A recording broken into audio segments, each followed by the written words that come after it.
Hello everyone.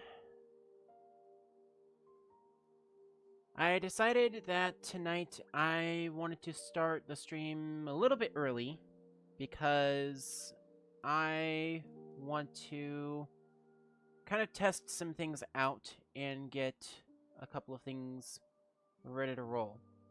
Crap, I forgot to hit the record button. Hang on a sec, we're gonna have to do this on the fly. Hello everybody. So I'm toying around with some of the settings, so because of that, we're going to be live a little bit earlier than I initially wanted to. And usually the system that I have set up records while it streams, but tonight, due to some issues on my end that I'm definitely going to be fixing after the stream because I liked the old system better, I forgot to hit record. So none of the almost 9 minutes of loading time have been recorded thus far, which kind of sucks. But on the plus side, I do have kind of the whole recording thing all set up and good to go, so at least I have that. Now, let's get on over here to the proper stream window, and let's turn on the stream chats window here, so that way I can have you guys show up on screen. Hi, everybody. Now I can finally see myself again. Welcome to DMA Live. This is my chance 4 nights a week to kind of sit back, relax, and have a little conversation with you all. And tonight I decided to go live early, mainly because, again, I was toying around with some settings, but also it's officially been a week. I'm working it officially. Tonight has the 1 week mark since I started doing this live stream thing. So I have some notes that I wanted to address as far as things that I wanted to cover that I didn't really get a chance to cover, and also some stuff that I wanted to bring up with you all before we start with Apollo Justice Trilogy tonight. First major thing that I want to address is I want to again back up to the last stream, Tuesday, February 13th. I did unfortunately have to cancel the stream about 4 hours earlier than I projected. That was entirely on me. Just some stuff had come up around the house that I had to go and take care of. And as such, because a house and studio I treat as separate entities, I couldn't exactly be at both places at the same time. So with that said, tonight, my plan is I'm going to chat with you guys for a little bit, after which we will hopefully jump on board and have a proper chance to kind of see what we've got in store for us with the rest of 2020, or I guess rest of this month and next month for 2024. Now,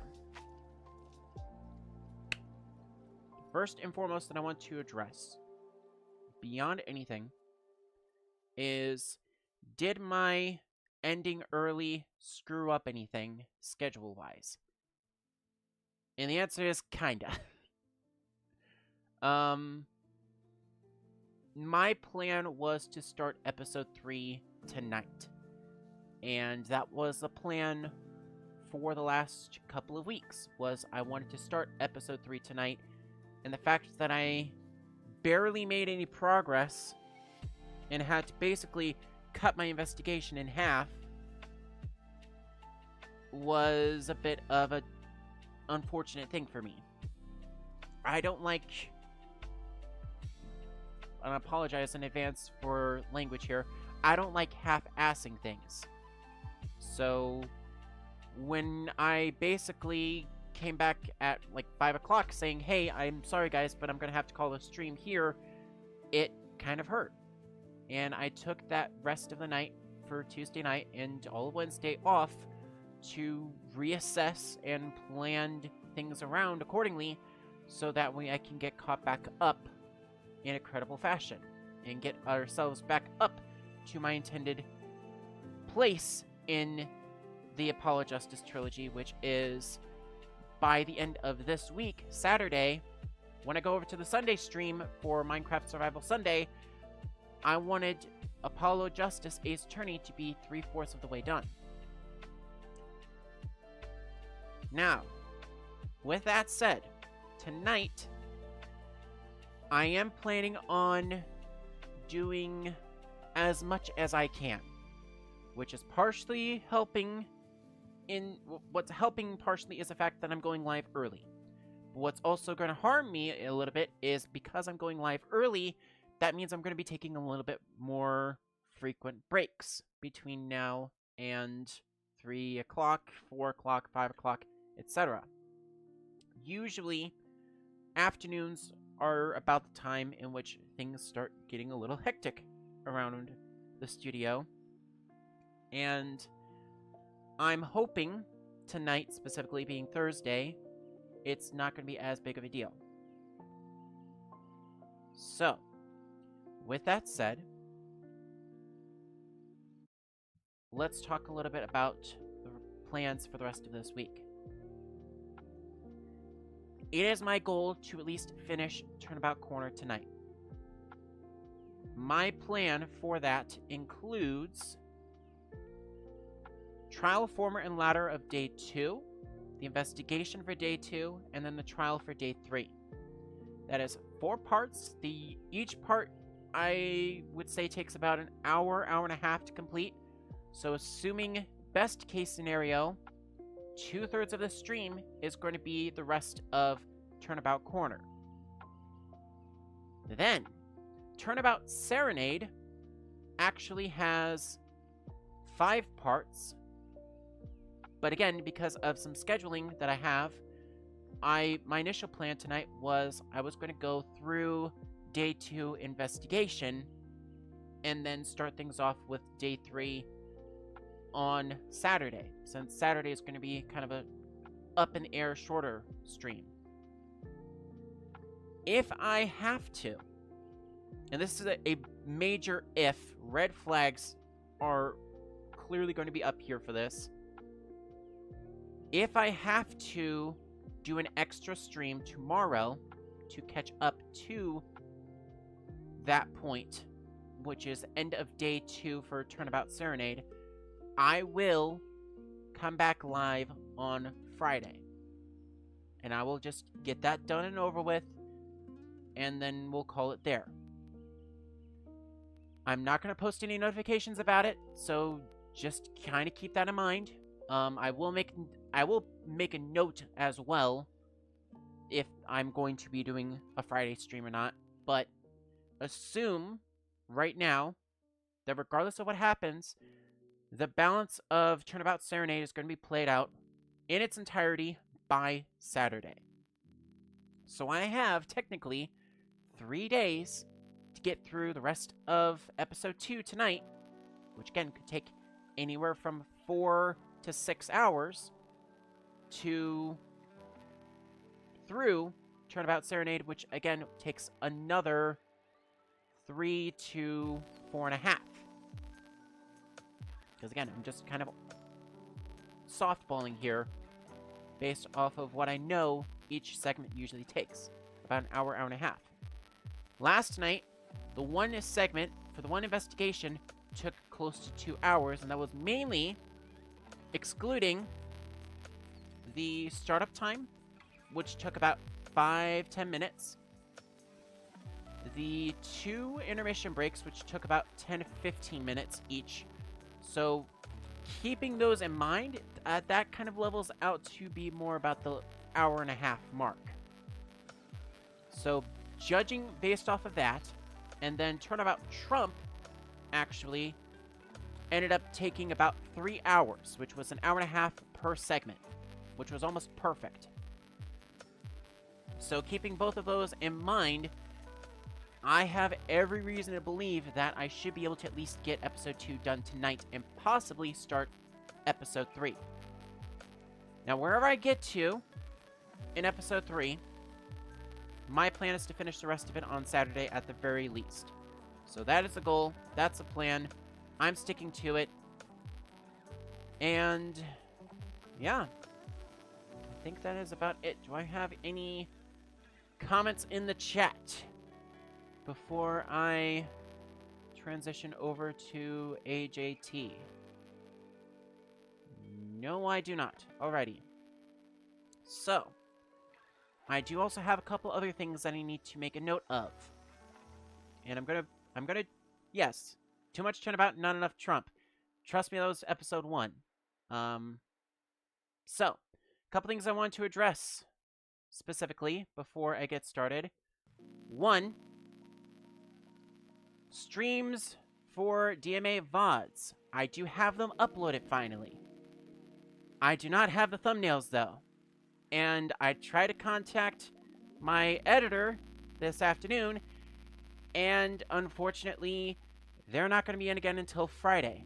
So I have basically a 3 to 6 hour window to get a hold of them and say, hey, can you help me out and make a couple thumbnails real quick? Okay, thanks, bye.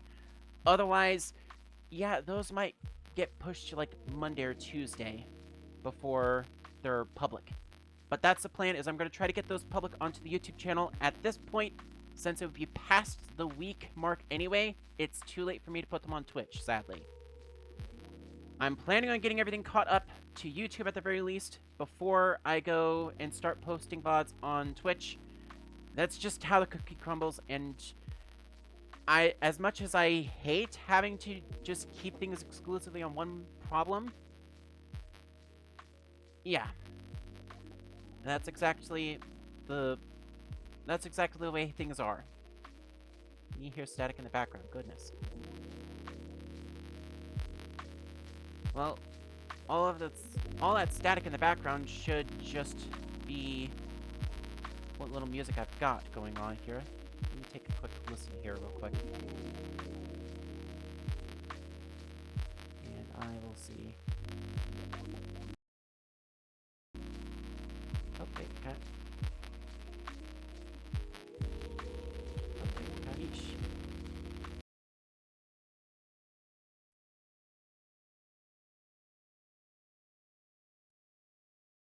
Okay, so that is interesting. Why are you doing that, specifically?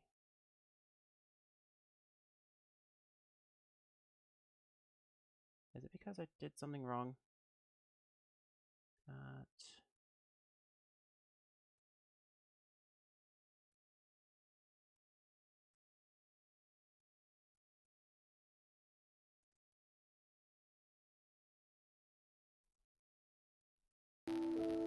Let's try here. Nope, it's still static. You know what? Yeah, I try to have music on here, but I guess music no work.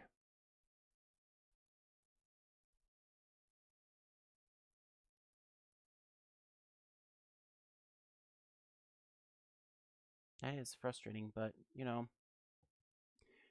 Yeah, that is actually me trying to route music in from the browser. So, not sure why it's having issues of that caliber, but I can't exactly argue with it.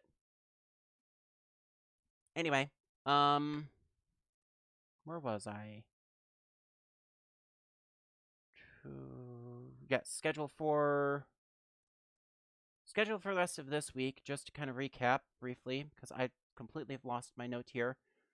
Tonight, I'm planning on finishing Turnabout Corner, and we're going to start Turnabout Serenade. Again, we're shooting roughly between like 4.5 to 6 hours of progress tonight. So the fact that I'm starting early and I have the studio all to myself until like 9 o'clock p.m. is a good thing. I don't know specifically if things are going to be broken with other scenes, but I'm going to give it a shot and we'll see. Plan for Friday, if needed, is I will go through up till about the halfway point of Turnabout Serenade. So that is, for context, about like day 2 investigation would be the halfway point specifically. So either getting halfway through that specific part or getting all the way through that specific segment, because that would be about 3 out of 5. And then the day 3 trials will be on Saturday, because again, I've got a bit of an issue on Saturday that I didn't realize until literally like Monday night. I was getting the schedules for the week all posted, and then Ben, unfortunately, came up to me and told me, "Hey, we've got something Saturday night, so try not to stream more than like 3 or 4 hours if you can." Great, it's no big deal. It's just I was trying to get all of the final chapter for episode 3 taken care of, but no, that's no big deal. I can just do half and half as best I can. Alrighty. While I'm doing that, let's see if I can get, at the very least, let's go ahead and unmute this and see if this actually is going to have the right screen or music.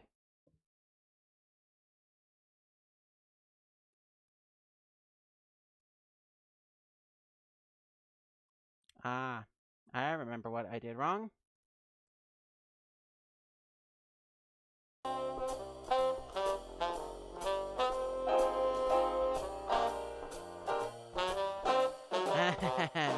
I forgot to put the monitor and output to that, so whoops. I don't know how long my intermission's been without music, but there we go. We got intermission music now. Okay, while I'm getting that, I should actually cut the track, because I want to also check on this and see if I can get that going here.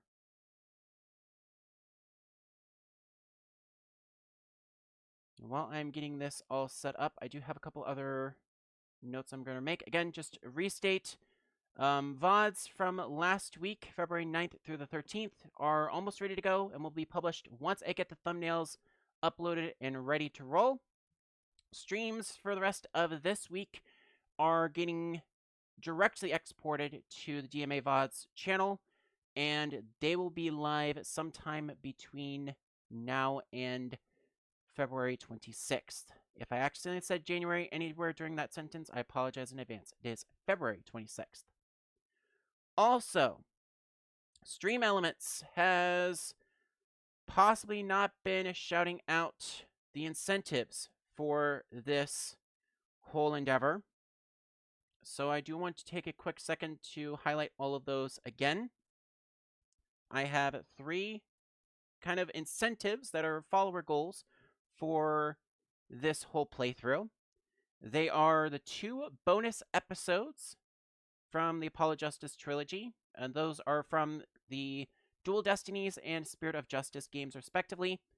And then we have the 2 episodes of Asinine Attorney from the original Spirit of Justice game. If we reach 50 followers, which is the current follower goal, we will unlock Turnabout Reclaimed, Righting Our Wrongs, and that will override one of our upcoming Sunday streams between now and the end of March. That unlocks anytime between now and the end, or basically March 31st. That episode will be played by April 7th. If we not only reach 50 followers, but we reach 100 followers, we will also unlock Turnabout Time Traveler, which is the bonus episode from Spirit of Justice. And also, yes, I specifically picked that out.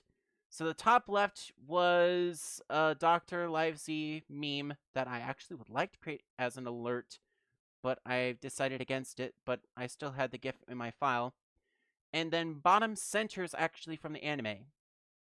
So that is something that I like to shout out as well. That's not, sadly, Apollo Justice's anime. That's the Phoenix Wright Ace Attorney anime. But, you know, Phoenix is still involved in the trilogy in some capacity, so I figured I might as well include him, at least for now. Yes, you have the music for your Stream Loots cards. I don't dare mess with those because, truth be told, I give you strong courage in wanting to play with those, but let's be real here.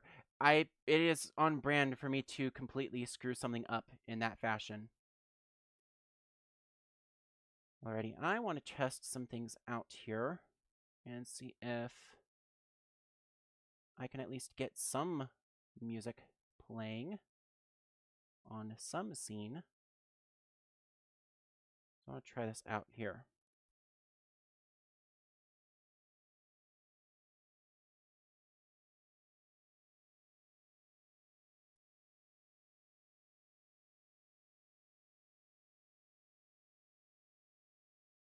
Alright, let's test this out first and see if this will work.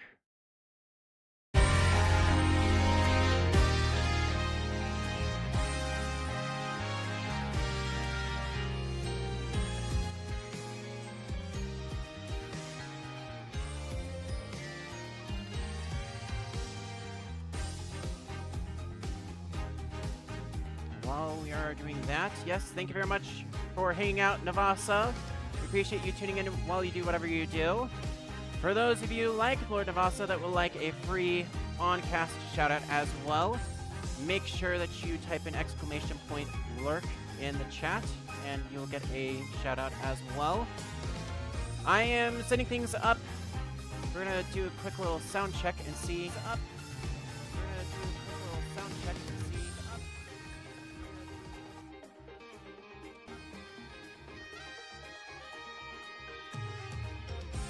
Bruh. I'm not all too sure if that's actually working, but I am going to go with it.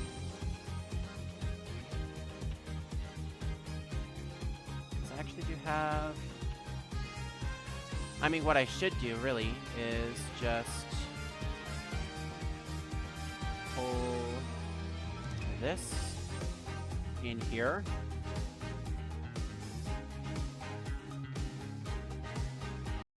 And make sure that we've got this all working as well. So for those that don't know, I specifically moved myself a little out of harm's way for this specific part, but I have officially received confirmation that I have permission to move myself back now, because I thought by keeping myself out of harm's way of the text box, I would be able to not get too involved with the stuff that's going on in this bottom corner. But there's really nothing going on other than the controls down here in the bottom corner. So I'll bump myself up just a little bit, probably about 7,500 pixels, and then that's where I'm going to hang out for the rest of this playthrough. Basically, I positioned myself in such a way that I was hiding above everything else here. And let's see if this is actually going to sound alright on stream.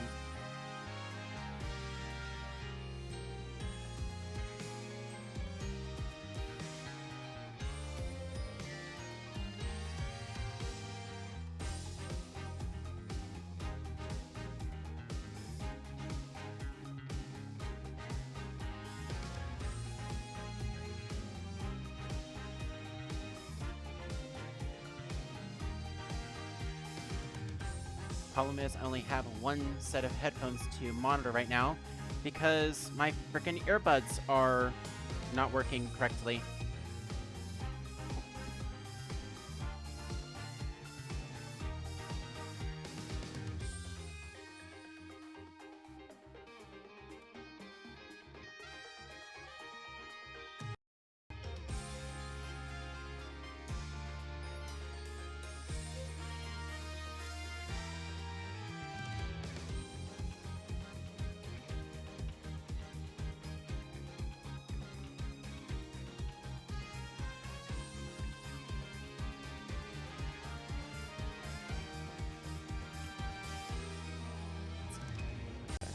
Headset, and then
Oh, I've been muted the entire goddamn time, of course.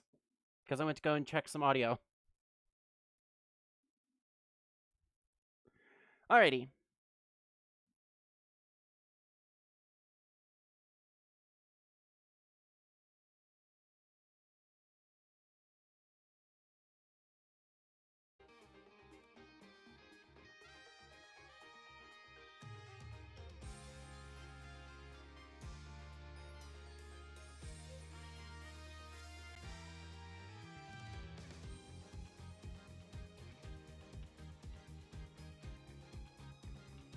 There we go.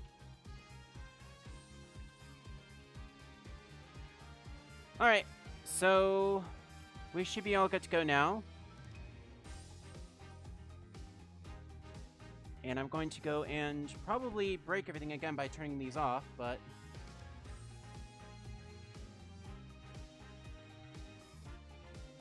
let's see what broke. Everything's sounding alright.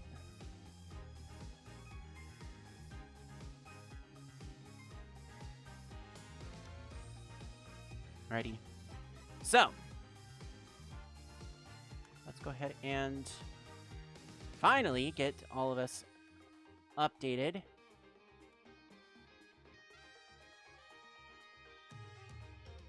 Did I do that correctly?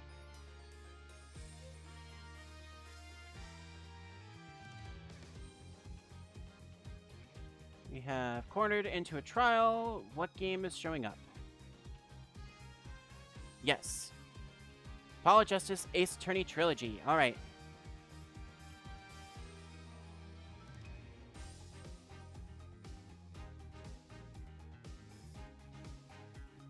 And that still is not working correctly for some bizarre reason.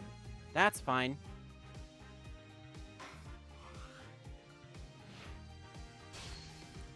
That's going to drive me insane if I don't mute that now. So.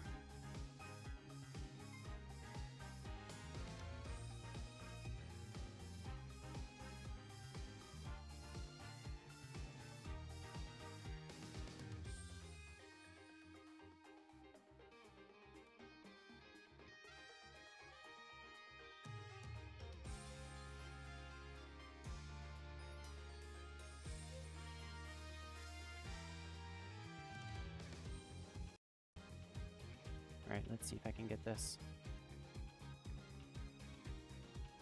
correctly fixed.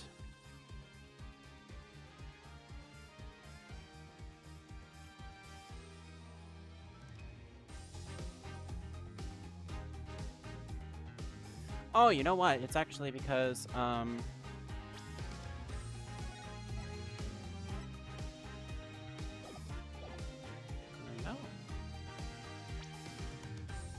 Did I mess with the settings in here?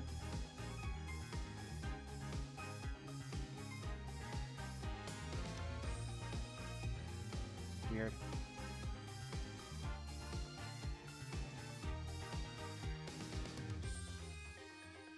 Anyway, things are a little quiet on my end, so I do apologize in advance for that, but we are, I believe, ready to continue, finally, with the trilogy.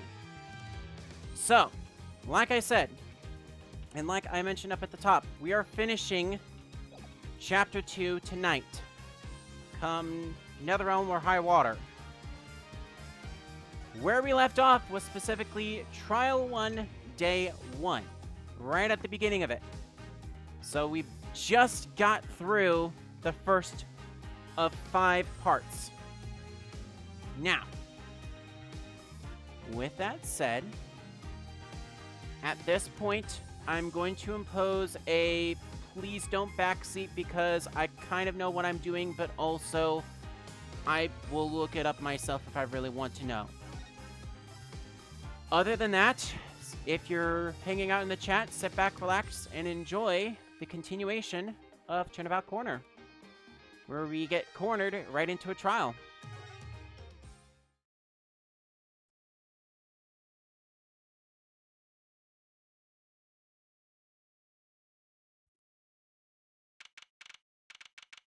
June 16th, 9:46 a.m. District Court, Defendant Lobby Number 2.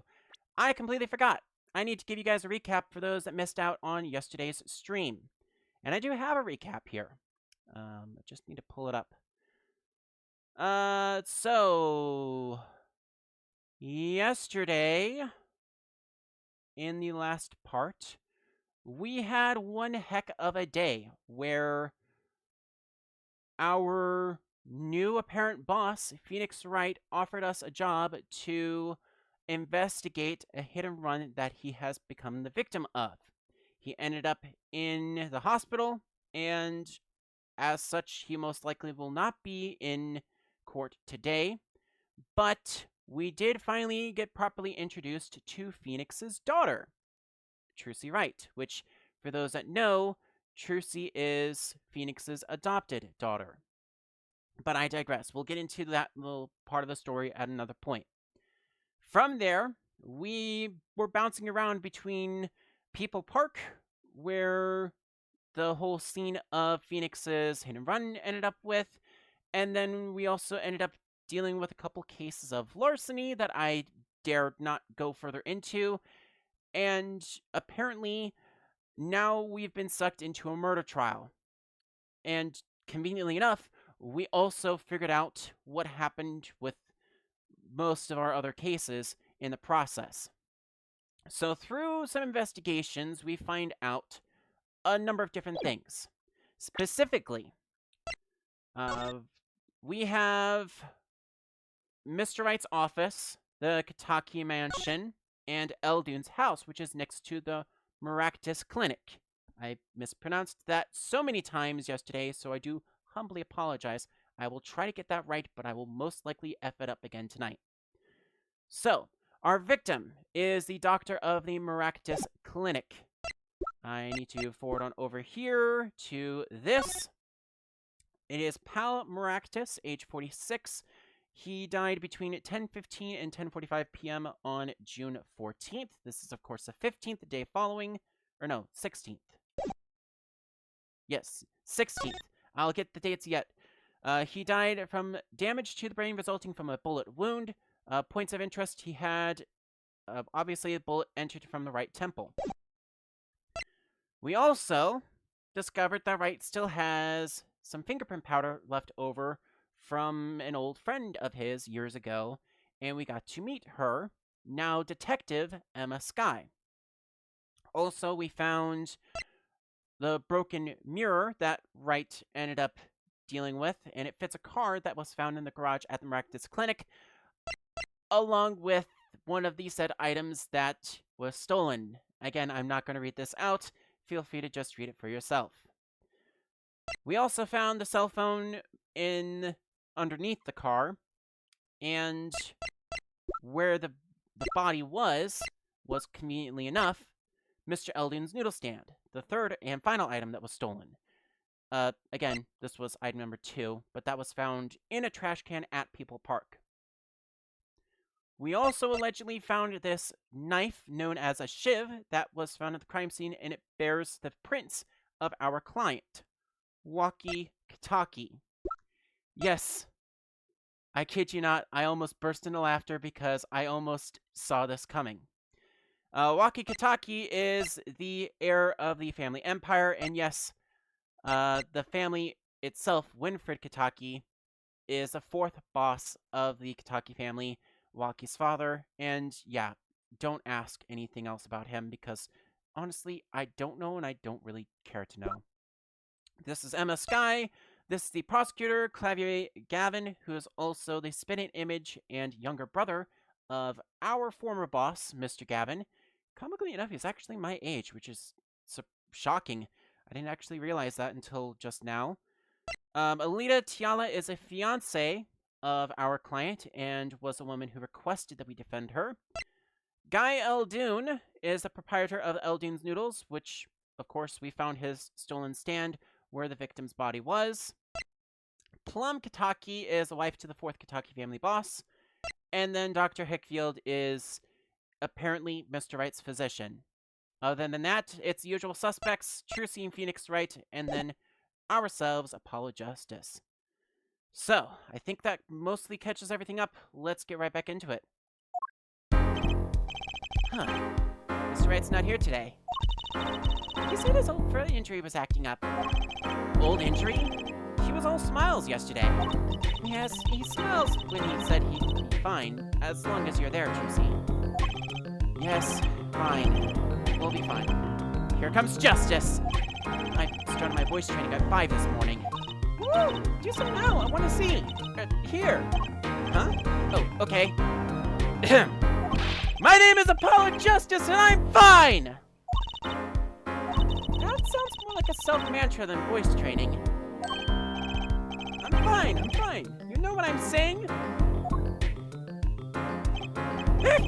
Good morning. Yo, sup? Hit me with a guilty verdict, G. See if I care.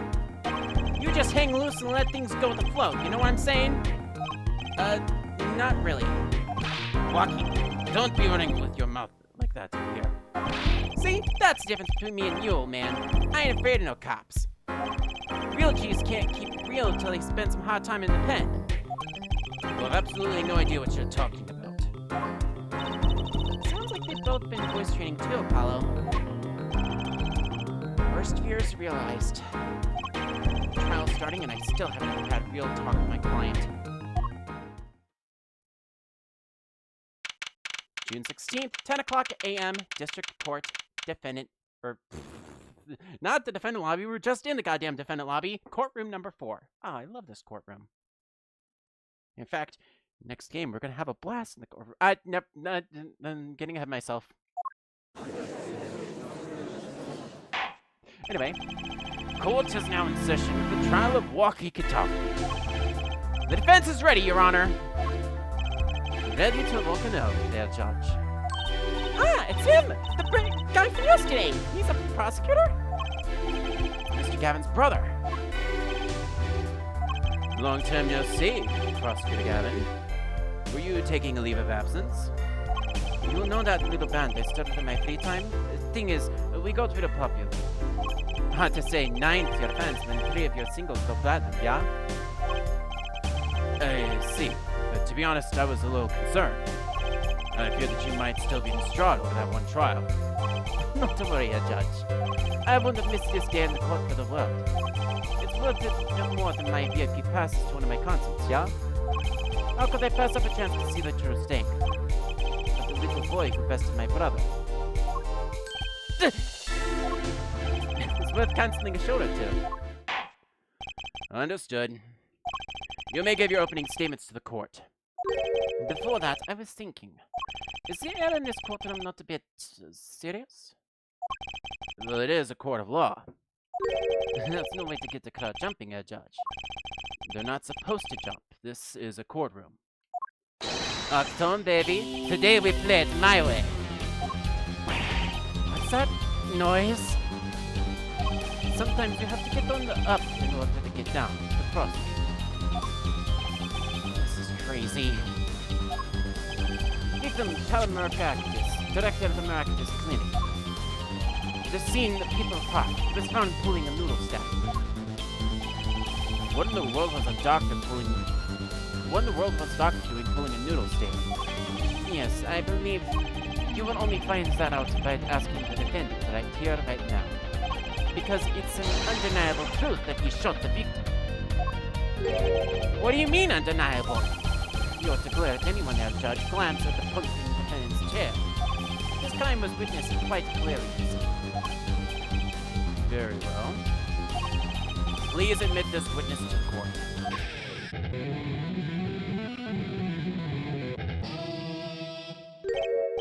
Nine. Not yet. First, there's a little matter to be cleaned up. Did you talk about the accompaniment? I swear I could see the guitar for a second.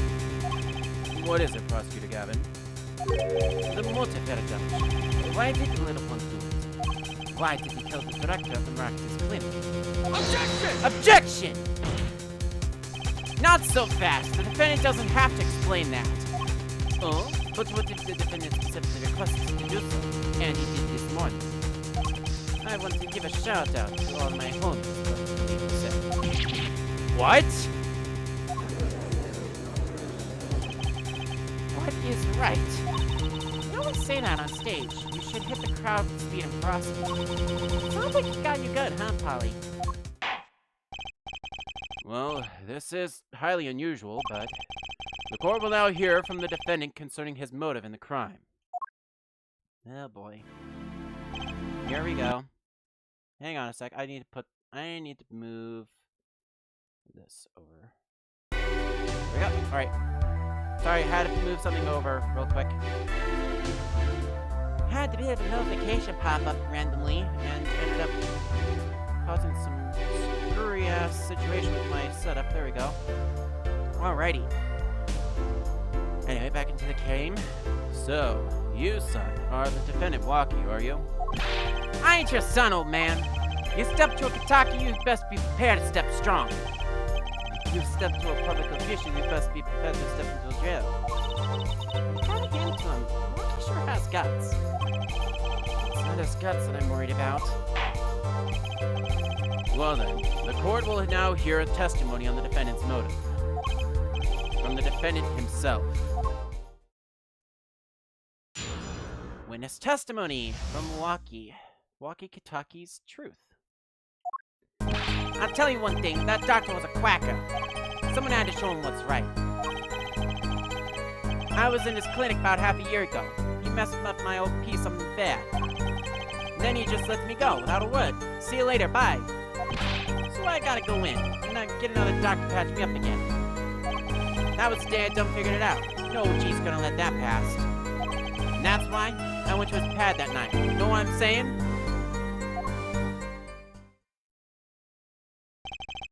You're saying you were one of the victim's patients?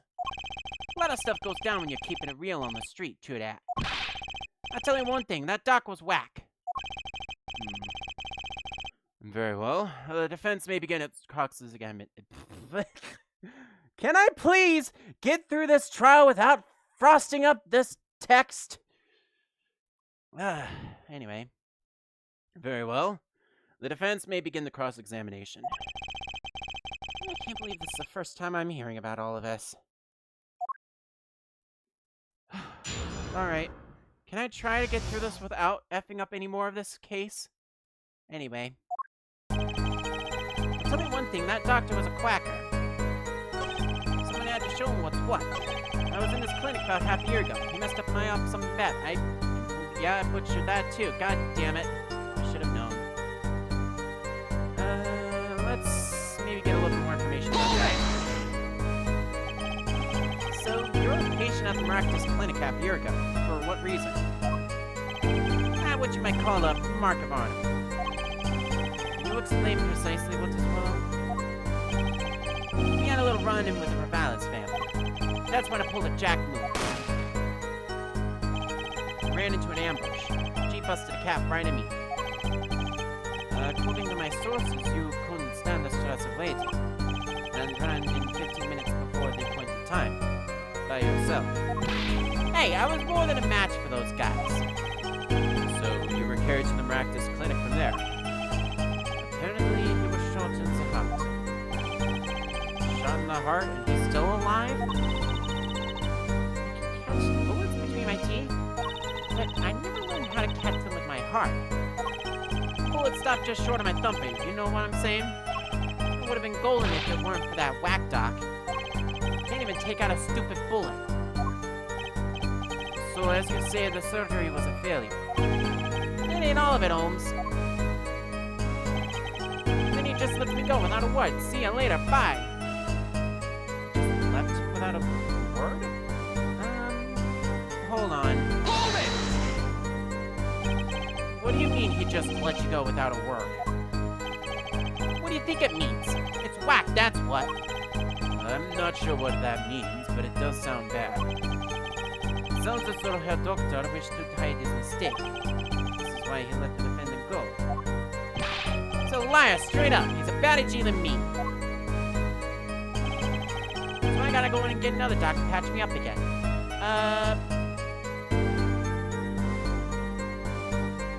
Let's maybe get a little bit more on that. So, this bullet is still... You know it! I can still feel it. Right there in my chest, pressing up against my heart. Words are like a bullet shot straight into my heart. Or something to that effect. Incidentally, that's from one of our hit singles. Well, that sounds like a straightforward case of malpractice. What, J-Man? What, no accident, that's for shizzle. Seems that there were issues with this, Doctor. Man, putting them down was like doing the world a favor. Wocky! Please consult your lawyer before saying things like that. Chin up, Apollo. Back straight. But why did this mistake only come to light that day? It was found during the family health checkup. The family checkup? That was the wackiest thing of all. All SGs lining up, taking eye exams and all that. Better to die young than fade away, Bizoy. We'll leave to here. Eh? What a relief. What's a relief? Oh, did your father not tell you? That bullet you carry so close to the heart, if not attended to immediately, it could kill you. What? Yes, Head Dr. Maractius had knowledge concerning this ticking time bomb. Knowledge that could have saved your life. No way! That's whack! That is proof. Your checkup report. Wacky's checkup report added to the court record. How ironic that you would kill one man capable of helping. But almost as careless as he was.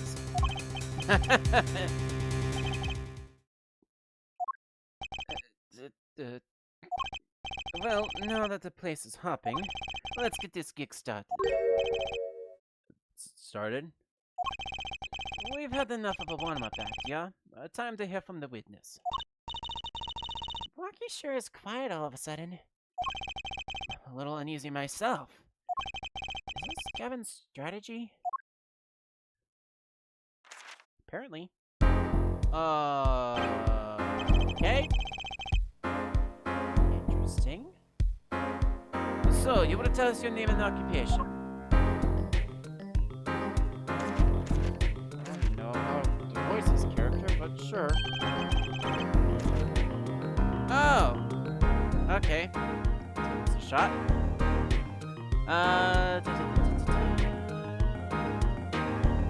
Fuck it. My name is Wesley Sticker. By occupation, I take it you refer to some labor in the profit society at large and supports livelihood, which definition I must confess to being... Can you fucking slow down? I'm trying to read the goddamn thing!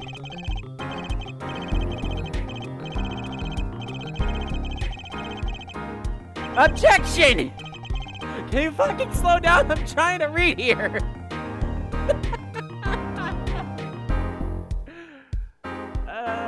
Is that in the history, or is it just... Okay, cool. My name is Wesley Stickler. By occupation, I take it that you refer to some labor that profits society at large and supports livelihood, under which definition I must confess to being unemployed. However, you must acknowledge the meaning of identity, which is commonly attached to this notion of occupation, and once we have accepted this reality, we see that our confusion is not installed per se, but derives instead from the vagueness inherent in all representations of the thought, by which you mean to say that he is a student. A junior at Ivy University, if I'm not mistaken. Yes, in the Department of Science and Engineering. Filled with curiosity for all things, I spend my days in pursuit of truth, honing my... Herr Stickler, please direct said curiosity to the case at hand today. Very well, Mr. Stickler. Now please testify to the court about what you saw on the night of the crime. You ask, quite simplistically, what I saw, No. Shut it.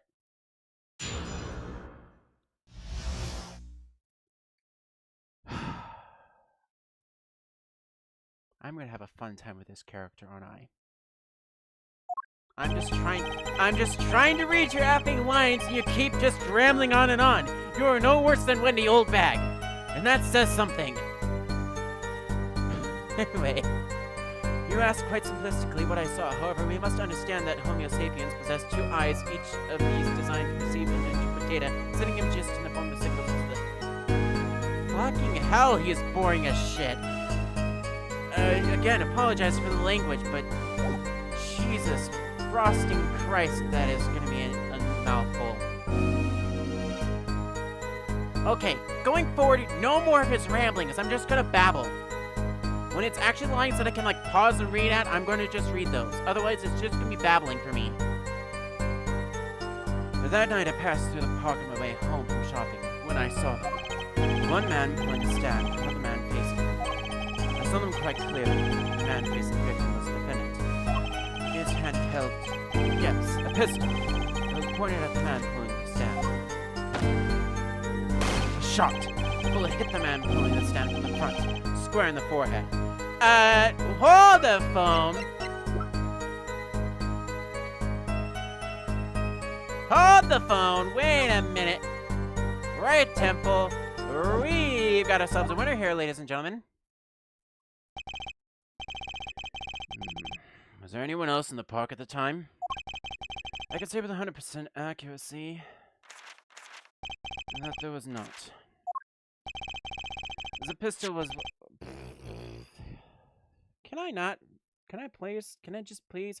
I really should have pulled up the transcript. I decided not to read the transcript because I wanted to actually experience this by myself. Anyway, full disclosure, I could have pulled up the effing transcript. I chose not to. The pistol our witness refers to is this. The court accepts this into evidence. Pistol added to the court record. Could you not have just added that at the very beginning? Jesus H. Christ, Clavier. I'm sorry, I'm getting really off-put because we've got Looney Tune who likes to ramble worse than Wendy Oldbag, and then Clavier who likes to hide evidence until it's convenient for him, just like a certain other prosecutor who also conveniently dresses in like a reddish purple. I'm getting ahead of myself. Very well, Mr. Justice, you may cross-examine the witness. Yes, Your Honor. Trissy?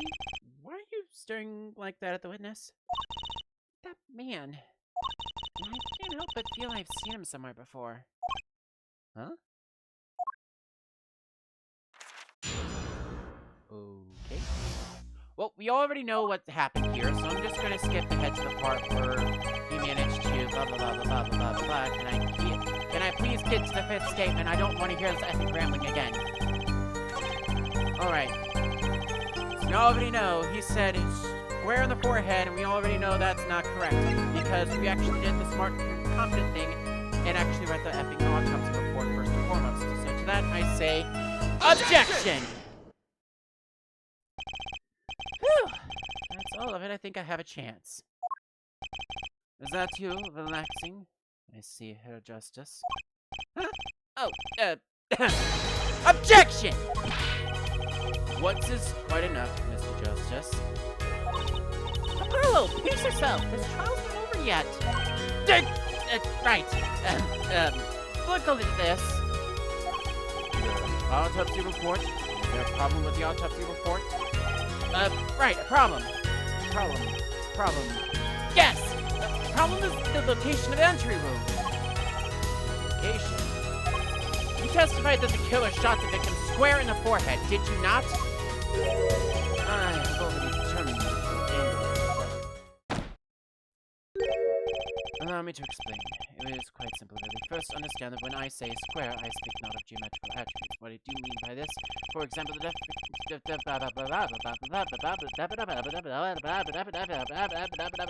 Shut the frost up, Stickler! Mr. Justice. Thank you, Judge. I'm gonna have fun with this character. I do apologize. I do apologize. I'm gonna have... Yeah, and Murphy's just laughing his face off in the Discord. Okay. So for fair context, my semi-hidden mod is lurking in the Discord, watching this as well, and he's just practically laughing his butt off and just typing in, you know, the whole raffle emoji, which is basically This emoji. You know, it's that emoji.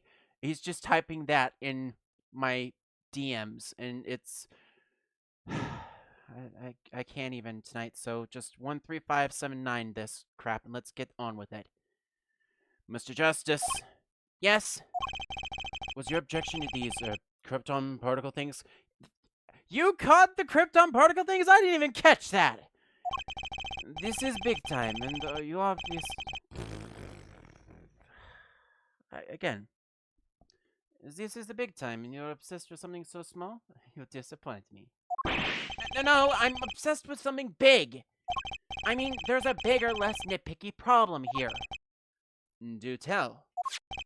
Just look at the autopsy report. The location of the entry room was the right temple.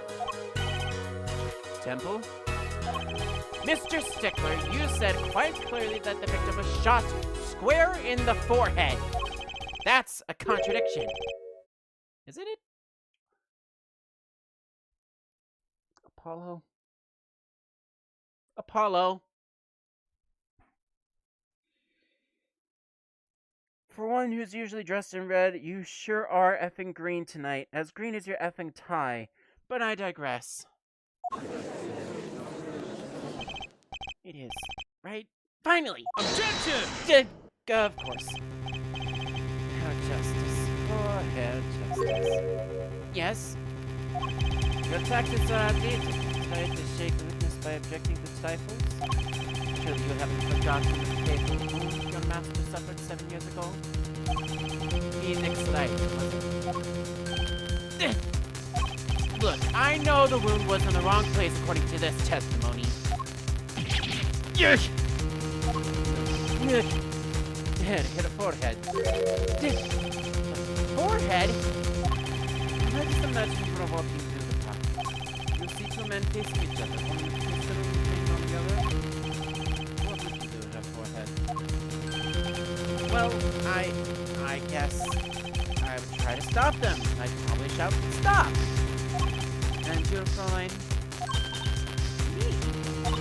Well, I'd probably scream, "Eat!" And you, Mr. Stickler? What did you shout, I wonder? Ack! Victim turned his head at the last moment.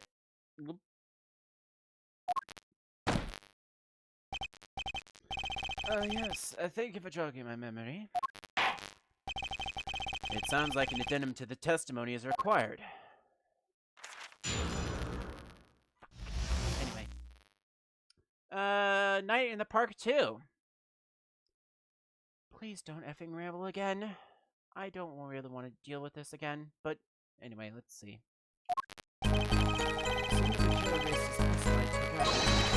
Cease this at once, you two, I cried. Composure. The victim turned in the direction of my voice and shot me. Whereupon our cowardly killer defended, judgment, and frightened. Tossing the pistol aside, he fled from the scene. I see. So you attempted to stop the crime? Indeed, with composure. Well, maybe the criminal wouldn't have fired if he hadn't shouted like that. That doesn't really matter now, unfortunately. Let us consider this new testimony, shall we? Observe the diagram, if you would. The witness, Mr. Stickler, was it? Stood here. He shouted, "Oh, stop, please," or something of this nature. As the victim responded by looking in the witness's direction. Yeah. The killer were to have fired at just this moment. As we can see, the bullets would have struck right temple, as in the report. Ew.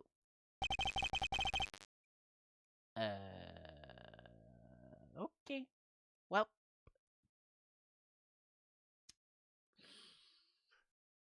Yeah, okay, I guess contradiction resolved, but yeah, I don't suppose there's anything else in the court record that I might want to take a look at.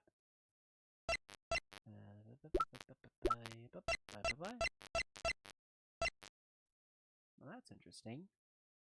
Weapon left at the crime scene. Two rounds were fired. But where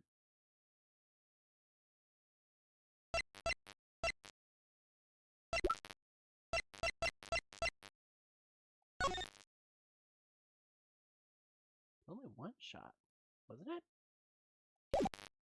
Sorry, getting distracted here. Anyway. And that doesn't seem to be the case.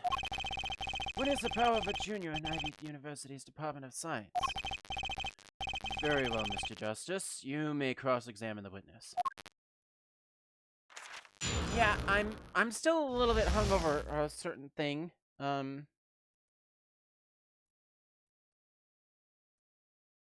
If the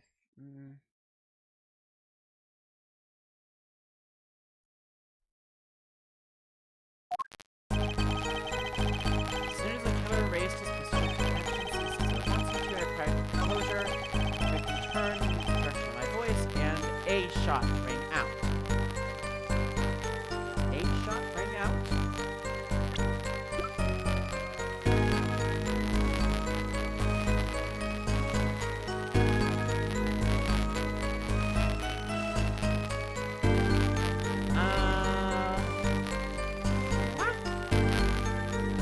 Okay, I'm kind of lost here because a shot rang out, and yet this pistol saying 2 rounds were fired.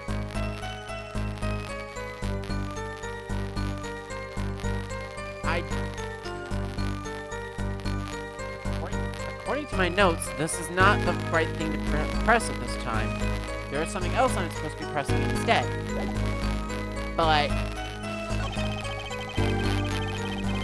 specifically the fact that fingerprints were wiped, and yet he specifically said, tossing the pistol aside, he fled from the scene. If he did toss the pistol aside, then there should have been fingerprints left on the weapon, in which case the fact that they were wiped leads me to believe that we have here a contradiction, and I must yell, "Objection!" My point exactly. Wait a second. Tisk, another misleading request. That you're so beholden to your own mode of discourse, you can't see how it affects you. Come again? Wait a second, you say? A second? All we intended to wait just that, a single second, 1/16th of a minute? That's hardly enough time to draw a breath, let alone make a statement in court. Now, had you asked for a longer period of time, say 3 minutes, 35 seconds, Mr. Justice! Again, thank you, Your Honor. Yes, Your Honor? Am I to understand that you are objecting to the length of a second? Yes! I mean, no, not here. Just look at the pistol. It doesn't have a single fingerprint on it.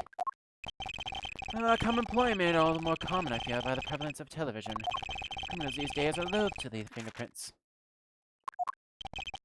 Wait, but you said the killer tossed the gun and ran.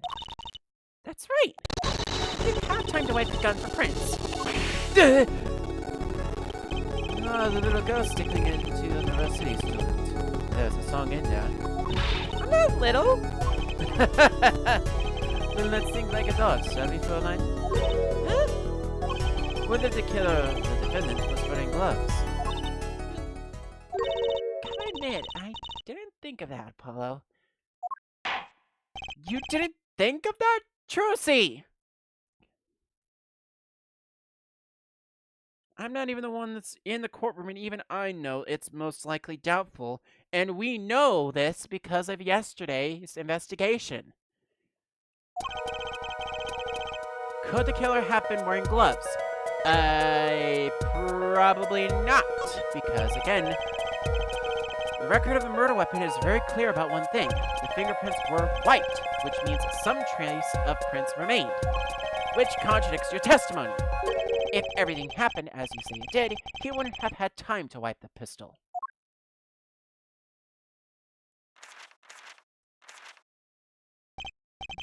That may be, but it does not change what I saw. The killer, the defendant, he threw down the murderous weapon from his hand and fled. And this pistol was found at the scene of the crime, strongly suggesting that this was a weapon he disposed of. That sounds sorted to me. Well, Heffelhead, any of your precious objections? What gives, Apollo? Let's see that voice training go to work. You know, I've only recently realized something. No matter how much you train your voice, it doesn't matter if you have nothing to say. What do you mean, nothing to say? Isn't it obvious from what the witness just said? Huh? Isn't what obvious? You stated what you saw just now. You said you saw Walkie drop a murderous weapon. That's not the same as being 100% sure of what Walkie threw away. You're right. He's just confused because the pistol was found at the scene. Mr. Stickler, it must be hard to be so perfect, and yet so wrong. Well, it can be said that I'm quite offended. Well, it is indeed true that once in my youth I wrote a love letter, my own blood, that was seized by the teacher and posted on the blackboard for all to see, and for this the appellation poor might well be a prefix to my name, yet... But what we can say for certain is that the witness saw the killer throw something. Does the defense have anything to say about this? Like hell we do! Well, if what he threw wasn't a pistol, then it had to be something else. At least one person on the defense team seems to be thinking. Don't wipe that smile off your pretty face, Gavin! Perhaps you can inform the court as to the nature of this something else? What did the killer throw away before fleeing the scene? Well, obviously, it can only have been the knife! Take that! Is that a sword? I saw one of those on Late Night Movie last night. Great, a sleep-deprived judge. This knife was found at the scene of a crime, with the defendant's prints on it. His prints!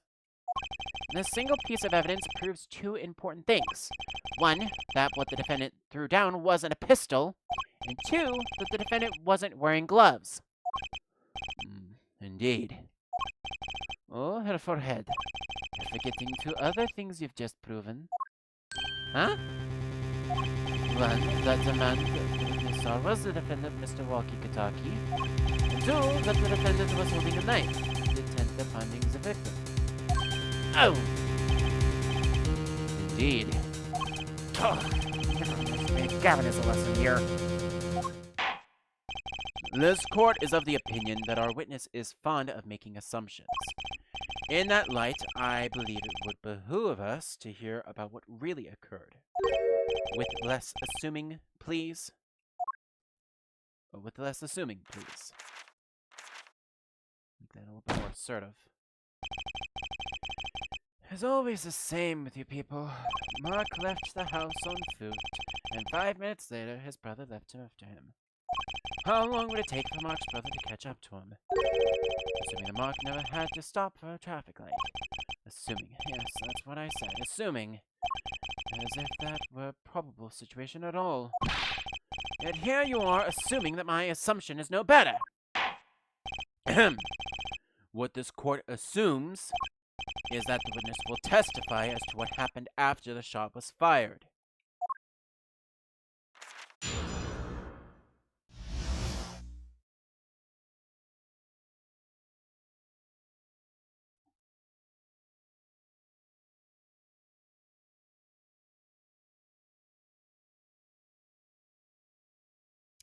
Okay, from shot to call. I cannot prevent the killer from leaving the scene, nor can I simply leave the scene with a conscience. Ago, I used my cell phone to call the police.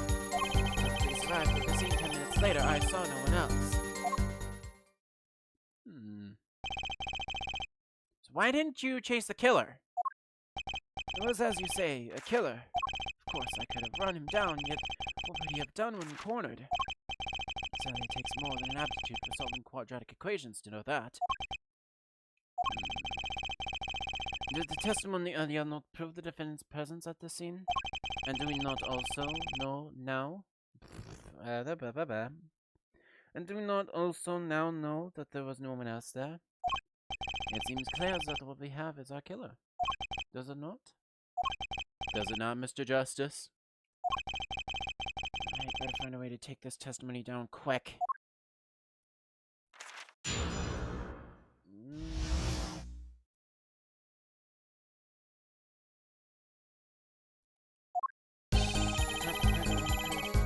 Hold it! Which way did the killer run? By that time, it was clear the killer had noticed me. Naturally, he ran in the opposite direction.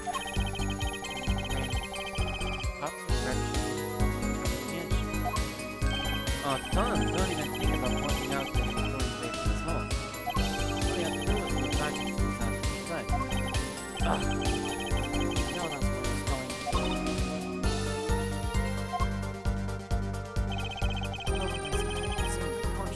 Hold it! You were certainly composed for someone who had just witnessed a killing. One is to devote one's life to the pursuit of science. Such as the sight of a little blood. All be so moved by chemical discovery that one drops one's flask upon the lap of the floor. Ooh, cool answer. Very cool. Strange about how he acted.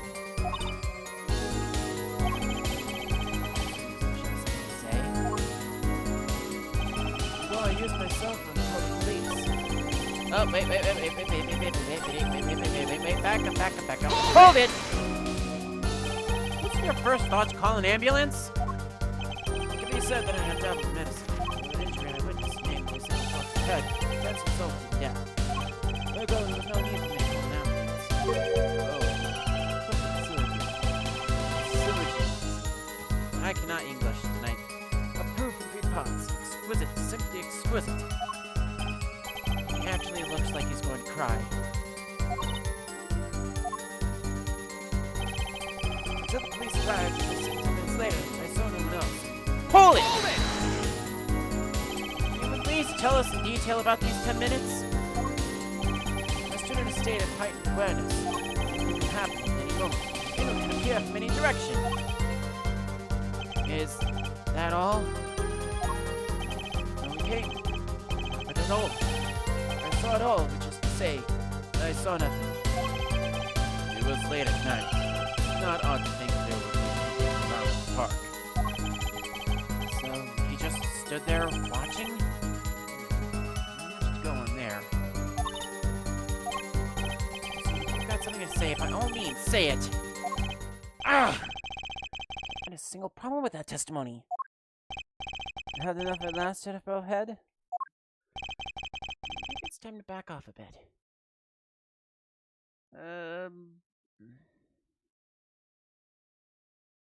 Yeah, unfortunately. Stickler's testimony seems completely flawless, so much so that pursuing it any further is just going to harm me and deal with a lot of penalties that I don't really want to deal with. Nothing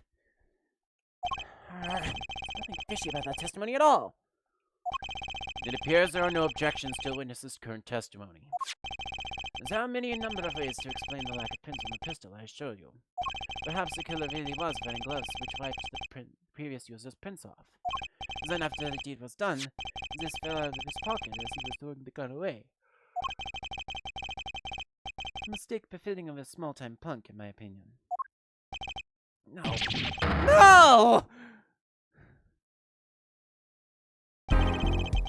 It seems we've come to the end of the line here. Can't be all.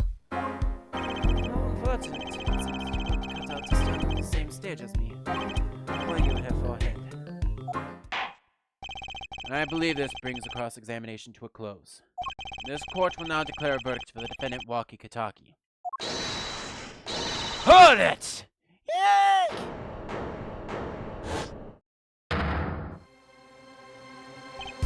Juicy! Nobody move. What's the meaning of this? Who are you? There will be no verdict in this court. Not yet. Wait, are you one of the Kitakis?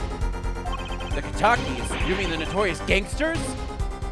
If you don't want to see me give the pretty girl a new smile, do as I say. Adjourn the court for 20 minutes. What? This court will not bow to pressure from the likes of... Head judge... I see little point in further activating this. Recess 20 minutes, or I promise you will regret it.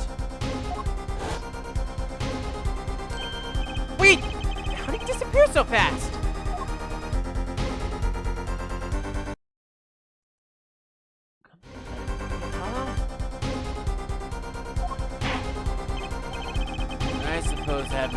was adjourned for a 20-minute recess. Bailiff, catch that mysterious man. Holder requests a 20-minute recess. He then disappears with Trucy, who tells you to come to the lobby. The judge is, of course, left with no choice but to call a recess. Could the kidnapper really be a Kitaki? We shall find out when Apollo Justice Ace Attorney Trilogy continues right after this.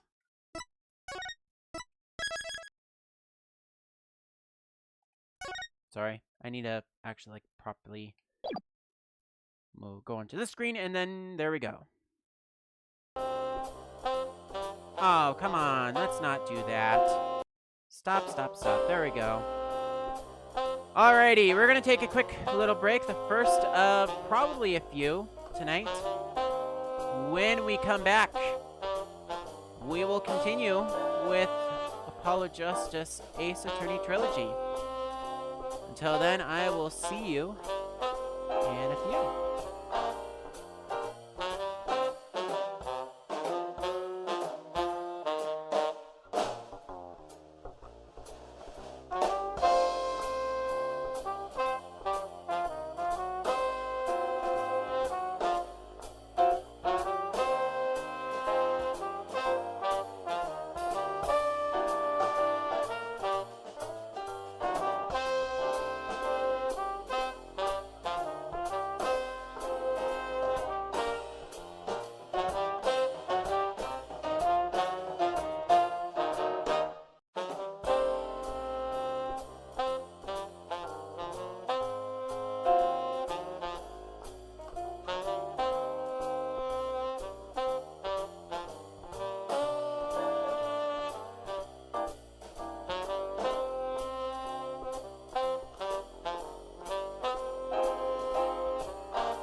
this is a part where I would, or at least mention any alerts if I had any. But I want to give another shout out once again to those of you that are hanging out. And regardless if you're chatting with us or not, thanks for watching DMA Live on twitch.tv/DanMetroArnold. If you would like a free lurkers shout out, you can type !lurk in the chat, and we'll give you an audible thanks for dropping on by.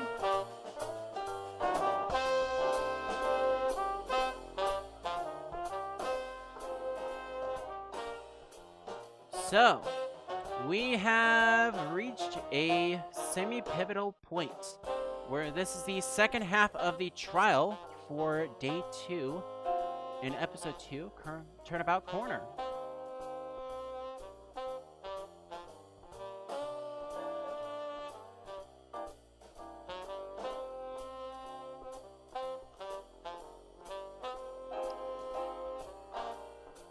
In fact, I need to go and pull myself back up onto the screen here. Hi! Sorry, I was off camera. Just making sure that I was getting everything checked correctly before I come back in. Anything else I need to make a shout out of? Here we go. Post-break. Notes to mention.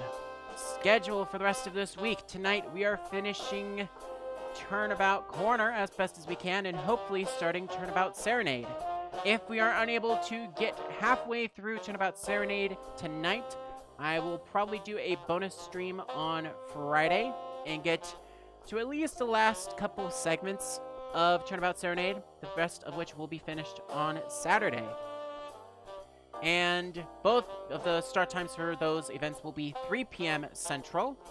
Again, depending upon timeline and whatnot, I might bump Friday stream earlier as well. We shall see. And then on Sunday, February 18th, we'll have Minecraft Survival Sunday yet again. This time it will be starting at 2 p.m. Central Time. And then our next episode of Apollo Justice Trilogy after the 18th will be February 20th and the 22nd, that following Tuesday, Thursday, where we will be working through the 2 parts of Turnabout Succession. Again, it's kind of a long episode. I don't expect myself to finish that episode in just one session, so we're going to split it up into like 2 4 or 5 hour blocks instead of the 1 8 or 9 hour block that it would usually take to finish it all, start to finish. And that specific episode is the one that I'm looking most forward to, because so I'm just going to spoil a little bit of things from the original Apollo Justice Ace Attorney game. That specific case, Turnabout Succession, heavily required the use of the DS to go through the Mason system, and we'll kind of go through that in due time, but for now, all I have to say is that we're going to be in for it, definitely. Other than that, I believe that's about all that I have to make mention of now. So with that all out of the way... Oh, wait, one more note I forgot to mention. Again, update on the VODs. Streams from the last week, February 9th through the 13th, are almost ready to go live, and they will be posted this weekend once the thumbnails are ready. Streams for the rest of this week, the 15th, 16th, 17th, and again, 16th is with a question mark. Those will be published to the DMA VODs channel on YouTube sometime before February 26th. Other than that, with all of my alerts and shoutouts out of the way, we now return to our regularly scheduled chaos, already about to be in progress.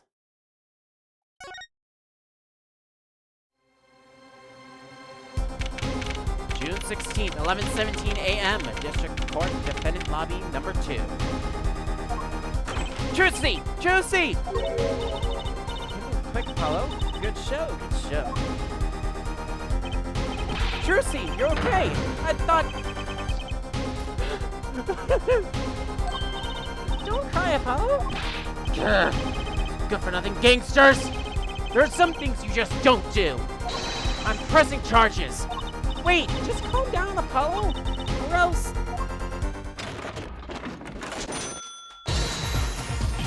Ah! What the heck is that? Surprised? This is one of my best tricks! The amazingness of hat! You look marvelous, darling. It's a big hit on stage with one bar. Yes, I'm a big hit. Ha ha ha. Well, what do you think? Do you like it? You mean you... Trucy! There are some things you just don't do! I'm pressing charges! Hello! Now is not the time to be threatening me. It's you who's being threatened here. Huh? Remember what you said to Wocky's father yesterday? You promised you'd save his son. But that testimony was rock solid! What are you suggesting I do? Look, once the judge declares a verdict, it's all over. I can use my talent to stop that from happening. I will. Trucy, no more staged abductions, please. I'm not talking about magic, Apollo. I know when a witness is confident. I can perceive what he's feeling. I don't do anything, but it's all we've got. You can see what he's feeling? Think back, Apollo. Think back to the times when there was a contradiction in his testimony. All the times. All the times there was a contradiction.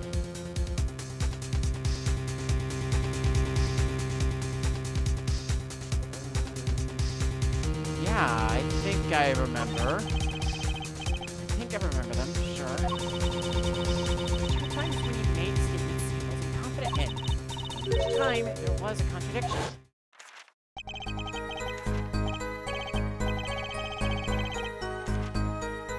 His head held, yes, a pistol was pointed at the man pulling the stand. Just to the side, he fled from the scene. He said the man tossed aside the pistol, but it turned out he wasn't sure, and sure enough, there was a contradiction. Well, that's true, but how does that help us? Did you notice anything? Whenever he made a statement he wasn't confident in, he displayed a certain habit. Oh! Oh, son of a blaze, of course! His hand held, yes, a pistol. It was pointed at the man pulling the stand. You see it? The very moment he said the word pistol, his fingers got all tense, and he fiddled with the corner of a page in his book. How am I supposed to see that? Well, I could see it. How else do you think Daddy went 7 years without losing a game of poker? What?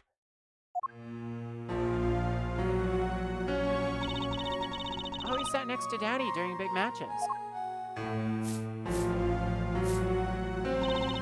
I could see what his opponents were feeling.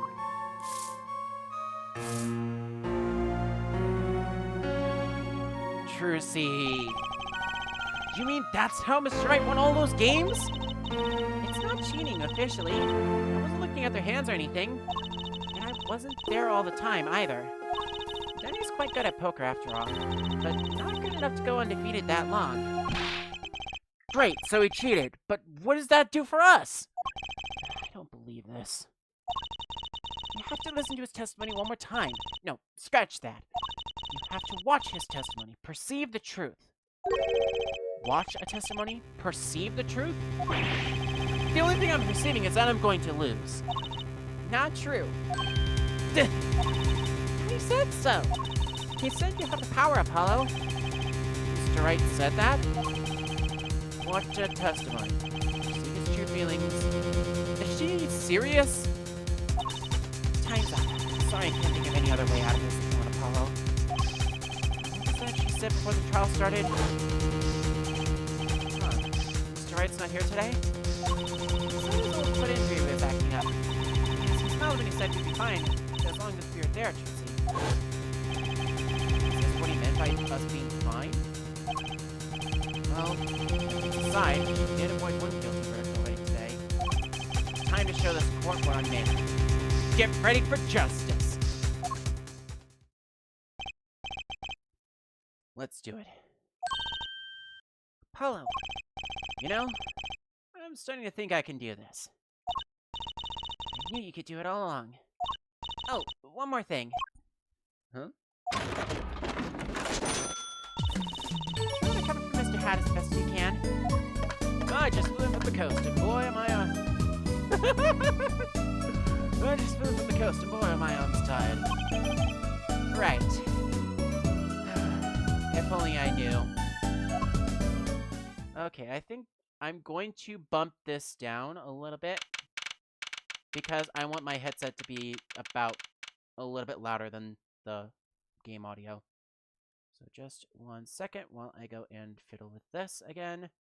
All right.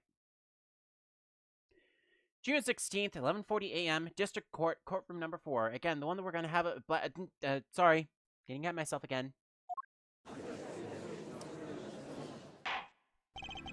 Court is now back in session. Right, we're fine.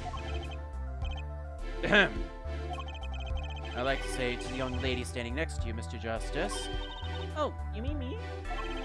Don't you have anything to report? Anything concerning the mysterious phantom in the silk top hat? Right, him. Don't worry about him. I settled that. You settled that? Yes, it was an out-of-court settlement. Right. Perhaps Holing would have believed it was nothing more than a passing dream. A fantastic illusion. Now you see it, now you don't. Am I right? I think he's on to me. I wish you would stop being so cool. Let's just dispense with these niceties and get straight to the matter. What are your plans for our gifted witness? Right. The defense would like to request another cross-examination. Because I forgot to ask something. There was no issue with witness's previous testimony. I will grant your request, however, but this court will not permit stalling for time. Understood, Your Honor. Don't forget, Apollo. When he isn't sure about something, he has a habit of fiddling with his book. Sure, has a habit of fiddling with his book. From shot to call. Okay, so we're repeating this again. That's good.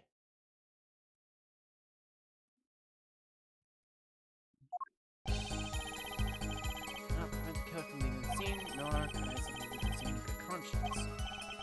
Go use myself and call the police. Aha! Until the police arrived at the scene 10 minutes later, I saw no one else. Aha! Okay. I'm not sure I'm qualified to watch testimonies after all. Focus, Apollo. Find his weak spot. Focus. If only were that easy. My ears hear what he says, my eyes see his expression. Do I have to do something more? What other senses do I have? What's this? A bracelet.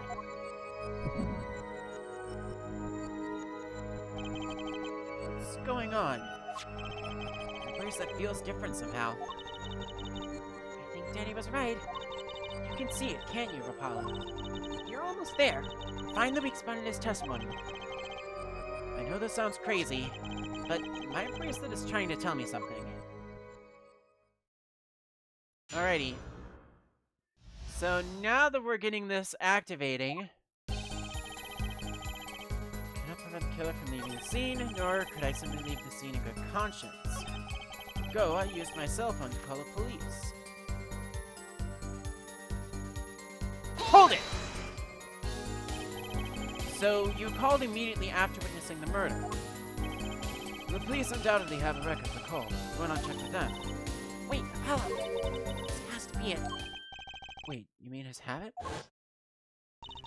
Don't forget, Apollo. When he isn't sure about something, he has a habit with fiddling with his book. And the time he even had the book open was here. Which means this is the place to look for his habit. I don't know how I know, but I know. You know what? My bracelet, it's different somehow. I can feel it reacting to something about the witness. Your bracelet.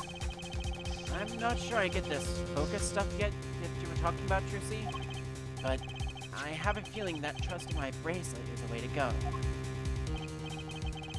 Okay, I just need to touch the bracelet as it reacts to the testimony. Time to proceed. What's going on? I can see the witness's face, his expression so clearly. It's filling my mind. I can see nothing else, hear nothing else. Apollo? Jersey, what's happening to me? This is what I meant by focusing. Focusing. In this state, you can see everything, Apollo. Everything the witness does. That's great, but this is kind of freaking me out. Just look for Mr. Stickler's twitch. His habit, you remember it, right? Sure. When he says something he's not sure of, he fiddles with a page of his book. You got it! Right now, you're looking at the witness's face. And your eyes are showing him bugging out. I'll bet they are. First, move your focus of attention down to Mr. Stickler's hand. His hand? You know what to look for now, but you have to be looking at the right place. She's right. I can only see his face like this. Time to try changing my viewpoint.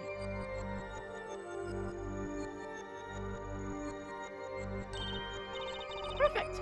Now you're really ready. Ready for what? Ready to perceive the truth behind the twitch. Perceive? Try listening to witness talk as you focus, and watch for his habit. Right. You mean when he fiddles with a page? That's right! That's your signal to look closer to perceive with X. Find his weak spot, and I guarantee we'll be able to give him royal flush. Spoken like a true pokerhead's daughter. I'm a magician, thank you very much. So I have to pay attention to his words, and his fingers. Don't worry if you miss it, you can always try again. Right. Look out, nervous twitch, here comes justice. My cell phone.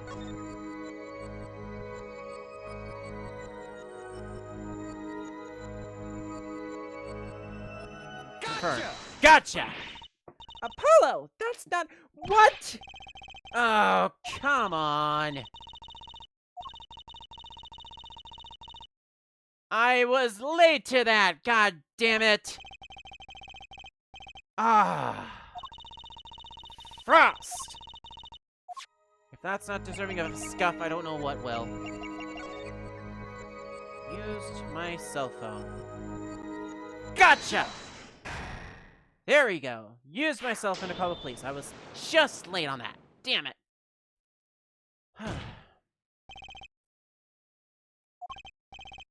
I saw it. Just now. I could see it. Mr. Justice, do you have something to say? All this banging of desks, it's quite bad for my circulation, you know. Mr. Stickler, allow me to ask you a simple question. Why did you fiddle with the page of your book just now? The very moment you mentioned that your cell phone. What are you talking about? I'm curious now about the cell phone of yours. Mind if I ask a few questions? What to ask?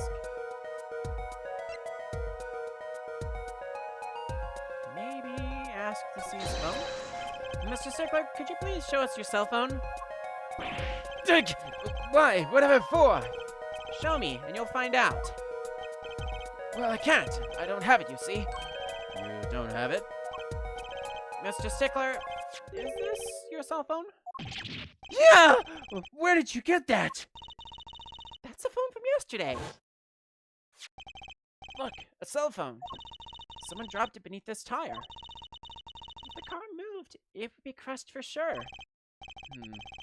I wonder if it belongs to the doctor here. How strange, Mr. Stickler. Can you explain why your cell phone is sitting here in my hand at this very moment? Wait a minute. What is the meaning of all this? This cell phone was found yesterday in the Maractus Clinic garage. Maractus? Why, that's where the victim lived. Yeah, that's possible. Mr. Stickler, you lied to the court, didn't you? Your cell phone is here. How could you have called the police?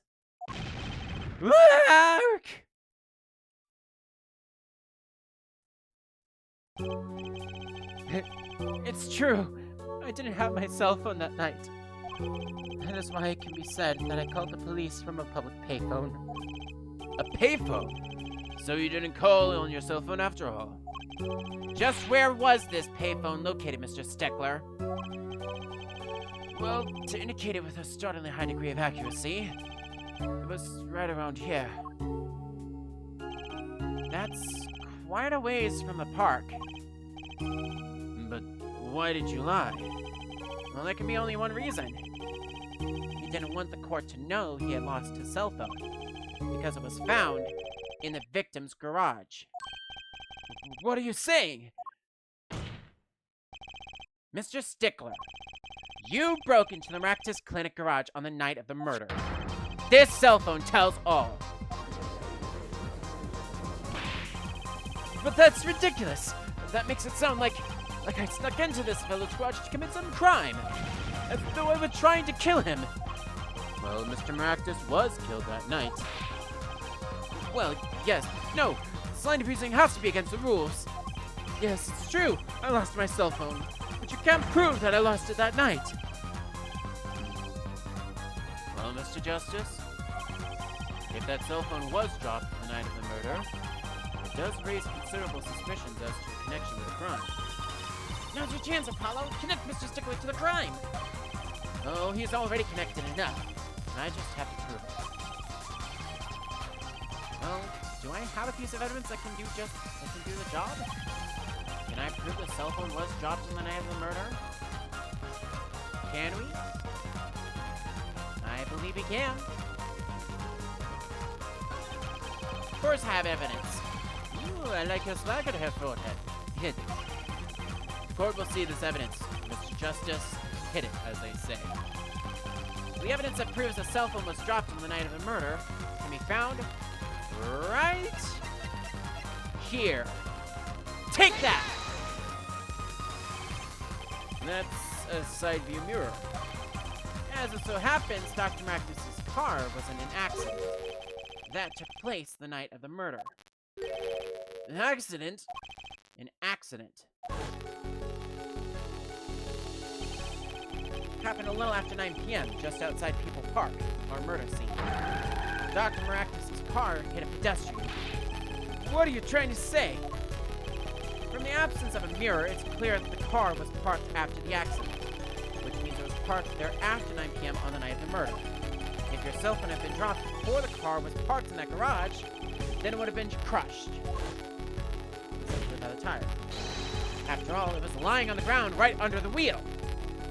Couldn't have worded it better myself.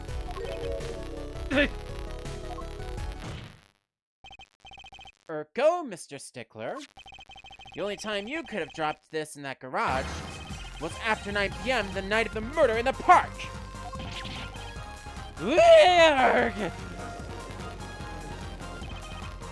Mr. Stickler, do you know what that means?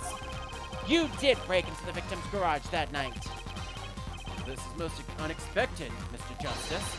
Are you naming the witness as the suspect in the murder of Paul Maractus? No, stop! This is too much! This can't be happening! Prosecutor, say something! I suppose this is worth saying after this. No connection has been found between Mr. Stickler and Paul Maractus. That is other than this. And I believe our next testimony will be most revelatory. Is the witness prepared? Yes, Your Honor. I know that face. That's a face of guilt.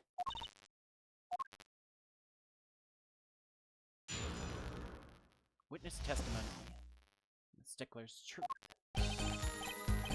Yes! I went to the supermarket. I must have dropped my cell phone on my way back. When I was walking through the park, I happened to witness a crime. I saw the killer, the victim, the stand, all as clear as day. It was him. I saw the defendant at the scene. Oh boy, he's lost it.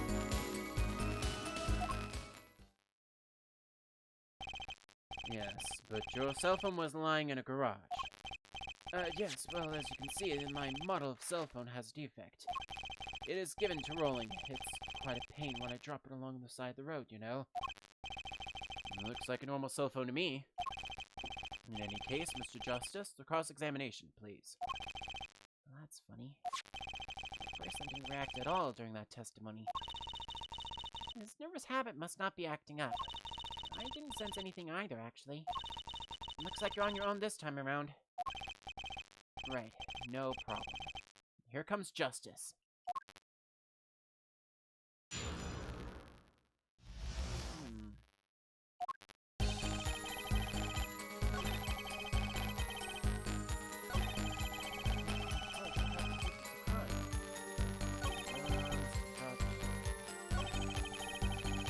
Sorry, I'm just trying to look through my...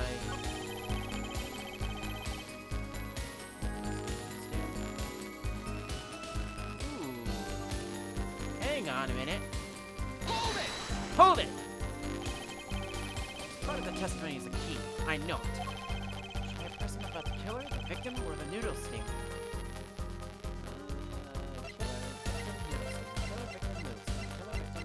You know what? I think...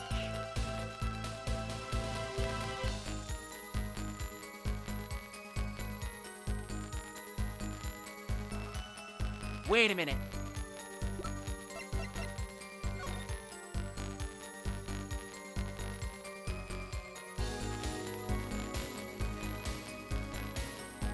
Yeah, okay, I got an idea. Alright.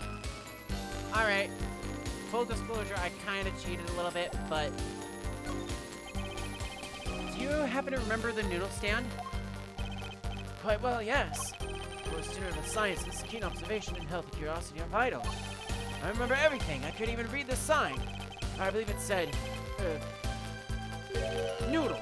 Yes, that was it. Remembering something quite well, it sure took you a while to tell us. Well, about that...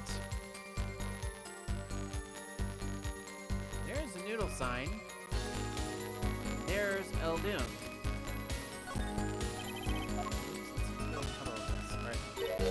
Huh? This color? This Eldum's still the same backwards on the side. I think that says noodle. As in Eldum's noodles. Huh. Oh, I get it.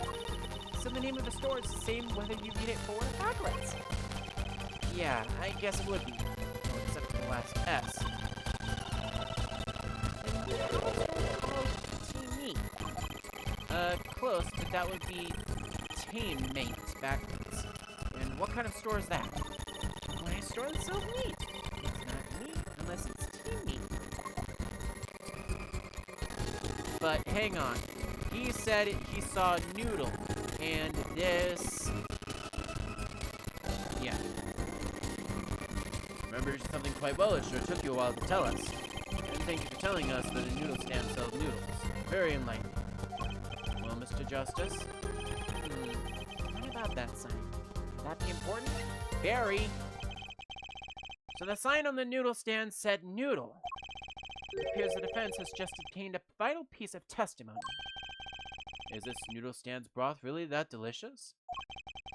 We'll have to go sample the wares one of these days. I think that's worth adding the testimony as well.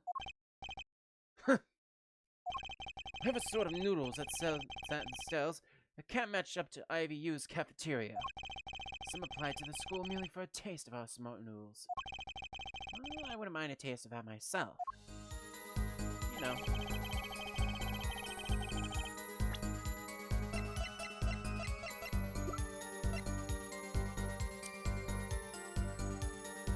You guys know what's coming, so I'm just gonna say it.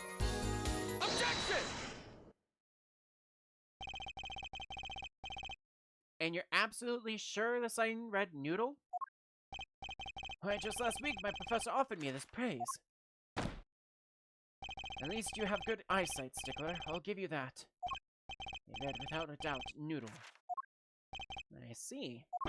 What? Why are you looking at me like that? Is that pity I see in your eyes? Well, let's take a look at our map, shall we?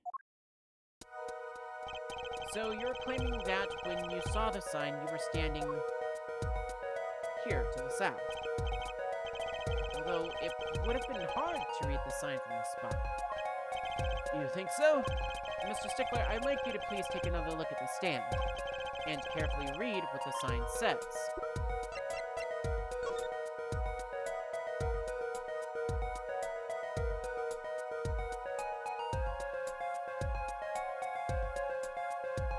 Eldo!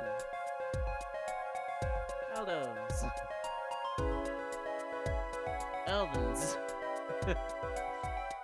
Eldoons. Kind of hard to see the whole, like, E-L-D-O-O-N-S from everything. You can partially see the E over here. Oh, there you go. That's as perfect as you can get. And then noodle. Anyway, I got distracted. E-L-D-O-O-N. See? The sign actually states the name of the stand's owner. Eldoons. Inconceivable! I'm certain it was definitely Noodle for sure, positive. I'm afraid your professor was wrong about that eyesight. I would be so quick to jump to that conclusion. The sign he saw changes everything. The witness says the sign said Noodle, and he saw it right. What would you say if I told you that there is one spot from which the sign would be read the way Mr. Stickler claims? What? Mr. Justice, show us this spot. The witness actually viewed it from this particular location. Take that! The witness was standing here, on the opposite side. How do you know that? When viewed from the south, the sign on the stand reads Eldoons, as we know. However, observe the other side of the stand. Oh, this side says Noodle. Exactly. The name of the stand is split between the front and back signs. Mr. Stickler, you lied to the court. You witnessed the crime from the northern side of the park, not the south. Yow! You got me. Objection! Objection! So what? So what? What does it matter if he saw the killing from the north or the south side? It makes no difference at all. He's right. Travel far enough to the south and you will end up going north. Hey! Smash data update? Aw, damn you. Anyway, you know the global scale, directions are utterly without meaning. Actually, maybe he's right. It doesn't change. It changes everything, Apollo. Trucy? Remember his testimony from before. Though to be honest, I'm a little scared of where this is leading.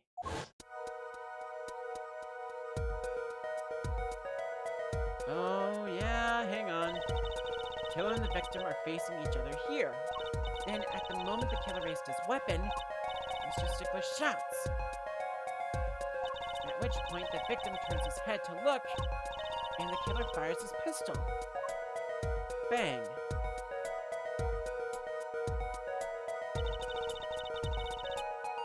That's why the bullet hit him in the right temple.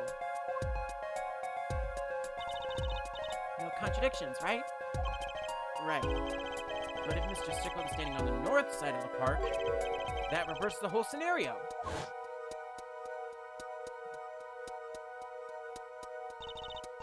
Completely. If Mr. Stickler shouts from where he is now, and the victim looks in his direction,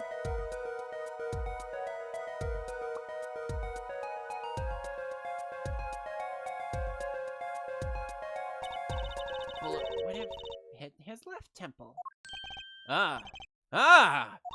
In other words, someone standing at point K couldn't shoot the victim in his right temple. It's impossible. That's right. So now that we know that Mr. Stickler was standing on the northern side, the wound location takes on an entirely different meaning. Indeed, you are absolutely correct, Fraulein. What meaning? The entry wound was on the right side of the victim's head, correct? Well, the right side of the victim's head is north. North. Ah! But that's where the witness Wesley Stickler was standing. Correct. So if he was standing to the north, then the only person here who could have shot the victim in the right temple was Mr. Stickler himself. Yeeow! Order! Order! Order! Wow. Apple didn't fall far from the tree. This whole case on its head while I was still figuring it out. Objection! Objection! Clarify 1 point for me if you look at forehead. What now? Are you truly accusing these college students of murder? Well, I can't say he exactly looks innocent, but something still doesn't feel right. Because you can't picture him as a real killer. Oh, please, looks aside, a really nice guy. All my friends say so. Let's hear what the defense has to say. What are you going to do now, Justice? Will they accuse Mr. Stickler?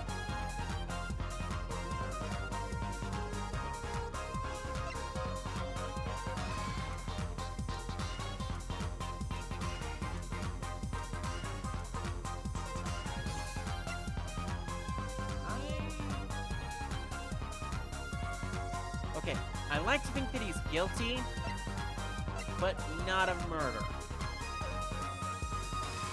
And again, I'm kind of cheating here a little bit, so I do apologize, because, yeah, it looks like Mr. Stickler is guilty of another related crime. I don't think Wesley Stickler is a killer, but he's not innocent either. His unusual silence tells me that much. Mr. Stickler, you seem unusually quiet. Tell us why now. The word confession isn't in my dictionary. Tisk, after all that. I'm afraid it falls to you to elucidate how Stickler's science. Mr. Justice, did you say... Oh, you did say you were accusing the witness just now. For a crime other than murder. Your reason? The court's all ears. Gah! Maybe he's guilty of something, but what crime other than murder is there? Evidence that shows his involvement in some other crime? Your evidence? The court's all eyes, Mr. Justice. Show us the evidence that points to the witness's involvement in a crime.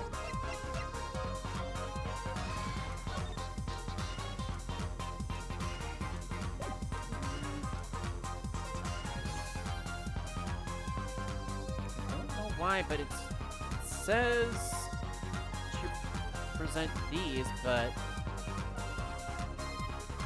Ah! Aha! Oh! Okay. Etoy. Take that! The evidence is this. What? Is that women's underwear? Hey, those are mine.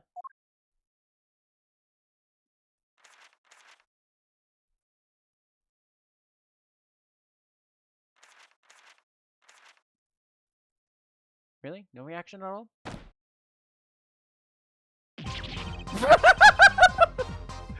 Don't look at me like that!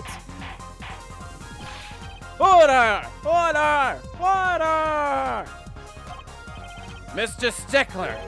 Well, I can't say this comes as a shock. It's not what it seems by Pythagoras' theorem, On the night of the murder, just past 9 p.m., a young girl catches a panty snatcher red-handed. Bravely, she gives chase, but the snatcher flees and hides himself in no other place than the Maractus Clinic garage. Aha! Incidentally, these panties were found in the exhaust pipe of the car there. Presumably, he was trying to hide the evidence of his crime. Ergo, while you may not be a murderer, you are guilty of panty snatching in the first degree. Please hear me out. It's not what it looks like.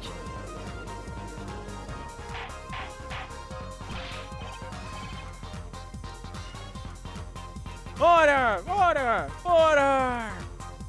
Mr. Stickler, you should be ashamed. It's not what it seems.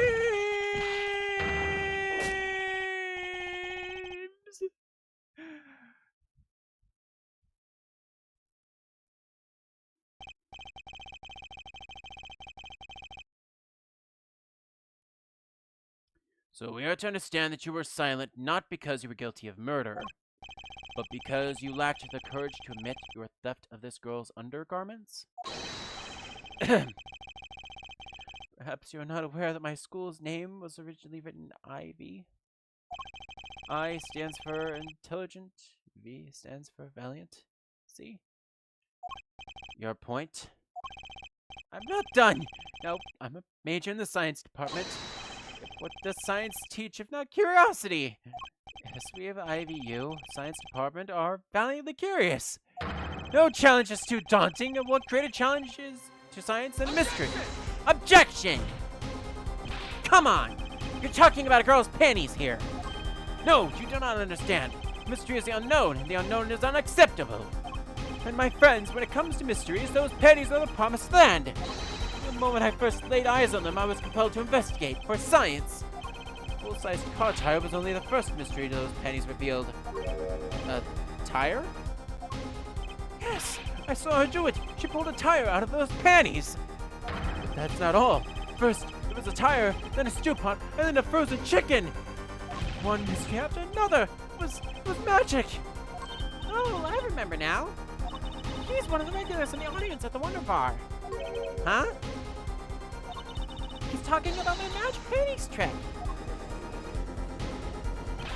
I just don't understand. Broom, a pair of panties? It mocks the very laws of physics. A broom and a frozen chicken, Trucy. Whatever happened to the doves and bunny rabbits? Mr. Stickler, you stole this girl's panties to understand a magic trick? You say panties, but they are so much more than that. To me, they're an object of serious study. I wonder. There has been a recent rash of panty snatchings in the area. Were they all you? I'm sorry, but I did it for science. Each time I spied a pair of panties flapping in the breeze, I'm tuning out all of this because I don't effing care about any of this stickler's ramblings, and Still, that leaves one thing unexplained. You refer to our witness's other lie, yes? The witness claimed he saw the crime from the south, but he was in fact in the north. Indeed. Would anyone care to explain why he lied about that?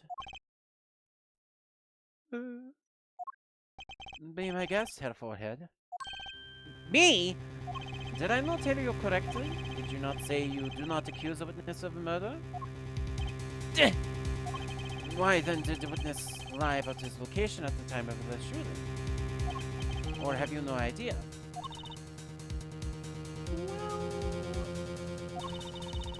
Something about the way the diagram is arranged right now. Do we have access to said diagram, or is it all just... Damn. There's no way of showing the diagram. Well, lost. There's something about the way the diagram is arranged right now. When you think about it, right where Mr. Stickler was standing, isn't there a... Well, Mr. Justice, what say you? Do you have any evidence to show why the witness lied about his location? I think I do. And yeah, I think someone's gonna get upset with me about this, but I've got to present it still. Take that! Begrudgingly. The evidence that shows why he lied is this. What? More panties? How many panties are you carrying in your pocket, Herr Forehead? These are the last, honest. These were found in a trash can at the park. Looking at the diagram, you can see that the trash can was right next to where the witness stood. Mr. Stickler, you didn't... Alas, I'm a failure as a scientist. I can unravel the mysteries of the universe. I can't even unravel a pair of panties. So, these panties are your handiwork as well. That night, I'd been chased, powdered into the Marxist clinic garage. Weeping in frustration, I was forced to abandon my prize. Don't you see how I felt? believe me, I'd rather not. I hid in the garage for some. I jumped the gun. I hid in the garage for a short while, then abandoning the pennies, I made for home. To avoid the office where the girl works, I went towards the south entrance. And I saw them hanging there on a clothesline by a giant mansion. A giant pair of panties! Apparently he didn't know those bloomers belonged to the mob. I had them safe in my pocket ready to take home, when I stumbled upon a murder. The murder of Dr. Maractus. I reported what I had seen, but when I waited for the police to arrive, I got scared. They searched me. That's when you disposed of the bloomers. Yes, a severe blow to the progress of science, but one had to be born. A fascinating if disturbing tale.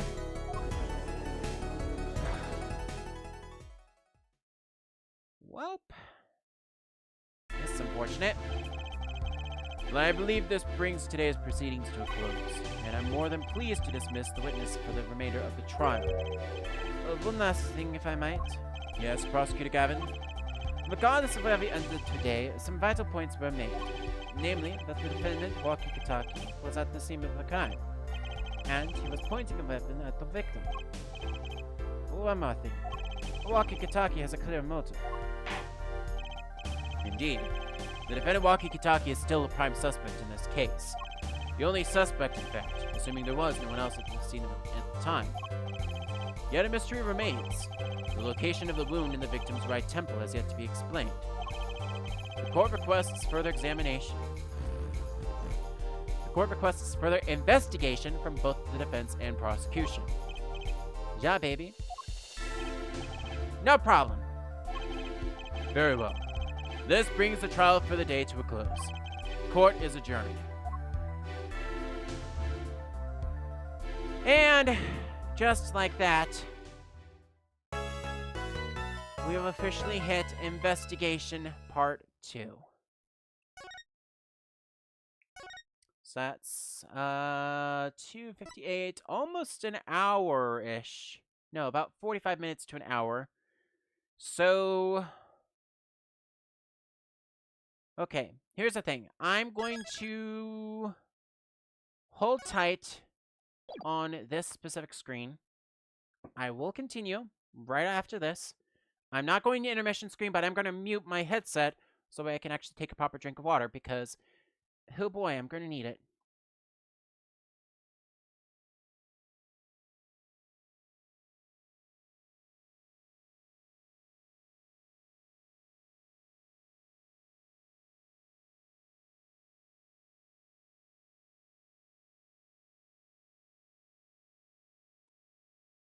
I would like to also add to my record that post-stream,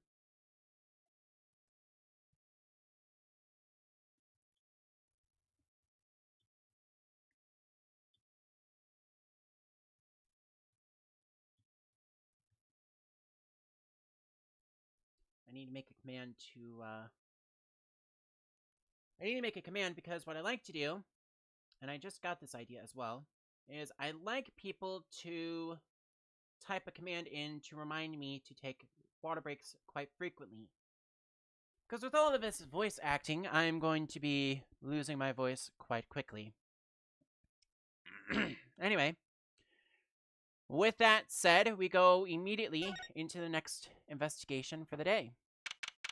And we start right back June 16th, 2:23 p.m. at the newly named Write Anything Agency. Sorry, I had a burp there because I chugged some water. What a train wreck that was. Glad we made it out of that trial alive. Really? Really? I had fun. And Wocky made it through the day too. I was too obsessed with panties to bother with the real case. But it was real good publicity. Imagine the crowd at my show tonight. You should come, Polly. Yeah. Amazing Mr. Half will be making an appearance. Hi, folks. I'll be here all week. That's enough about him. Hello? Ah, Miss Kiana! Thank you for today. The trial went well. Oh, right, no problem. Do you think Wocky will be okay? Well, he's not guilty yet. Please, you have to help him. We're supposed to get married next month. Oh, congratulations! Way to put pressure on a guy. Please let me know if there's anything I can do to help. Well, I suppose you don't mind answering a couple more questions from us. So Lita comes in pleading you to save Walkie as the marriage takes place in a month.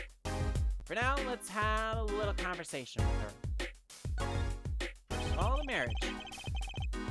Are you sure about marrying into the Kitaki family? I'm fine with it, and I love Walkie with all my heart. Ah, that's so sweet. So it doesn't bother you that you'll be, married to the mob? No, I don't think so. My parents are against it, of course. Say, where did you and Walkie first meet, anyway? Good question. Stella doesn't look like the type to have gangster connections. Oh, we met at my old job, actually. Ah, office romance! She's not very forthcoming with information about herself, is she?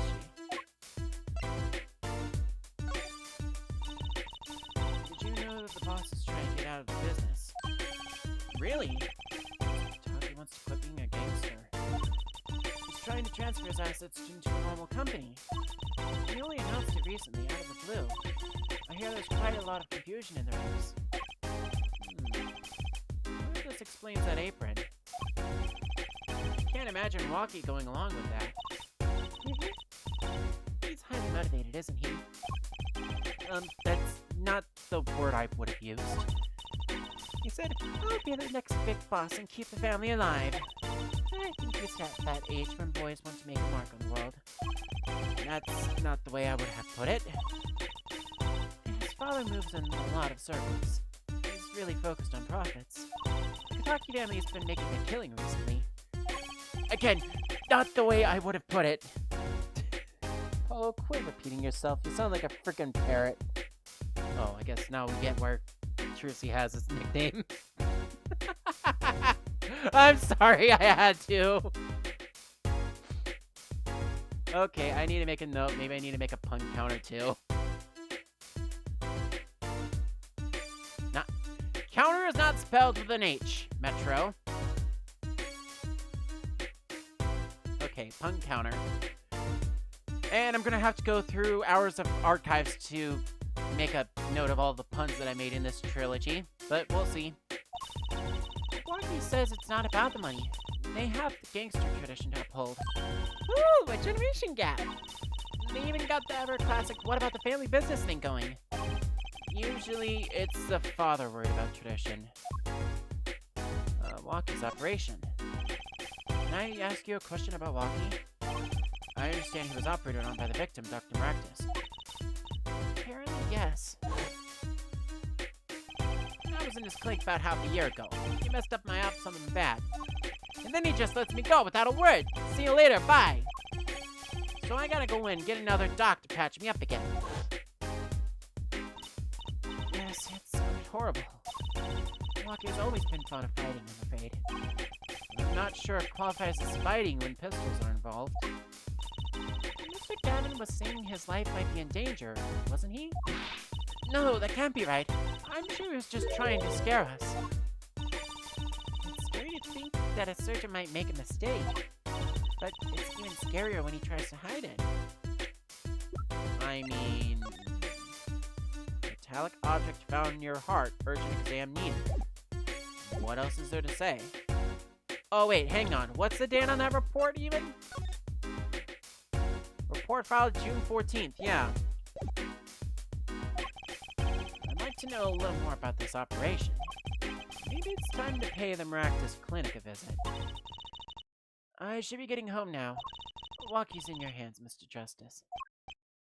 Right. Leave it to me. Hello? I think you're only making her more nervous. Sorry, I'm new at this, okay? It's alright. I believe in you. Okay, but before we go anywhere, we need to check on a certain plant of ours. It's Charlie, the house plant. They've had it for years, apparently.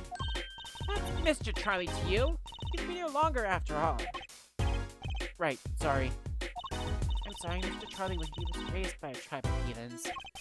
She's saying something to the plant as she waters it. Mr. Charlie forgives you, this time. Is there anything else I might do to please his high leafiness? Mother Froster!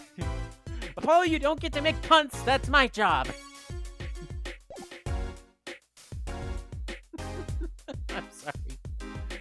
Okay, with that, I believe we finally need to talk with Walkie. Hopefully.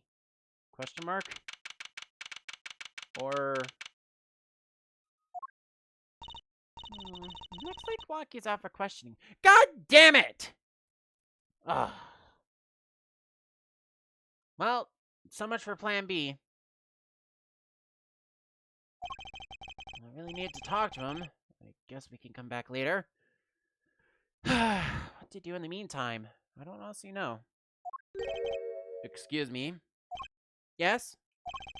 The other suspect is all through with questioning, sir. The other... Ah! You mean the panty snatcher? Wesley Stickler. So they arrested him too? Alright, let's have a little chat with Mr. Stickler. I hope I don't regret this. He is a valuable witness. He is a bit precious, I'll give him that. Oh boy. Please, keep this brief if you would. I'm quite busy. I need to finish this paper. Nick! It's you! Mr. Stickler, we'd like to have a few words with you. Very well. As long as there are few. Nothing would make me happier, believe me. Alrighty? Mr. Stickler, on the night of the murder, you stole... Wait, I can't help but I feel that I'm being misunderstood. How exactly? Yes, that night I obtained a pair of panties, it's true. However, it was my burning curiosity that drove me to do it, nothing more. You wanted to know the trick to my panties, right? You're here too? Oh, great Trucy, teach me! Huh? I must know the secret of your panties. My very existence hangs in the balance. Please make me your apprentice. Apollo, help! I don't know, I think you make a great lovely assistant. Don't say that, Apollo. Alright, and how about what you witnessed? Could you relate to what you saw the night of the murder to us once more time? Can you relate what you saw the night of the murder to us one more time? Why not? Though it hardly differs from the testimony I gave in court. The defendant was there in the park that night, and this I'm quite certain. He was pointing a pistol, something like that at the victim. That's when I shouted, "Stop, you two! Let's resolve this like gentlemen!" The next moment, a shot was fired. This is all true. Really? My pennies are gone. My innermost heart revealed. What further reason could I possibly have to rely? I can't think of anything you'd want to hide more than panty snatching, true? It sounds like Wocky was at the scene of the crime after all. I wish it weren't so.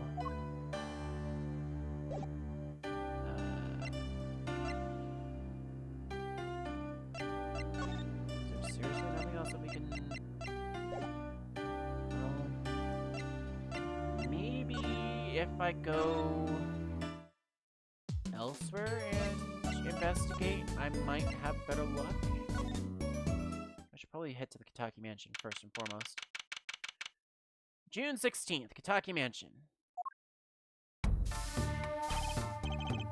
Yipes! She's back. Hey, you two, over here! Us? Yo, little plum, what's up? I think all this gangsteries has a negative influence on Trucy. I heard you retrieved my bloomers. Well, I was just good. Bah! A man speaks clearly and takes credit where it's due. Well, you caught the thief, didn't you? Yes. Sorry, I caught him. You're cute when you're nervous, Polly.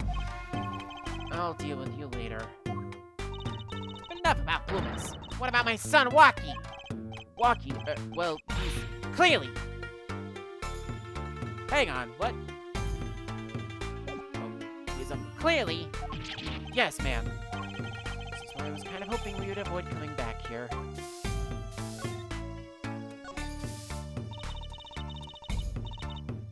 He's really everything you'd expect in a boss's son. I'm gonna be a gangster, dude. Life does have an appeal for that age, particularly for boys. What? Don't look at me like that. He was shot in a turf war about half a year ago. Yes, we heard the story from Wocky. But didn't tell you the whole story. You know, even if he had a pistol then, he couldn't have shot anyone. What? He acts like he's hard, but he couldn't shoot someone to save his life. I should know, I'm his mom. Words do have a certain weight to them. Hopefully, when this is all taken care of, me and the boss can sort out the differences. The boss? You mean Wocky's father? They didn't seem to be on the best terms, did they? It's true. One of our pistols is missing. So the murder weapon was from this mansion. We kind of figured, given the difficulty of obtaining a gun these days. None of the rank and file have access. Only the boss, myself, and Wocky could have taken it. I see. I'm sure the cops will continue tromping all over the mansion because of this case. Maybe this is a sign that it's time for a change. She doesn't seem too concerned, at least. Yeah, Wocky's fiancé. They're getting married next month, correct? Yeah, I suppose. You've been staying over lately.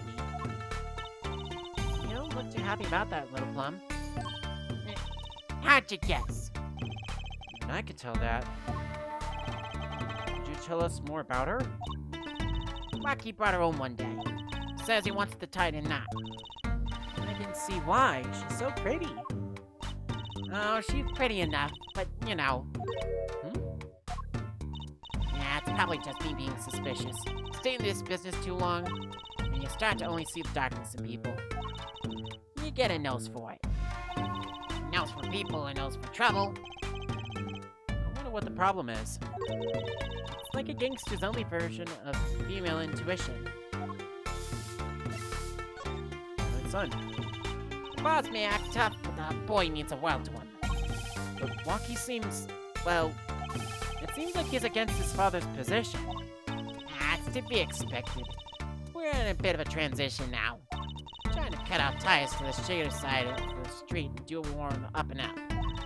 Wocky isn't too enthusiastic about the change, it's true.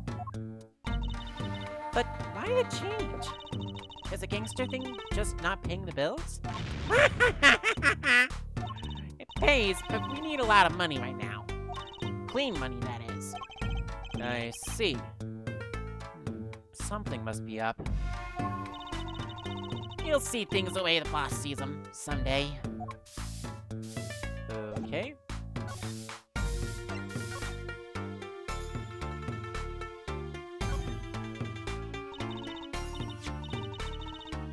This trash can. This is where we found the mirror. Come to think of it, wasn't there something else in there? Something near the bottom. Ah, look at the paint on these. That means these must have ended up in here after Mr. Wright's accident. Maybe they're connected. Let's pick them up. Slippers added to the court record.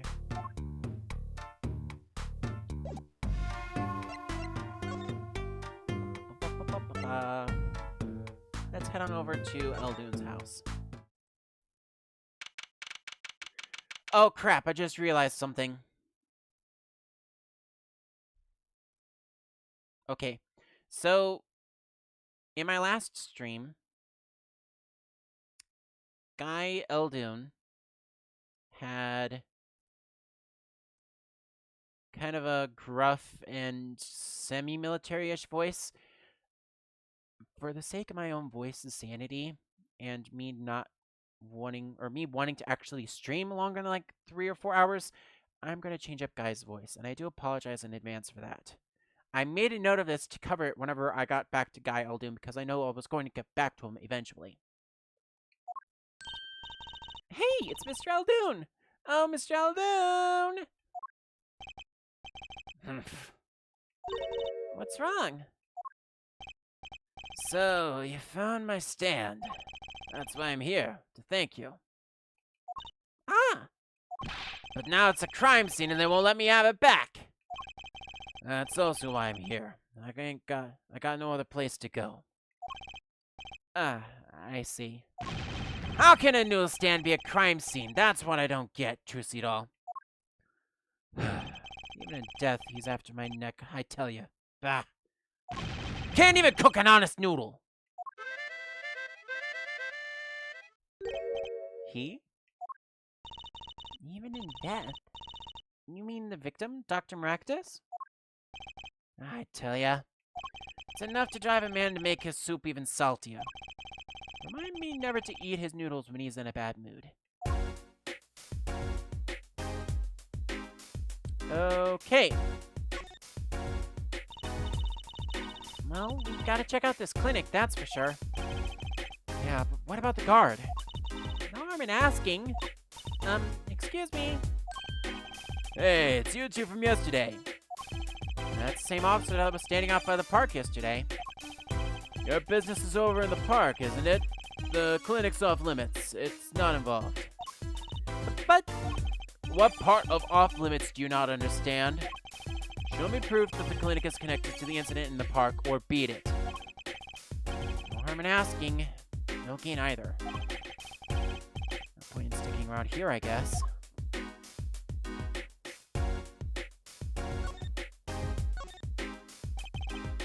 That stand. For generations, it's served up the very best noodles us Eldoons can make. A tradition of noodles and salty broth. It's more than a stand. It's history, I tell you. Watch what you say, or it might become true. That's a great story, Mr. Eldoon. A single stand passed down from generation to generation. Of course, to be honest, I didn't plan on doing it. That's right. You said something about that. About you rebelling against your pops, wasn't it? Good memory, Trucy doll. I was go-getter back in my day. Until my friend next door butted in. In the end, I was left with nothing but this dusty old standard and my fortune. Mr. Eldoon, I don't mean to pry, but what exactly did you do before you became a chef? Let old noodles lie, that's what I say. I'm starting to get an idea of what he did anyway. He stole my dreams and left me without nothing but noodles. Now I don't even have that. Maractus Clinic? Mr. Eldoon, if I might ask, what exactly happened between you and the Maractus Clinic? Eh? I couldn't help but sense enmity there. Enmity? I hate him. Hated acting like he smells like roses when he's rolling in mud. Excuse me? He's the only doctor at that clinic, you know. Pretty impressive, eh? I'll tell you the secret of success. The mob. You mean the Kitaki family? They're always having them turf wars or whatnot. Always an injury or two that needs fixing. Maractus saw a chance for some business. So we started giving the Kitaki family a good deal. A deal? Every fifth operation for free. He stole the idea from my pops. One free bowl of noodles a week, he used to say. Did the doctor just decide to do that? What about the insurance companies? Oh, no doubt it's illegal, but it got him in good with the family. Pretty soon he was getting all the business in town, leaving me here in the dark. Up to my neck in... God damn it. Up to my neck in soupy noodles. I think I figured out Mr. Eldoon's former occupation. Can't hurt to ask, Apollo. Mr. Eldoon, or should I say, Dr. Eldoon? Figured it out, did ya? That's right. I was a doctor, a surgeon, until the year before last. So, Mr. Maractus was your rival? You like those onions they put in the soup broth? Yeah, kind of. You take a spoon, you drink some broth, those onions will find their way in there. If people who like them, well, that's just fine. For people who hate them, I hate onions. Hate them. Always sneaking in from the side, getting in the way of the good taste and spoonful. Well, that's what he was. An onion. Onion boy, that's what I called him. So, you weren't exactly friends. Ha! Me and Pal Maractus. Ever since preschool, we were getting in each other's face. No matter what I did, sure enough, he'd come following along. And he'd do it better than me. Just blow right past without so much as a howdy. I see. That's right. I was a surgeon long before he was, you know. That no-good onion boy comes along. Well, Trissy, looks like we found ourselves a new suspect. Don't say that! Thanks to him, I was forced to trade in my scalpel for a ladle. Sorry, pal. I didn't mean to weigh you down with an old man's ramblings. No, it's fine. By way of apology, you ever get yourself in a spot of trouble, you drop by. Huh? You're investigating Maractus, aren't you? Yes. Well, you want to know about a doctor, you ask a doctor. That's all I'm saying. You just think me if you need something, Trucy doll. Right! Thanks, Mr. Eldoon. I guess the time spent listening to him complain wasn't entirely wasted. Can we move?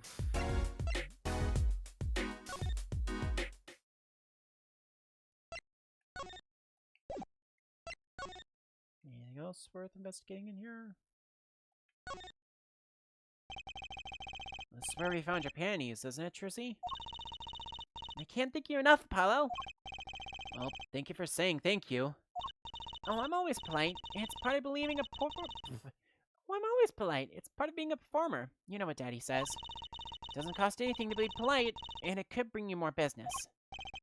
Typical. Just kidding. I really am grateful. Okay. Maybe I can find...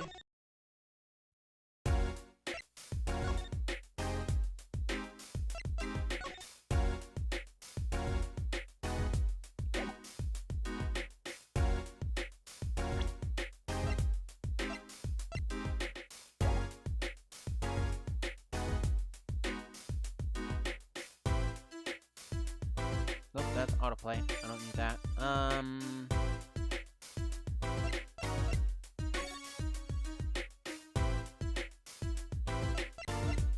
Okay. Can I go...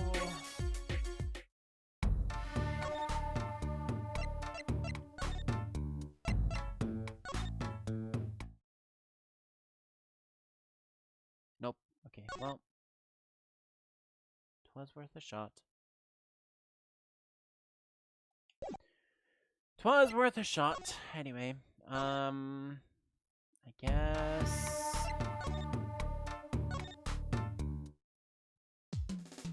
I hate that I have to go all the way back here to get to the detention center. But you know, it kind of makes sense, because you have to go back to Write Anything Agency in order to get to the detention center, because apparently, canonically, Apollo doesn't know how to get from elsewhere to the detention center other than by direction of the agency. Also, I do apologize for missing that, Diggs, but thank you very much for the message there. And I would, yep, thank you very much. Will do. Have a great stream indeed. Alright, June 16th, detention center. Maybe there's someone else we can talk to now? Can we finally talk to our client? I was hoping to meet with my client? Walkie Talkie's just finished questioning. I'll bring him out. Great! Finally! Thank Frost, we can finally do this. Yo, sup, my little imposter? Yo, sup, my little imposter? Eek! What did you call me? Dizim, it's you. Sorry, G. I thought you were Lita. My little imposter sure is a strange nickname. It's a Clink thing. It's a Clink thing. You wouldn't understand. Did I say imposter? I meant poster. Like pasta girl. Alright? If you're going to drop part of that, why not drop posture and just call her girl? Because she's so much more than that, G. She's like an angel. A fallen angel. So, what can I do for you? What can I do you for? Well... You don't look so chipper today, Wocky. You worried about your, heart condition, maybe? Really need to turn this down a little bit. Oh, the wackest thing of all. All us G's lining up, taking eye exams and all that. Better to die young than fade away, Bizoy. A relief to hear. Eh? What's a relief? Oh, did your father not tell you? And that bullet you carry so close to your heart, if not attended to immediately, it could kill you. Oh wait, that's Russian, not German. Oh well. Man, I ain't trying to hear that. A man fights to protect what's vulnerable to him. God, I can English tonight. That's very clearly says vulnerable.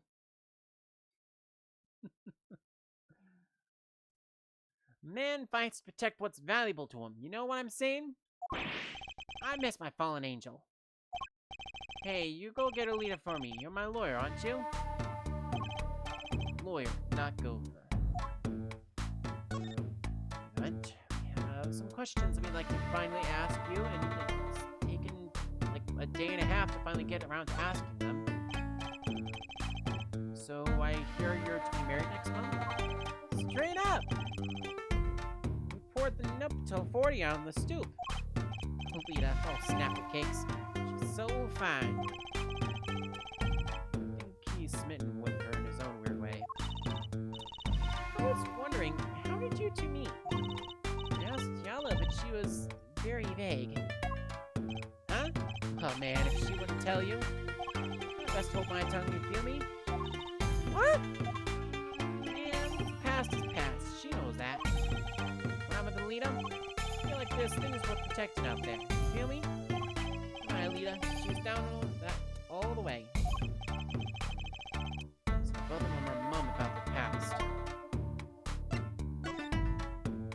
Do you think you could tell us about what happened with young Calmaractus? There's something you should know. We Kitakis are having what you might call a feud with the Rallis family. So about 6 months back, I go into Rallis' turf, packing a knife, right? You were shot? Coldest thing I ever seen. One shot to the heart. My homies weren't too late. It's a miracle that I lived. It's already considered one of the 7 wonders of the Kitaki family, you know that? So, you were taken to the Maractus clinic then? Should have seen their faces when they wheeled me in. Can't just let the boss's son die, you know? I hate to have been in that doctor's shoes. Mr. Kitaki is scary enough when he's not angry. But the bullet that hit you, it was never removed? And it's still threatening his life. Doctor, he did it on purpose! Revales paid him off, I'm sure of it. I need to hear more about the night of the murder. That much is clear. Life in the family is a G thing. It's about being a man. You know what I'm saying? Sorry, I'm not up on my G things. I'm not even sure what a G thing is. My old man, he's gone soft. He says the old rival gang's days are over. He just wants to make money. Isn't that a good thing? Man, there ain't no soul making money. Better live fast and die young, for shiz. Wait till I run the yard, then everyone will know what time it is. That's right. OG time, all the time. Represent. Hello, why talking about old guys? I don't think that's what OG means, Trucy. Okay. Is there anything else that I can maybe... Oh, yeah.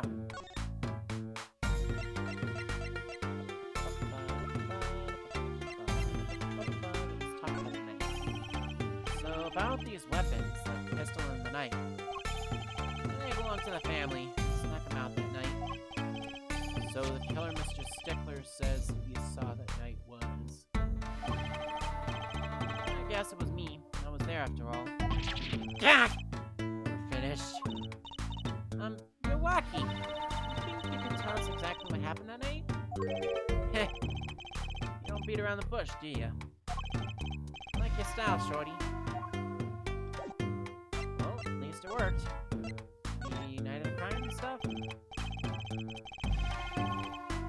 Actually, there's a question I've been wanting to ask you for a while now. That is, did you do it? Did you shoot him? I don't know. Huh? Dang, that checkup when I found out about the bull in my heart. I borrowed a gun from the family stash. Figured I'd give that doctor a taste of his own bad medicine. Like where this is going.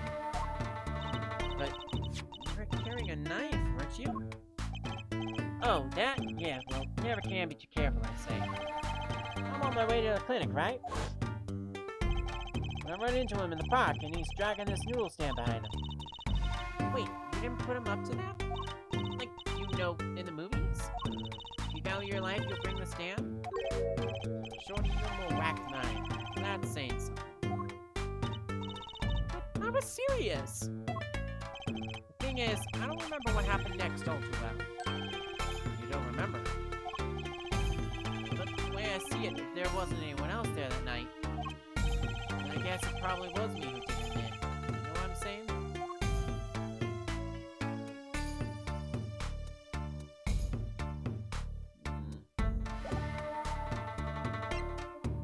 So he's not sure if you shot the doc or not.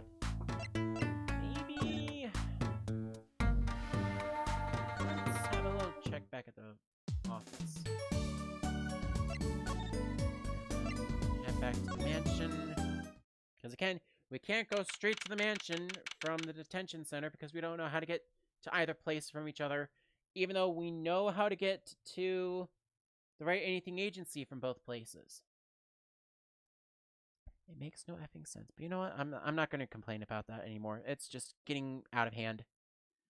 Anyway, Kitaki Mansion. Look at that crowd over by the park. Probably people trying to get a glimpse of the crime scene. But why are those girls screaming? I think I just heard one saying, "Oh my god, it's him."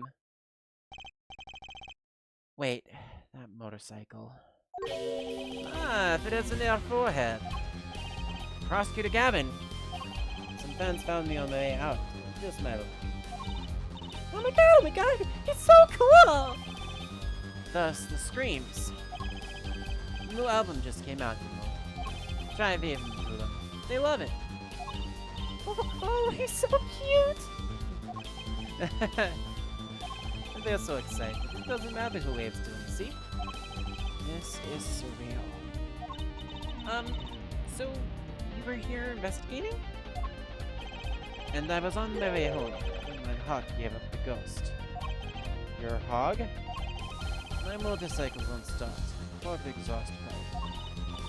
Too bad. It looks like such a nice bike, too. Hard to believe that it could break just from that.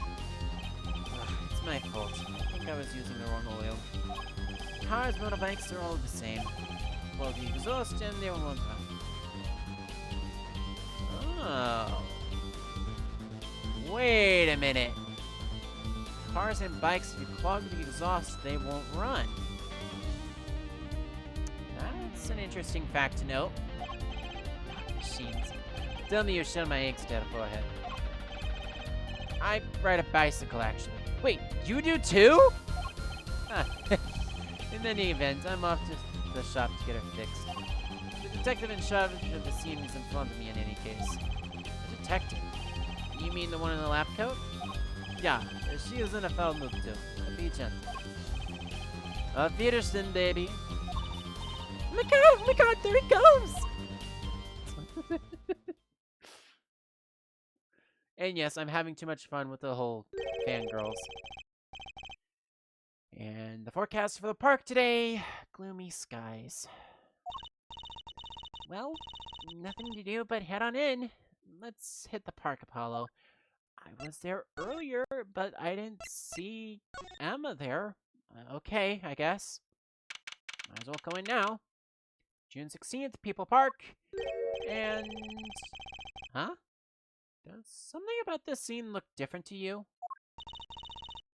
The blue tarps are gone. Maybe that's it? Yeah, I think you're right. Look, over there. My frock detective from yesterday. She seems to be apologizing reverently to the trash can. She's under a lot of stress. The investigation's probably not going so well. Hey, you there! If you're going to talk about someone behind their back, do it more quietly, please. Oh, Detective Sky. Hello.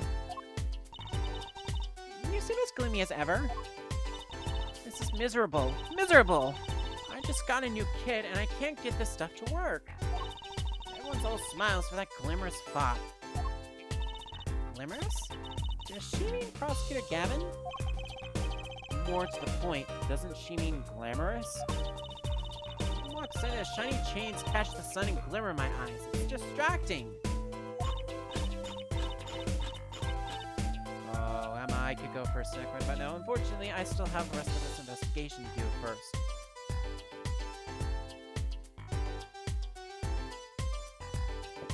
Oh!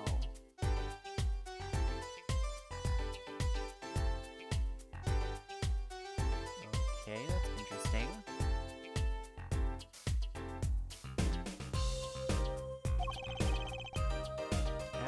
I have a bad feeling about something here, but we're probably going to get to this soon. Speaking of distracting, I guess I just have to accept the fact that I lack talent. Sounds like she's trying to sort out some... Looks like... I swear, it's almost as if I'm dyslexic at this point. Sounds like she's trying out some sort of new forensics technique. Alright, let's see... So, Detective Sky, you know Mr. Wright, correct? How do you know my daddy? I want details! Well... He helped me out a long time ago. You might say he saved me. Wasn't she saying something about getting involved in an incident? I can't stand it when things are vague, especially in a case. I went to study to become a forensic scientist in Europe. But you're a detective now. Well, I failed the test. But, you know, rank and title don't matter. What matters is what's inside your heart. I've always thought that too. My heart is full of science. That's why I brought this kit through mail order. And I'm going to test it here before the forensics team arrives. Are you sure that's okay? I won't lie, I'm not fond of the man.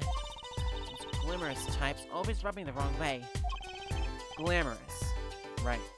The prosecutor should be cool of wit and furrowed brow. Less glamorous and more simmerous, you know? No, actually I don't. Well, that and what happened 7 years ago. Prosecutor Gavin was the one who stripped Mr. Wright of his attorney's badge. What? Really? He was the one? You mean you didn't know? I thought you were one of his boys. I'm neither a boy nor one of his, but let's see what she has to say. What exactly happened 7 years ago? Lord, time, Lord, time, Lord, time, Lord, time. I'd never actually heard the details. Lord, time, Lord, time, Lord, time, Lord, time. Then investigate. It's better you learn it for yourself anyway. God damn it!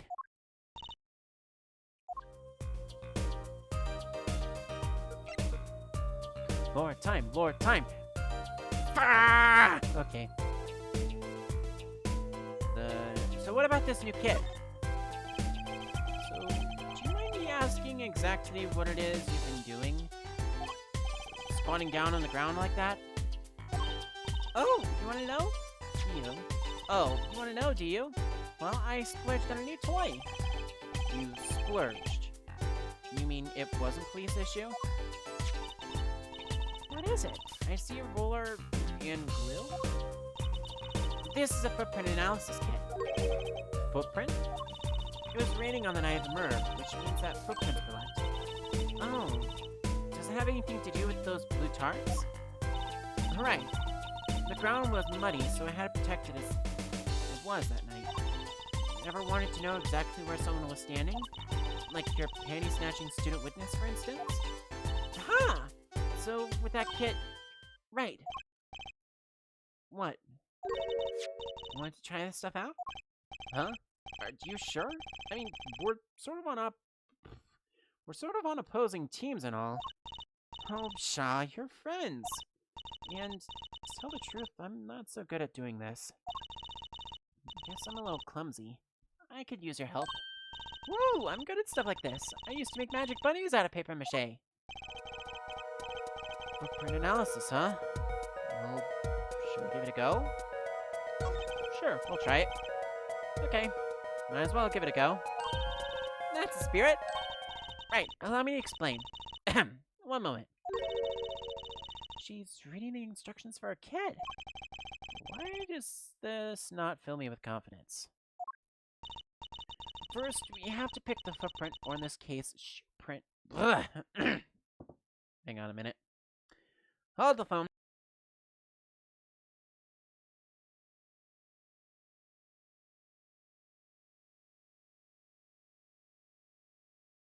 Got something stuck in my throat here. Alright. First, we have to pick the footprint, or in this case, shoe print we want to analyze. I've taken the liberty of marking all the shoe prints in the park. Well, which shoe print should we start with? We're going to verify the defendant's account. Here's a place to start. Shoe prints, prepare to be examined. Woo! This is so exciting! Right, here goes. First, pour the plaster onto the print until it's full. You try it. How am I supposed to do that? Just press the button where you want to pour the plaster. Like this. That doesn't look too hard. If you run out of plaster in your beaker before you're done, you have to start over.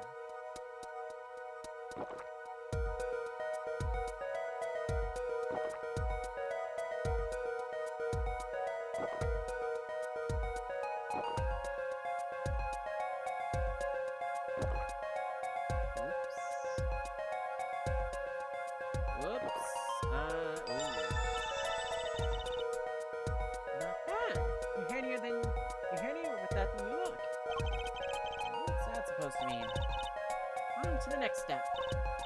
Dry the plaster until it turns white. Right. And just press A to blast it with the dryer. There, give it a shot.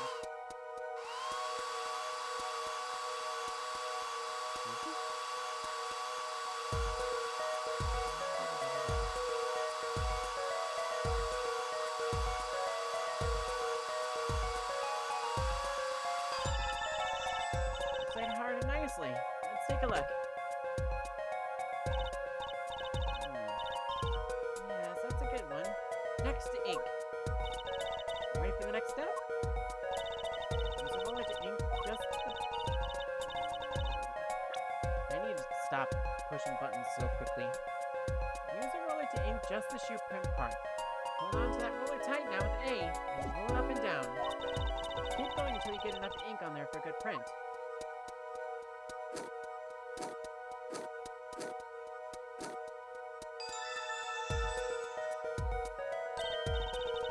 Right, now the moment you've all been waiting for. Let's take a print. Ready? Here goes. Oops. Let's see if we get a match.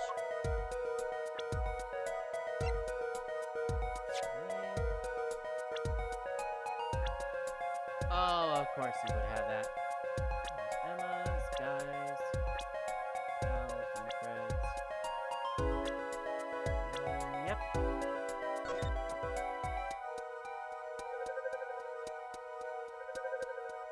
Comparing.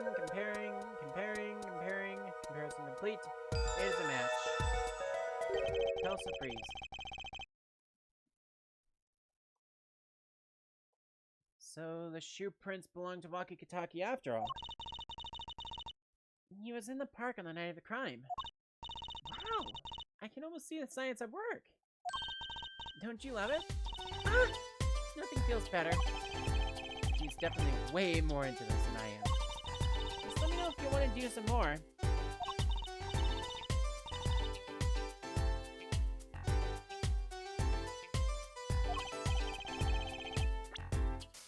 I'll be here solving a case with science. Well, that's really brightened her mood.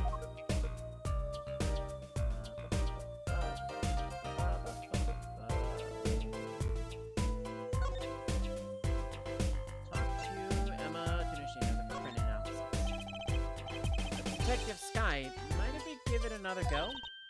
Right on! Leave no print unanalyzed, I say. Now to pick which print you want to analyze.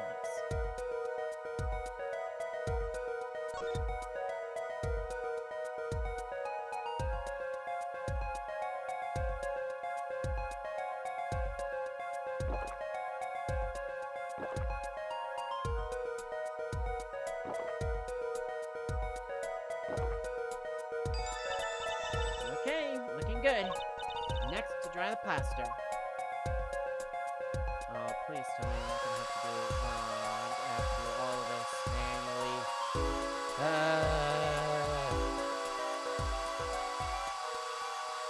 Editor, can you please kindly cut this out?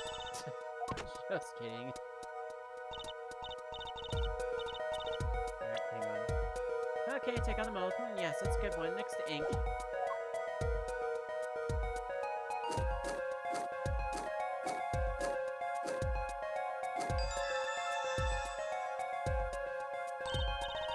Right, now the moment you've all been waiting for. Let's take our print.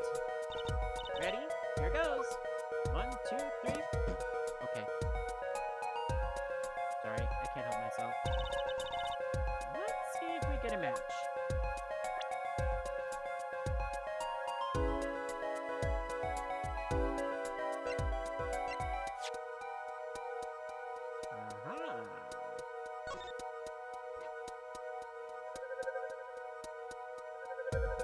Comparing.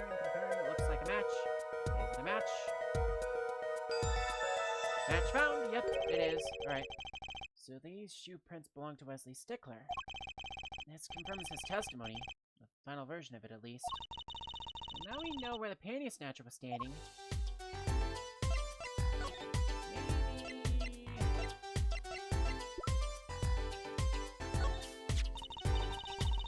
Say the Maractus Clinic. Hey! What? His slipper. Look right here. I think I see a toe mark. Toe mark? You think we can get a print off that? Sure. Toes have prints just like fingers do, you know? This little clue might be a gold mine. Oh, there's one problem. The police station doesn't keep a record of toe prints. So we want to know whose it is. I guess that would be too much to hope for. Still, it might be useful somehow. Let's analyze it.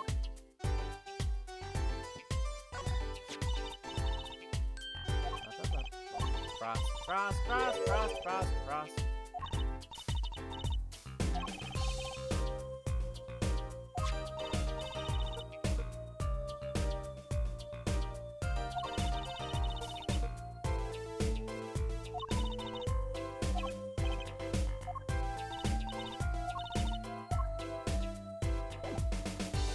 Okay, I'm sorry, I messed up. So we look at the slippers, we present them, it looks like a dark toe mark, it looks suspicious. Check the mark and you will get a choice to... Oh, hang on. Okay, wrong. Jesus. There we go. I wonder, would this be a print? toe print. Good call, Apollo. I bet we can analyze it just like a regular print. This could be a vital piece of evidence.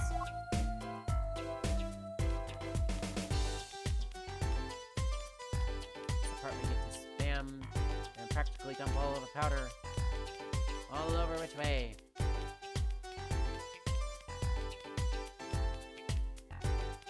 So I like to also make a note here from the last stream.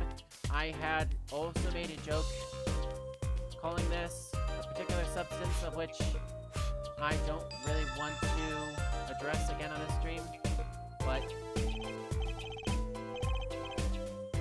again, I would like to make a note that I made a joke of that kind, and I apologize for that.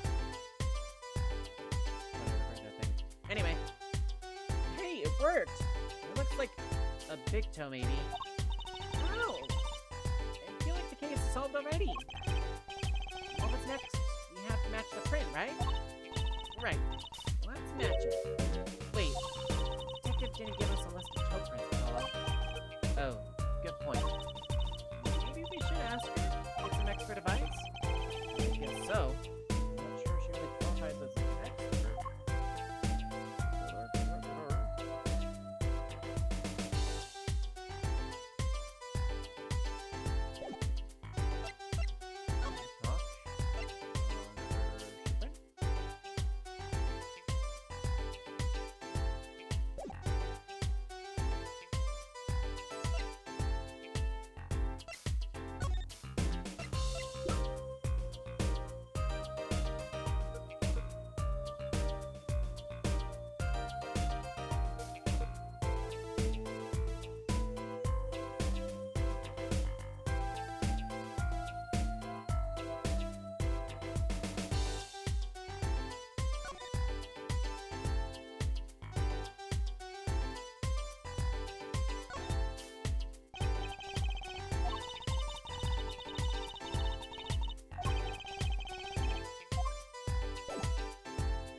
Oh, I skipped a part. Detective Sky, mind if we give it another shot? I believe you're beginning to appreciate the wonder that is forensic science. Yeah. Pick which print you want to analyze. Well, there's only one.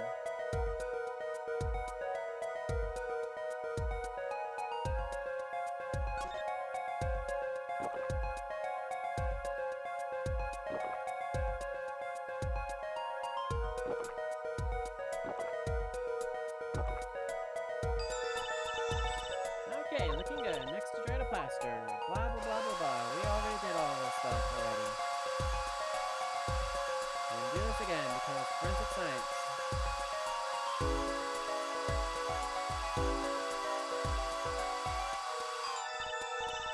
Okay, out of the mold. Yes, that's good one. Next to ink.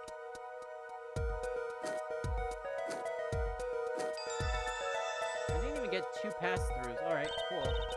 Alright, now the one you've all been waiting for. Let's take out the print. Ready? Here it goes. 1, 2, 3. Alright.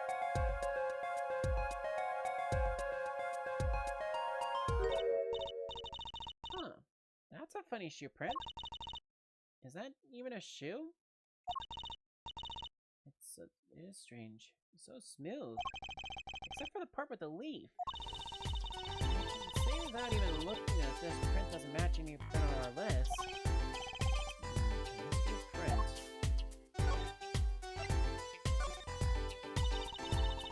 This print is far too smooth to be from a regular shoe.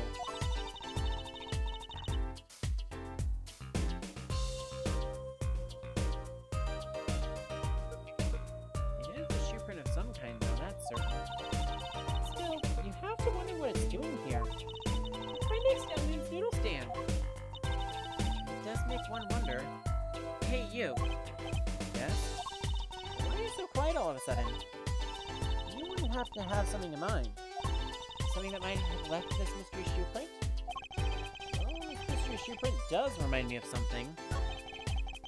I'm pretty sure I've seen something that would leave a print like that. You know, I think we have have a culprit right here. I think we have our culprit right here.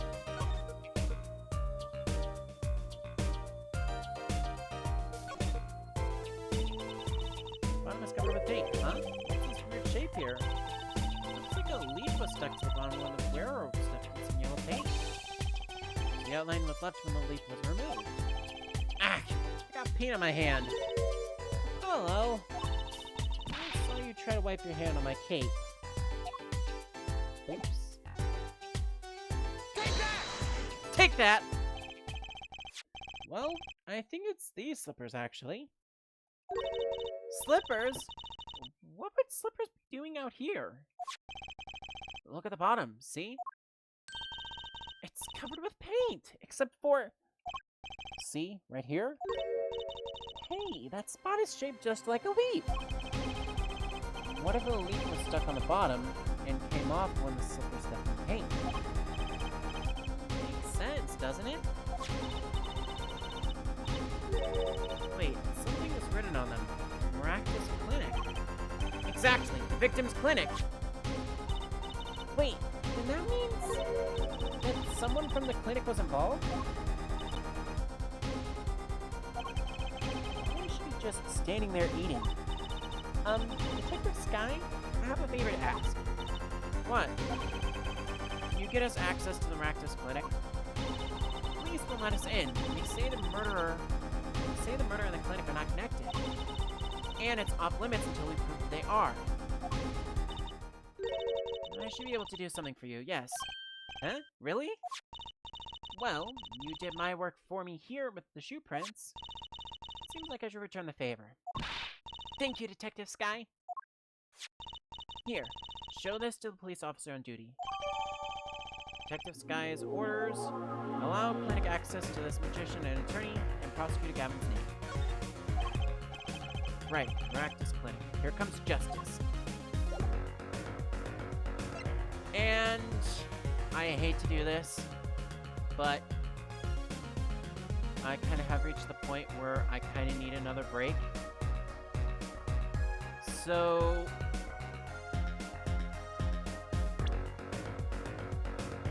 here's what I'm going to do.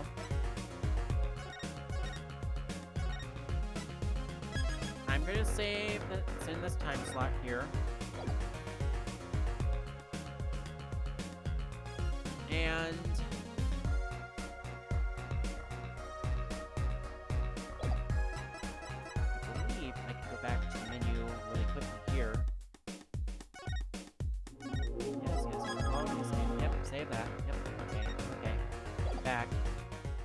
Alright, so I'm going back to the menu here just because I'm not sure if I want to continue at this point, but when we return, hopefully if we return, we will continue with Apollo Justice Ace Attorney from right where we left off. So, I don't know why I went back here, honestly, because this music isn't even going to show up on the intermission screen. Except this music will. Anyway,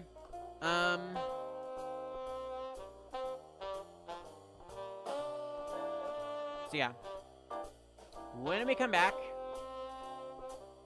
I will go ahead and we will continue right where we left off in Apollo Justice Ace Attorney Trilogy. This is break number 2 of what most likely will probably be 3 tonight. So...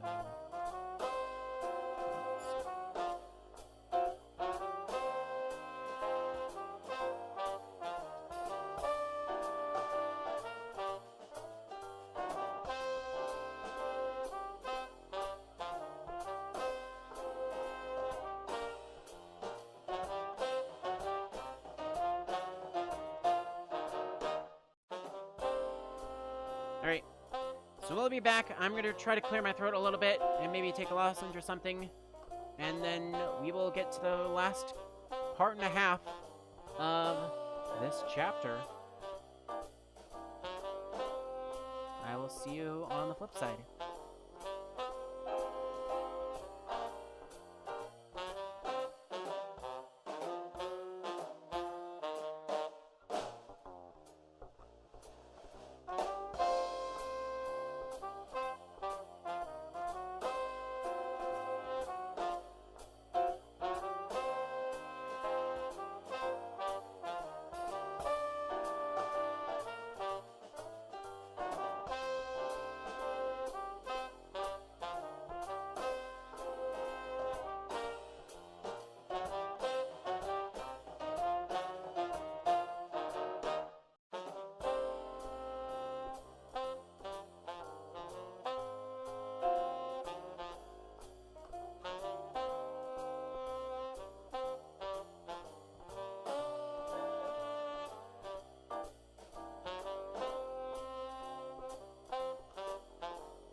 This is the part where I would read off some announcements and alerts if I had any alerts specifically.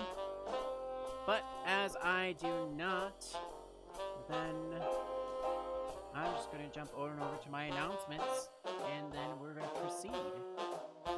First of all, you are watching... Hang on, I need to put myself back on the right screen here. There we go. Hi. You are watching my playthrough of Apollo Justice Ace Attorney Trilogy here at twitch.tv/DanMetroArnold. For those of you that are lurking in the chat, I do want to give you a very warm welcome. Regardless if you can chat with us or not, thank you very much for watching DMA Live here at the Twitch. If you would like a free lurkers shout out, feel free to type in !lurk in the chat, and we'll give you an audible thanks for dropping on by. Furthermore, I do also want to acknowledge that we are almost 20% of the way to our first follower goal, which is set at 50 followers. As a reminder of the follower goals / unlockable stream incentive opportunities for this playthrough, upon reaching 50 followers, we will also add to our play list of games Turnabout Reclaimed, which is the bonus episode from Ace Attorney Dual Destinies. Furthermore, once we reach 100 followers, we will add to that Turnabout Time Traveler, which is the bonus episode from the Spirit of Justice. And lastly, if we manage to reach 150 followers by the end of this playthrough, which is expected to take until the end of March, we will not only play through both of the bonus episodes, but we will also, on March 31st itself, react to Asinine Attorney, which is the 2 bonus episodes that were exclusive to the original Spirit of Justice game. Again, for those to be featured on DMA Live, all 3 incentives need to be met on or before March 30th of this month. There will be cases made for Turnabout Reclaimed and Turnabout Time Traveler to be made for a Sunday stream in April, but that will be at my own discretion and upon reaching those goals.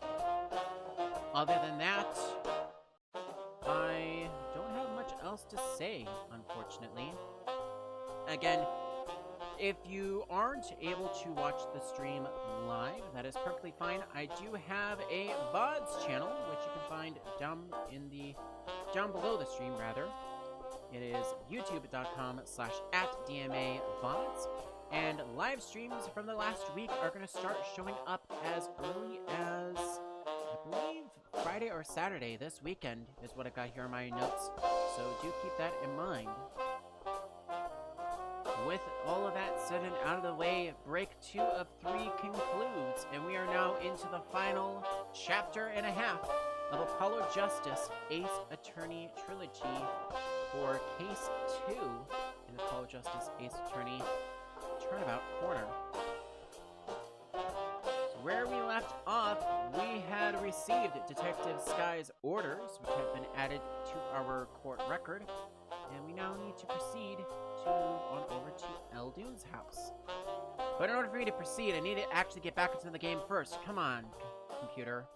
Can we actually kindly do that? There we go.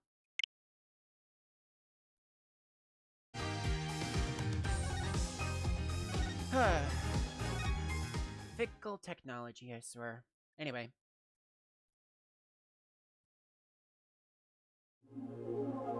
So we just got the orders from Detective Sky, and we are taking them over to Mr. Eldune's house. June 16th, Eldune's house. Ah, you two again. When, oh when, will you learn? Look at me however you want, you're not getting in today. I wouldn't be so sure if I were you. Look what we have. What's this? Detective Sky. Yesterday it was Prosecutor Gavin, today it's Detective Sky.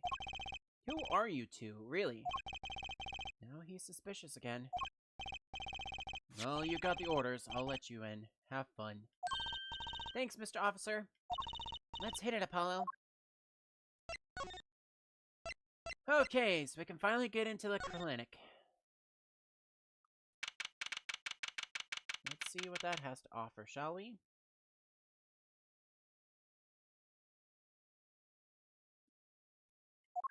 Looks like no one's here today. Huh. Kind of an at-home sort of place, isn't it? Well, this place has a connection to the murder in the park. I'm sure of it. The police guy up front wasn't so sure. Beyond it being where the victim lived. Looks like the police team's gone home for the day. There might be some clues lying around.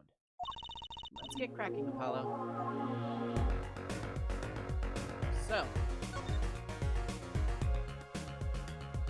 Leading off. Oh, look at there. We got some noodle bowls down here on the ground. Look at all these bowls. They're from Eldon's Noodles. There's Mr. Salty. And I think we figured something out. I think we have. Mr. Eldon must do takeout. No, not exactly what I was thinking, but sure. All the bowls have been washed clean. Not our first clue, see.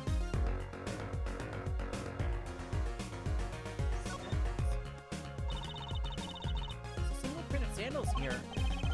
Wait, but why would there be sandals here? Unless they belong to one of the patients. Or unless they belong to one of the patients. Or maybe it's a visitor that came to see Dr. Maractus. I think they use his house entrance instead of the clinic entrance in that case. And if this patient or visitor isn't still here, might they leave without their shoes? I'm gonna take a closer look at this, just in case. Cute women's sandals, found in the Maractus Clinic void. Fishy. Ah, I can't click on the fishy, damn it. Wait, is that an effing piranha? Hold it. Hold it. I did this trick once before, and I get to do this again. Looks like a frosting piranha there. Tell me I'm wrong. Tell me I'm wrong, chat. Any of you lurking in the chat, tell me I'm wrong. That does not look like a piranha. Does it? Anyway. Well, reception desk. Late reception desk. No one's here, of course. There's a small sign on the counter. Please pay your bill. Remember, we're the ones holding the scalp. Brutal, but effective.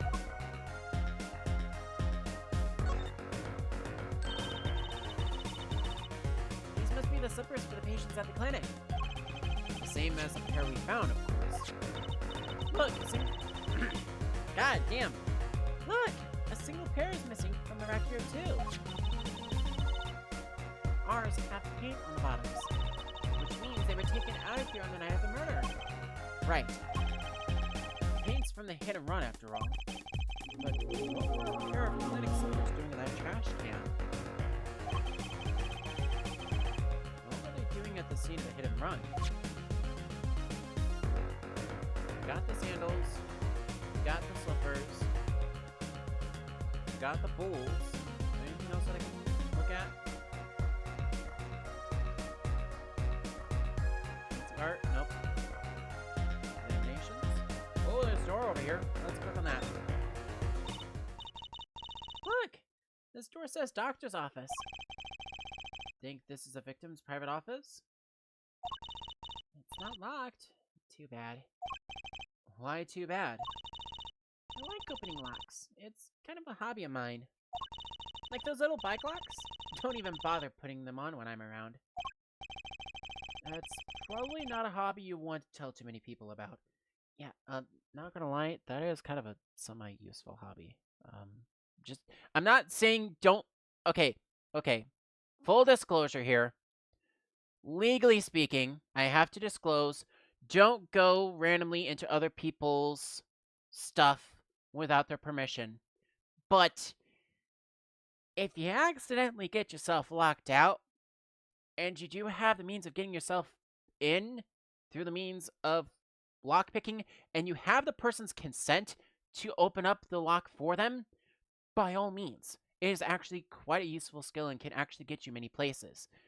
But it does make you hella suspicious too at the same time. I digress. Back to the topic on hand. Yes. Oh, poor Trucy can't lockpick the door. Boo-hoo. Anyway. Oh. Apollo, that sound. It came from behind this door. Someone's in there. Yep.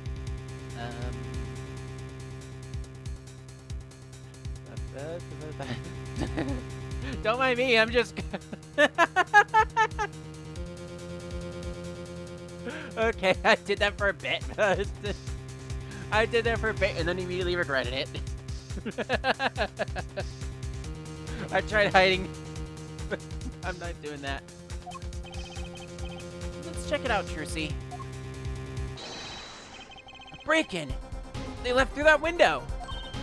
Wait, Apollo, you're too late to catch them now! That must be her experience as a prey snatcher chaser talking. Well, we should tell the police. Let's check the room out first, Apollo. If we call the police now, we'll lose our chance. You're right. She's better at this than I am. Well, one thing is for certain. This clinic and our murder case are looking pretty related now. Oh, boy. Oh, boy, oh, boy. Do we ever have such an interesting thing here. We've got papers all over the goddamn floor. We've got a spilled cup over here. I want to look at the cup first. Books and papers are scattered around the room. Wow, what a mess. This is worse than Daddy's room. Burglar must have left in a hurry.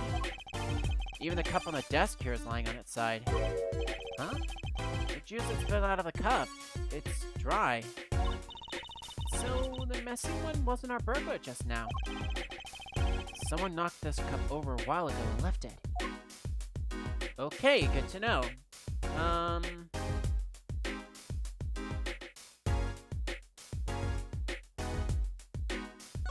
Look at the thing up there. Whoa, what are those? Well, it's covered with beakers. Eek! There's something moving inside that one! You look, Apollo. Hey, look yourself. You can't... Oh. It's a goldfish. Wow, they're all fish. So many kinds. Whoever designed this had a sick sense of humor.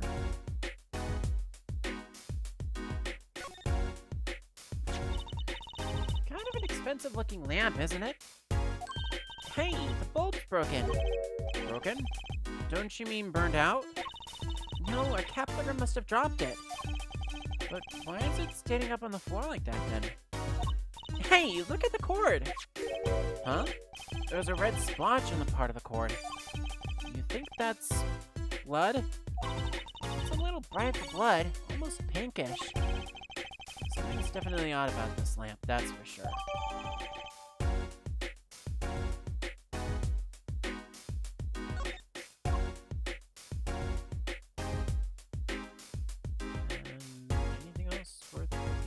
Poor potted plant.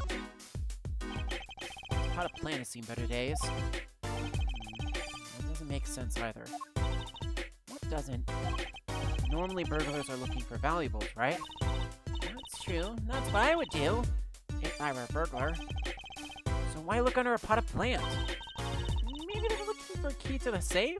I've heard of people putting their house keys on a plant, but the key to a safe? Then maybe the burglar was looking for the house keys. This is getting nowhere fast. Okay, speaking of safe, I've been dodging that for a little bit now. Let's look at the safe here. What a cute little safe. Looks like a 4-digit lock. Zoom. Yeah, I can do zoom too. Whee. Sorry. I can do zoom too. Alright, I'm sorry. That's enough zooming. Alright. Someone's already entered in 2 numbers, Apollo. 7, 9... Wait, do you think that burglar just now was trying to open it? I wonder what's inside the safe. Is there any way we can figure out the last 2 numbers? Well, we know the first 2 are 7 and 9. Maybe there's something in the court record? Something that can help us figure out the last 2 numbers. I wonder. I mean, we already know where this is going, but this is kind of sketchy as hell, but... Well, I have an idea. I knew it, Apollo. What is it? Well, what we have to know is what buttons have been pressed. We can use this to find out what the next 2 numbers are. Take that! I'm not screaming take that, by the way. When you press the buttons, you have to touch them with your finger, right? It would leave a print. When you open a safe, you don't press any other buttons but the right ones, right? So, if we can find the buttons with the fingerprints, we'll have the safe code. Not bad, Apollo. 1, 2, 3, 6, 9, 8, 7, 0, back, 4, 5.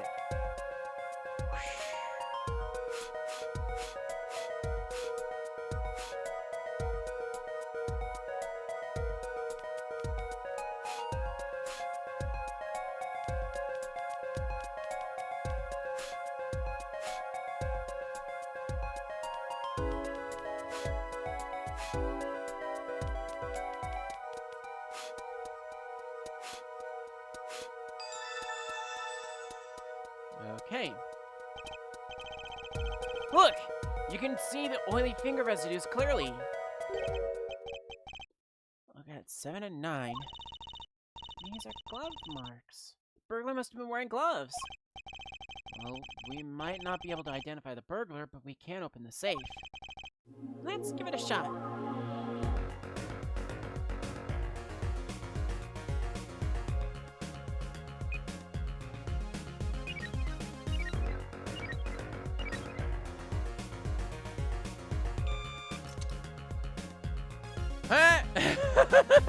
First try!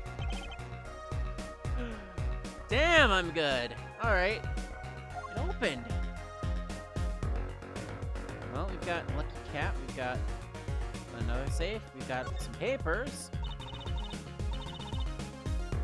This looks like a medical chart. There's an x-ray in here with it. X-ray? I make heads or tails of it. I can't read the chart either. It's all medical speak. But the names are easy enough to read. Look by patient. It says Walkie Talkie. So this is Wocky, our client's chart, huh? Oh. Wrong voice line. So this is Wocky, our client's chart, huh? Why would this one chart be here in the safe? Let's see. Session signature says Paul Maractus. What is it, Apollo? Look here where it says who filed the chart. Let's see. Nurse Alita Tiala. Alita Tiala is Wocky's fiancée. That's one Nita too many, Apollo, though. Never mind that. What's her name doing here? How should I know? No, I guess it means she's on staff at this clinic. Odd that she neglected to mention this before now. I'm sure she had her reasons. So Alita Tiala worked at the Maractus Clinic. And she had access to Walkie Talkie's medical chart. You got the I and Y wrong, Apollo. I'd be very interested to find out what this chart says. Who could help us decipher this?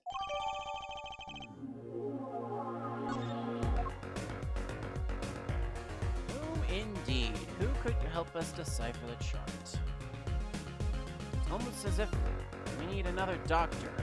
Someone that we might be able to speak with. Anyway.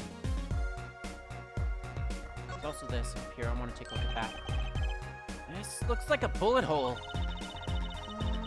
Still, you can still see the bullet sticking out of it. Why is it in the middle of a safe?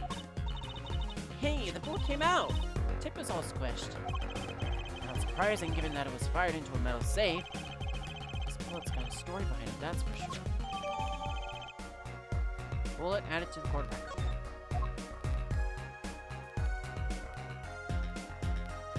Okay. Was that everything that I can look at? Oh, wait, window. Of course. The window was ajar. That must be how our burglar escaped. I wonder who it was.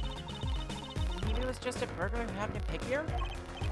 Yeah, but there's a patrol car sitting out front. If I were a burglar, I'd come back the next day at least. I'd give it a month myself.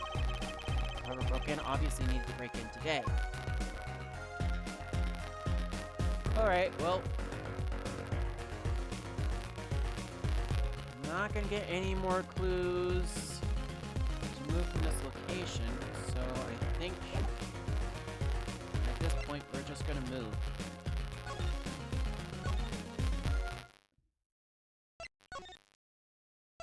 And we're just not gonna... Okay, cool. We're just not gonna mention the fact that technically we stopped breaking and entering. Sure. We'll just give our kind regards to the officer on our way out. Can I go... Yep. Go to the Kitaki mansion from here. And move. People Park. Here we go. I know that face. That's the face of someone who's made a discovery. Hey, how did you know? You can't fool someone trained in the ways of science. Next, she'll have us analyzing face prints. Let's ask Detective Sky to help us, Apollo.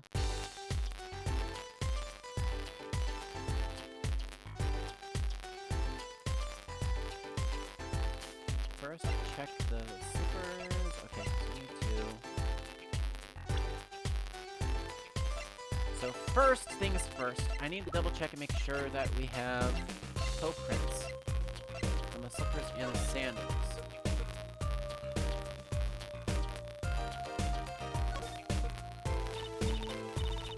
Hey Apollo, do you think this... This could be a toe print. Maybe we can get a print off of this. Let's try it out.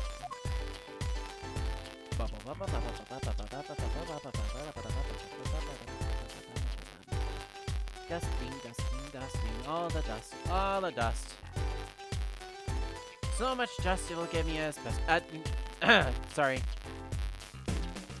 Me and my silly rambling tangents again. How you guys doing, by the way, chat? I just realized I have not had you guys open for a hot minute, so I do apologize for that. I was all tabbed on the other screen with the OBS settings and whatnot because I can't do multitasking on this setup.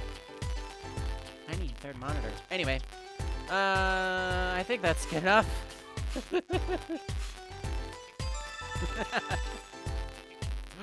Painted the screen white, but, you know, it worked. It looks like a big toe, maybe. But wait, I mean, it's great that we got the print, but is there such a thing as a list of toe prints? Oh, good point. If there is, Detective Sky didn't give it to us. It means we can't match this print.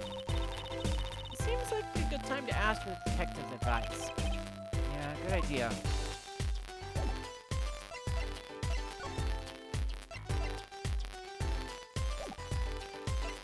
Oh, right. I believe we need to go and present tables. Yeah.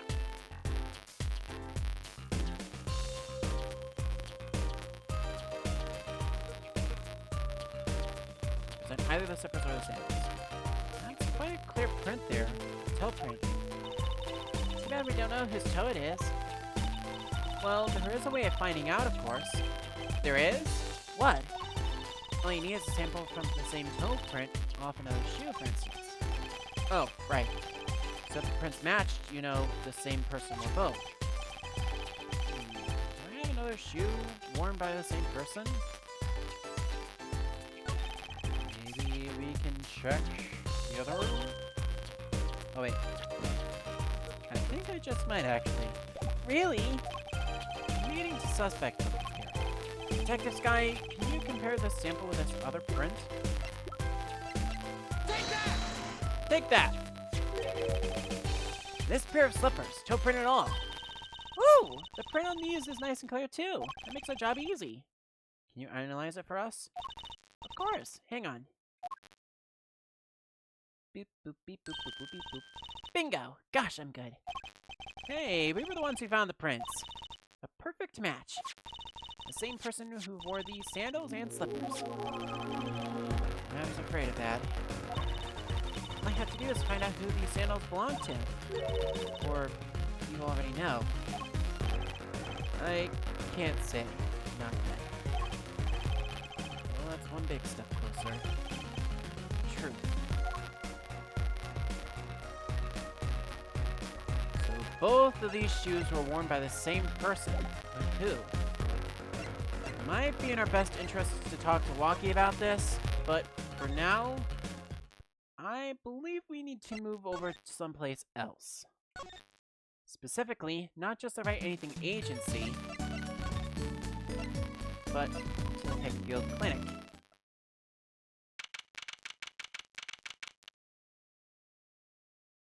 June 16th, Hickfield Clinic.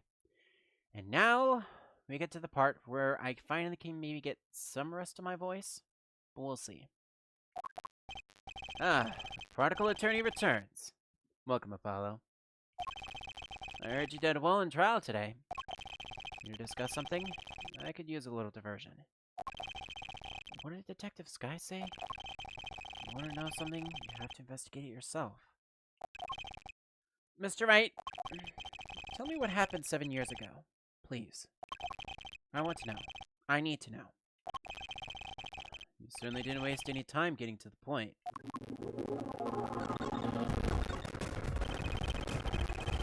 7 years ago, I was standing in a courtroom on behalf of a client. The case involved the death of a certain magnificent genius. I'd be surprised if you hadn't heard about it. It was all over the news, I remember that. You were up against Prosecutor Gavin, weren't you? Yes. He was only 17 years old at the time. 17 years old? That's still practically in high school. He took the bar exam abroad in Europe. They're progressive over there. I was defeated by a 17-year-old newcomer. To my shame, I left the practice forever. That's all. That's all? How could that be all? What do you mean? What about what they were saying on the news about forged evidence? They said you forged evidence and had your attorney's badge stripped from you.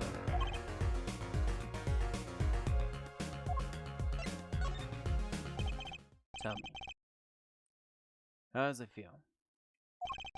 How does it feel to stand here before Phoenix Wright, the fortune attorney himself? How does it feel?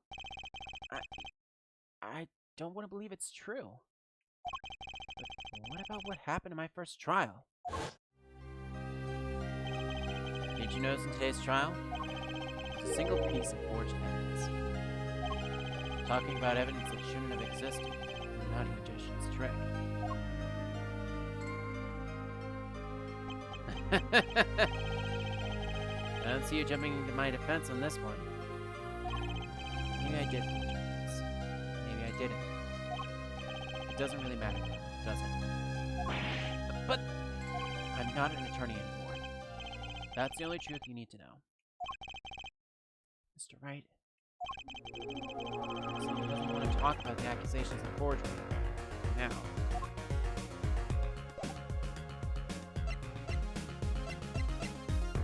Well, be that as it may, he neither confirms or denies creating forged evidence. So, I guess we'll just have to see in a future episode what will become of it. You know, maybe something on February 20th and 22nd. Wink, wink, nudge, nudge. For now, let's finally head back to the detention center. I'm done with my tangents. let's try to finish up this chapter at the very least, before I get too much more distracted. Don't cry, Angel. Don't cry, Angel. Daddy's back and Daddy's... Oh, you again. You always have to announce your entrances like that? Man, my old man, Man. I'm all in a funk, and it's his fault. One can only assume that it's his father trying to teach him a lesson. Failed, clearly. You two got your work cut out for you, straight up. Of course, I don't care if they lock me up. I'm ready to go. Some days, I wonder why I do what I do.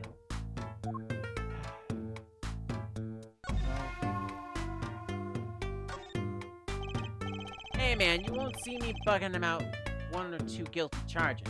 What if you're found guilty of murder? Hey, it's still an experience. You feel me, shorty? Like a badge of honor. They don't give the death penalty, do they?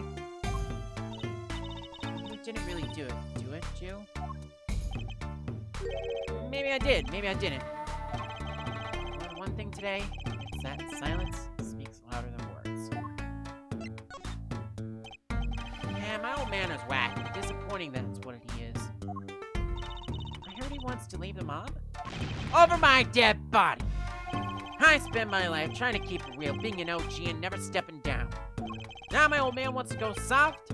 Fine, let him. Just leave me out of it.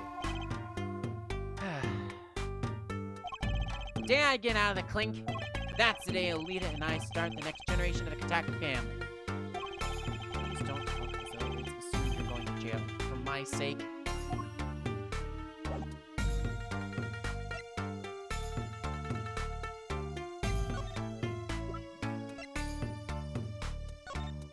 Huh?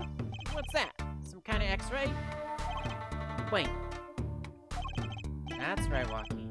It's yours. Hey, look! I don't smoke or nothing. I'll live long, right? I don't think he gets it, Apollo. Take a closer look. Here in particular. Where it says nurse. It's signed Alita Tiala. Huh. Boys, do your homework. So, you met Miss Tiala when you... Yeah, I met her at the clinic. So? So, you could tell us a bit about the circumstances of your meeting? Fine, fine. I'll tell you how we met if you want to know so badly. Pulling teeth out of him, Jesus. Half a year ago, I was shot during a little turf war with another family. I was ready to die, sure. They came in and got me, hauled me off to the docks. The Rectus Clinic? That's where I met her. My fallen angel. You mean Alita Tiala? She was scared of me at first, turns out. But you know what they say. Badgai always gets the ladies. Right. She was done with that clinic anyhow. So I was like, I'll take you on, woman. Straight gangsta style. Guess what she said? What did she say? Come on, give it some thought. She said real quiet like, on the down low, you know what I'm saying? I'll leave if you marry me. So, that was a proposal. You know it, an oath of love right there in the hospital room. Just like that, the op was done and we was out of there. See you later, bye. About that op. Yeah, it didn't go so well after all, did it? I know about the report. I know it's still in me. This health checkup was the boss's idea, you said. Yeah, can you imagine? What's the point of living healthy when you're a G? You know what I'm saying? But didn't you learn about the bullet at that checkup? Yeah. That's when you knew that doctor had to pay. Figured I could get that cap pulled after I got my revenge. Hey, I'm still living large now, aren't I? Incidentally, have you ever had a health checkup before? No, my old man suddenly gets this idea that we all gotta get checkups. Guess he's getting older, I mean.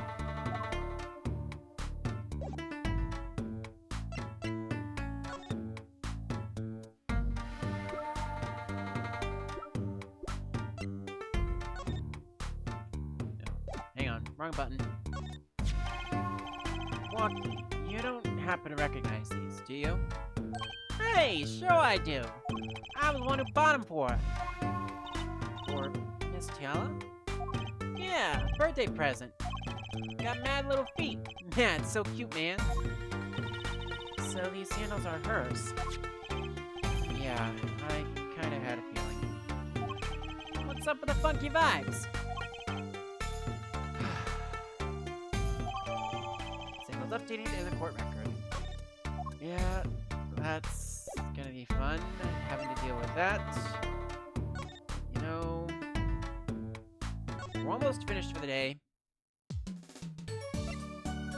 I'm not finished with the stream, but I'm finished with day 2. But let's head on over to Eldune's house. Because I still have one last stone I need unturned. Mr. Eldune, we've been looking all over for you. What's the matter, Trucy doll? Apollo, Shillum will be found. Would they like expert advice? I suppose he is a doctor still. Mr. Eldune, is everything okay? I'm just so happy. I just thought my doctor days were gone for good. Mr. Eldune.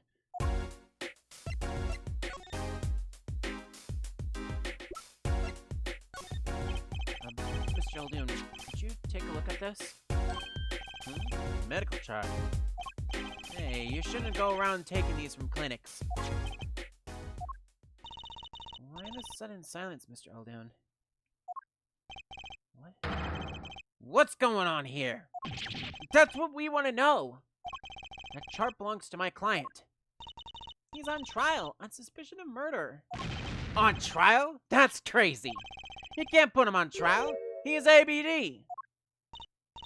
ABD? All but dead. He's knocking on the pearly gates and someone's about to answer. Can you tell us why?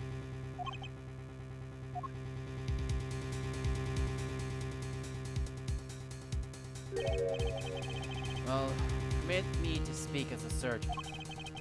You listen up good now, son. Hey, I think it's a completely different person.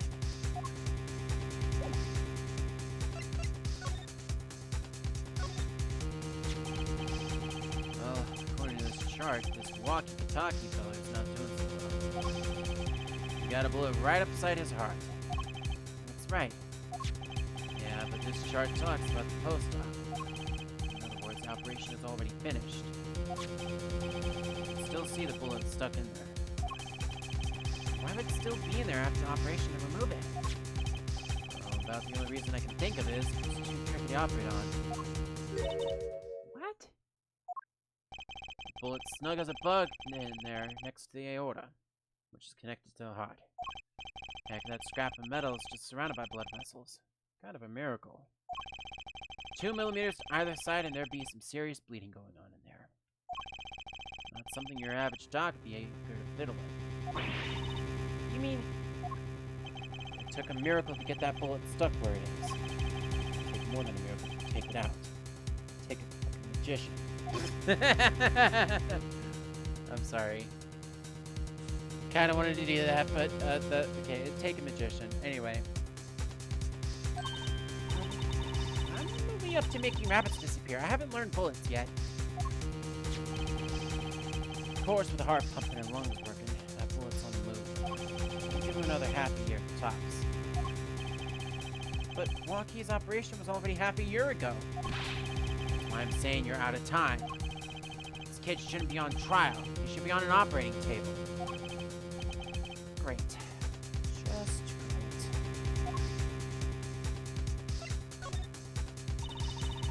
How could Dr. Maractus do such a terrible thing?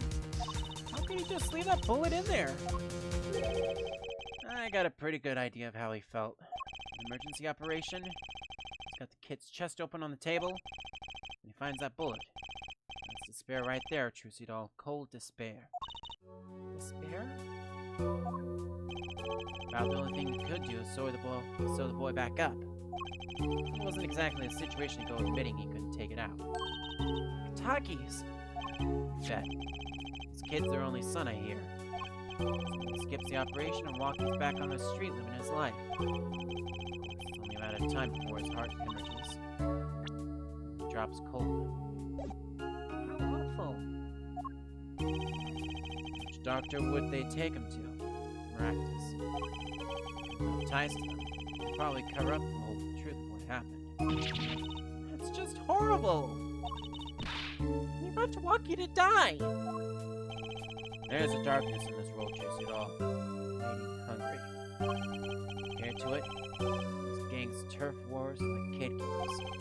When you're up against real evil, well, it don't matter if you're weak or strong.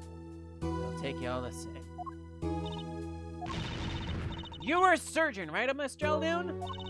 You could operate on Walkie, couldn't you? I wish. What? I'm afraid there ain't nobody in the country that could. Not even in the world. So Walkie, he's real lucky to be alive even now. No. There's one problem. Apollo? This chart. Look at the nurse section. ATL. That's right! This operation is how they met! Yeah, problem is, she knew. She knew about Walkie's condition, guaranteed. Ah! Why didn't she ever tell him? Makes sense. If she knew her patient was in serious danger, I think she'd want to get that second operation before getting engaged. What was she thinking, Apollo? What were you thinking, Tiala?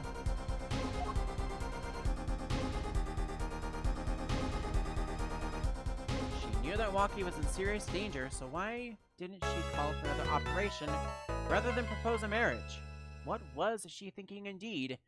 We shall find out in the conclusion of this chapter, Turnabout Corner, which we're going to be playing right now. What, did you seriously think that I was going to actually have this trial tonight? You seriously thought I was going to push this trial on over to Friday? Heck no. We're finishing this off right now, and then break number 3 will be when we head on over to the third case, hopefully. Anyway, we're just about ready to continue, so let's continue on to the next chapter. But first, I need a drink of water, not of something more harder.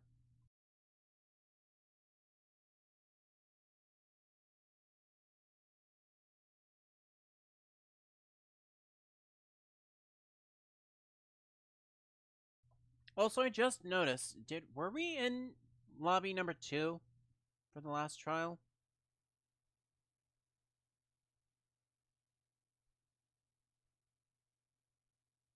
Hang on, I need to look this up real quick. One sec.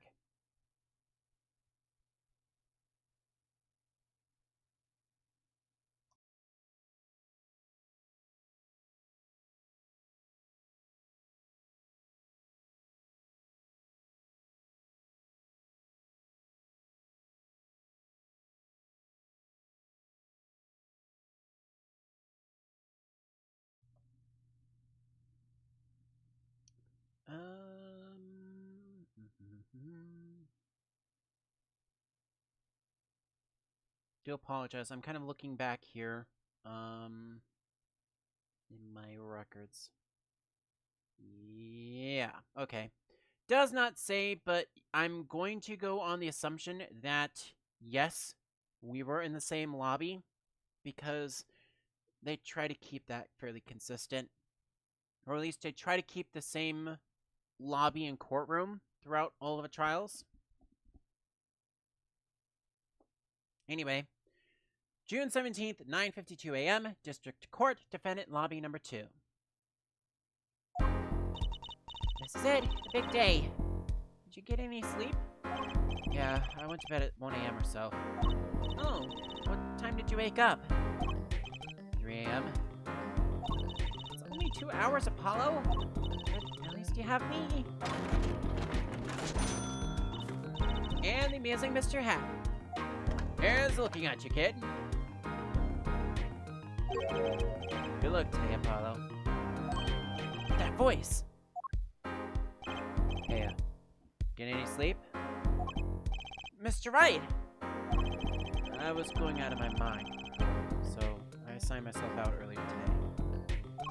Somehow, that place makes fake piano playing at the indigent pasta joint seem almost fun. Daddy! Do you know who prosecuted Gavin's witnesses today? Take a guess. How about Little Plum? Sherman tank of a mom? Nope. Guess again. That's too bad. You know, speaking of moms, you need to find me a new mommy one of these days, Daddy. It's barely morning and you're already at it, Trucy. See, this is why I don't buy their father-daughter relationship. So, Mr. Wright, do you know who the prosecution's witness is? Tiala, the client's fiance. She's going to be a witness? That seems odd. Why would she testify against her own fiance? I have to wonder what Gavin's up to. Something's going on. Something's going down today. That much is clear. Well, not to worry. I've got my panties back. If we can't find a killer, I'll pull one out of there.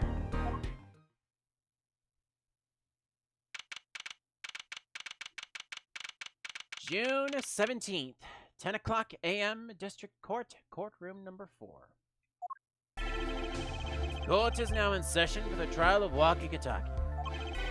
Defense is ready, Your Honor. Prosecution is wound up, and it's a sold-out house. Very well. To recap, while yesterday's witness seemed more guilty than any other party, guilty of panty snatching, we did find out one thing for certain. There were 3 people in the park at the time of the murder. The witness, the victim, and the defendant. Correct, Herr Judge. And today, I'd like to do something a little new age. I'd like to look at this horrible crime from the outside. Outside? The acquisition of the murder weapon, the preparation for the act. Our poor defendant told all of us. He was betrothed. His betrothed? Betrothed? His fiancée, Herr Judge. His partner for life, with no chance for parole. Very well. You may show the lucky lady to the stand.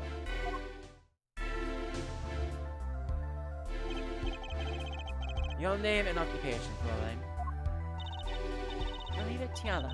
Your occupation is future wife. Traditional values. That. Too many brides these days can't even weave baskets. Too many brides these days can't even weave baskets blindfolded underwater. Yet you're here today as a witness for the prosecution.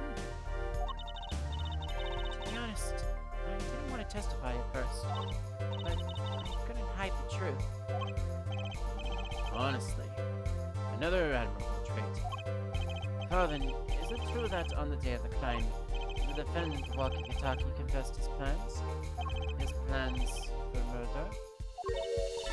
Yes. The witness will please give her testimony to the court.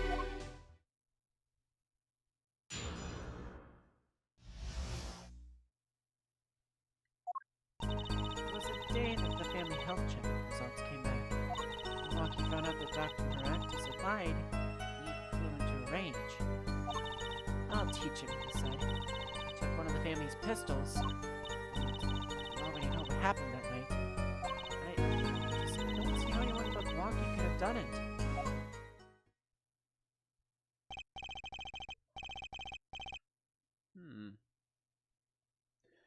So the pistol did belong to the Kitaki family then? Yes, with regards to this, an investigation is underway at the Kitaki mansion on charges of the possession of illegal firearms. And the bullet that took the victim's life, was it fired from the pistol the defendant procured? Yes, this has been proven. How can you prove something like that? Bullets carry marks from the barrel that fired them, called rifling marks. Rifling marks? Think of them as being gun's fingerprint, left on every bullet it fires. And when did you first hear about Wocky's plan? And when did you first hear about Wocky's plan? It was the day of the murder. I should have stopped him. I just didn't think he would actually do it. Very well. God dang, I cannot English tonight. Here we go. Very well. The defense may begin the cross-examination. My voice is just absolutely off the rocker tonight because I've been going at this for like hours. Whew. All of these voices are kind of hurting the throat, so I might tone it back for Serenade if you don't have any objections. But we'll see. For now, let's hear the testimony of Wocky's plan in our cross-examination. The day the family health checkup results came back. When Wocky found out that Dr. Maractus had lied, he flew into a rage. All teaching, he said, he took one of the family's pistols, and you only know what happened that night. I just don't see how anyone but Wocky could have done it.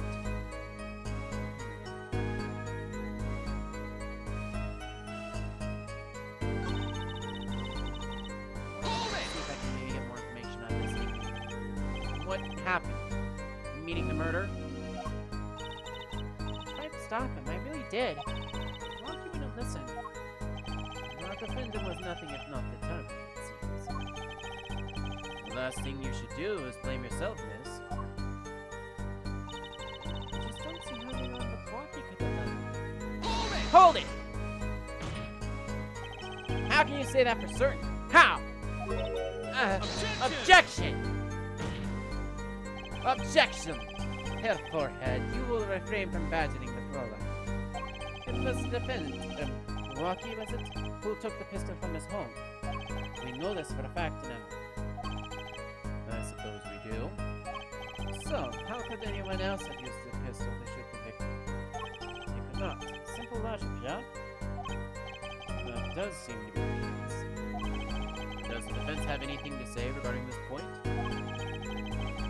Someone else have used that pistol?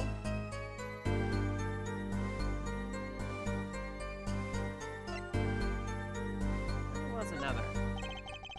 Based on your testimony, there was clearly another. One other person had access to that pistol. And what's this? Interesting. Let's ask the defense then. Tell the court who this other person with access was.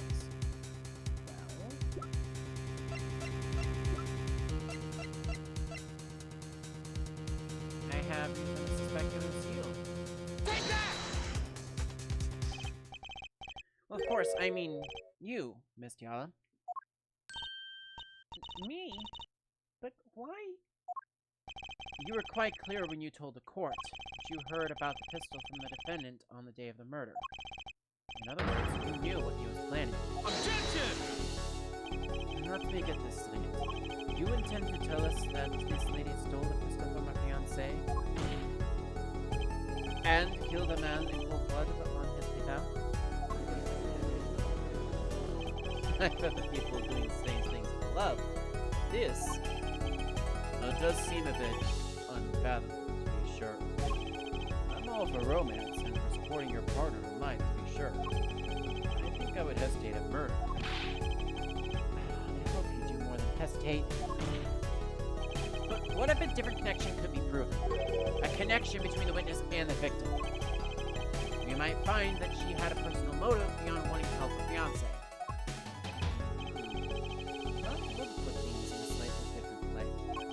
Possible connection are you suggesting? You know what I'm starting to think? I'm starting to think that the police never looked inside that safe. Because I have a strong suspicion that we forgot to tell them. I have evidence showing connection between the witness and Miss Tiala. Between the witness, Miss Tiala, and the victim.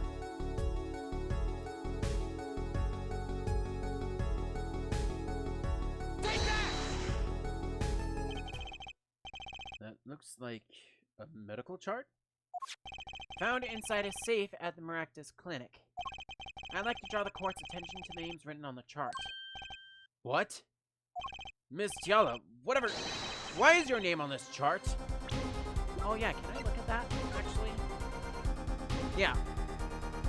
Patient's name, Walkie Kitaki. Physician, Pal Maractus. Nurse, Alita Tiala. Bullet lodged near heart. Miss Tiala, whatever. Why is your name on this chart? Well, care to explain the meaning of this, Miss Tiala? I'm not sure what you mean by meaning, Mr. Justice. My fiancé just froze over. I was on staff at the clinic until half a year ago. It was boring, so I quit. That's all. Is there a problem with that? Miss Tiala, you testified that you had no connection to the victim. And I don't, now. Now? I quit half a year ago, didn't I? So there's no connection. Let me guess, you're the kind of guy who can't rest until he knows every last detail of his girlfriend's past. Am I right? That's not true at all. I embrace the ones I love. Past flaws is all the... Objection! There's no connection now? That doesn't fly in a court of law. Doesn't fly? Not. Probably feels right at home with Takis. You left your job at the Maractus Clinic, true, but you remained connected somehow. Very well, Mr. Justice. Shows evidence that proves that he is still connected to the Maractus Clinic. Oh, by all means. Take that! These sandals were found in the Maractus Clinic lobby. They're yours, aren't they? Well, who knows? I'm sure there are lots of people with those sandals. So sorry, Fräulein, but your act isn't perfect. Your moment of hesitation just now caused. What's with you? I thought you were on my side. Perhaps you're unaware that toes leave toe prints. A simple analysis of these sandals would reveal all. Well, now we see your true colors. I was wrong to cooperate with you from the beginning. I just wanted to help get Wocky back on the straight and narrow. This court thinks you need to worry less about Wocky and more about yourself. It sounds as though we need to hear a bit more about your story. Your sandals were found in the entrance to the clinic, which means you went there on the day of the murder. Well, there's little point in denying it. Very well, then the witness will testify about this visit. Why did you go to the Maractus Clinic that day?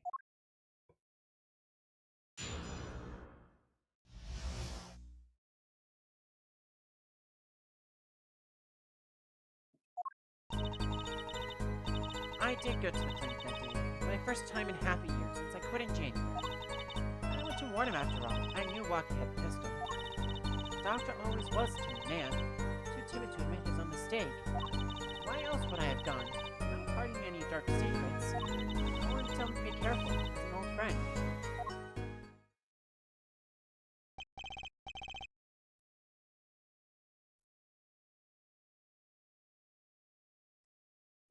By mistake, you mean the mistake we heard about from the defendant? The botched operation?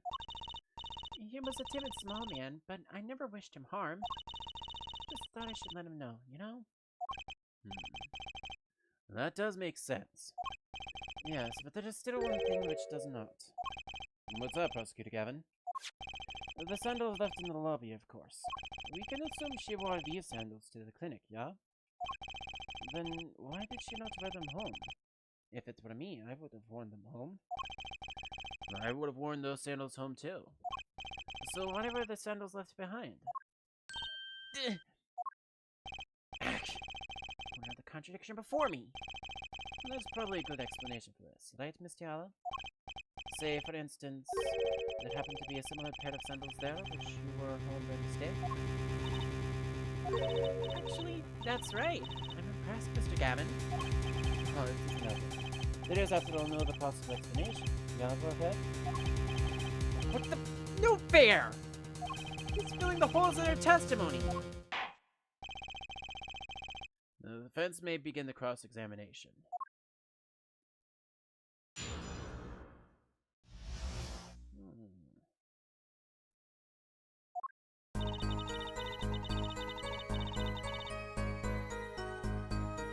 My first time in half a year since I quit in January. I was warned, after all, I knew Walkie had a pistol. The doctor always was timid man, he makes no mistake. Don't hide any dark secrets. Hold the phone! Objection!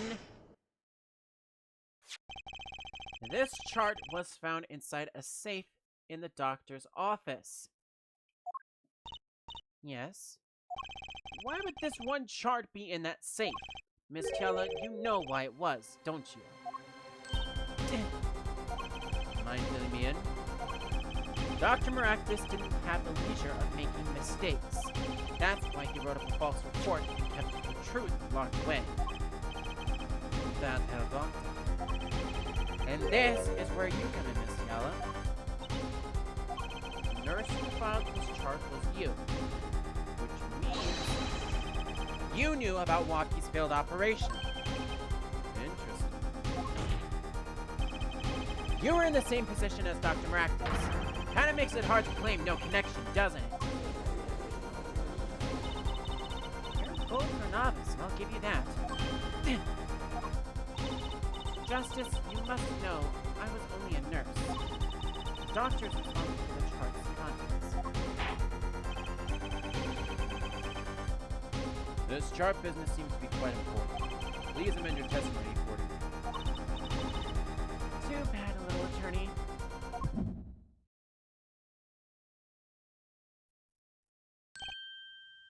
Bingo! Bracelet's reacting again. Is that Apollo? My bracelet tightened just now. It's like yesterday. Like you said. Unsure of something, their nervous habit gives them away. I can't see anything, Apollo. Huh? What is it reacting to? Wait, maybe... Yes, that has to be it. What has to be it? Your senses, Apollo. It must be sharper than mine. Huh? You can't see it, but you can sense it. I don't know about that, Trucy. I don't have some kind of special power or anything. Yeah, no, I'm calling BS on that. He absolutely does. Listen to me, Apollo. There's a weak point somewhere in Miss Tiala's testimony. We don't know what her nervous habit is. Well then, what do we do? Oh. Well, then what do we do? You have to perceive it yourself, Apollo, with your eyes and your senses. It's up to me and my bracelet. I don't know why, but the bracelet helps. Somehow, touching it helps me focus. Let's give it another shot and bring down that testimony.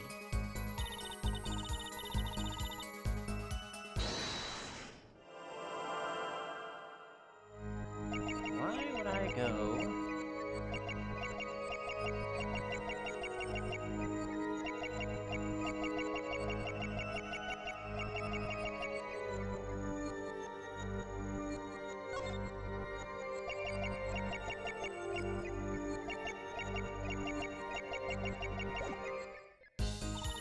Oh, crap.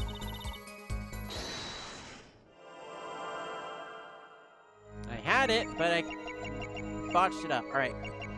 Why would I go to the clinic now? There's no touching her ring. Oh! Okay. Gotcha! Gotcha!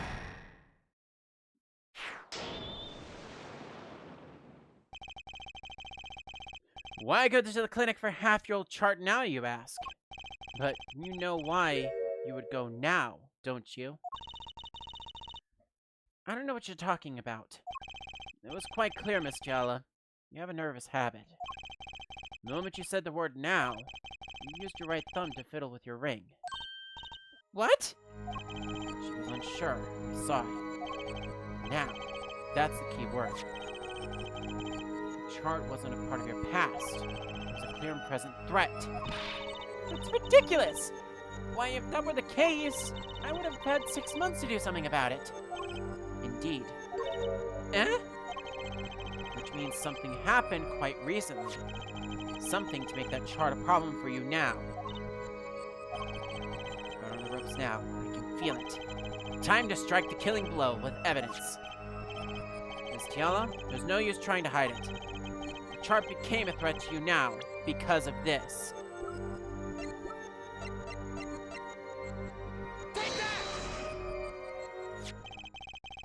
A health checkup report belonging to the defendant. Kitaki's were trying to get out of the business. The health checkup this month was our first ever.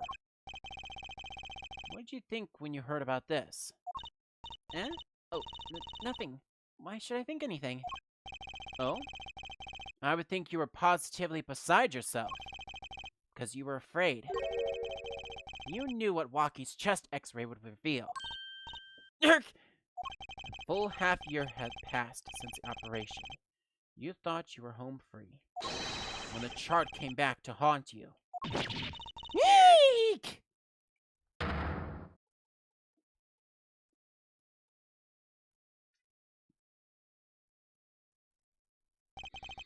That's all, Your Honor. What just happened? Did the witness just admit to lying? I sensed it. There was a great aura emanating from her forehead. Very cool. So, the lady was lying, it seems. That's correct. She said she had no connection to the Maractus clinic, but her connection was deep indeed. A bit too deep. If Kitaki's got a hold of this chart with her name, she'd be finished. Isn't that right, Miss Tiala? You guessed it. Order! Order! I did it. I broke her testimony. Amazing, Apollo. I didn't see it at all. Teddy was right about you. Wait! Miss Tiala? It's true. That chart was bad news for me. That's why I went to meet the doctor that day. That's all. I told him about Wocky and went home. It appears this cross-examination is far from over. What? She hid the truth from us. This is clear, yet it is not clear that this truth has anything to do with the case at hand. Very well. The witness will add this to her testimony. And we'll have a bit more cross-examination. Ugh, was so close!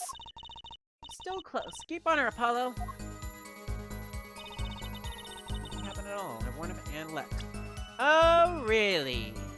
You warned him and left.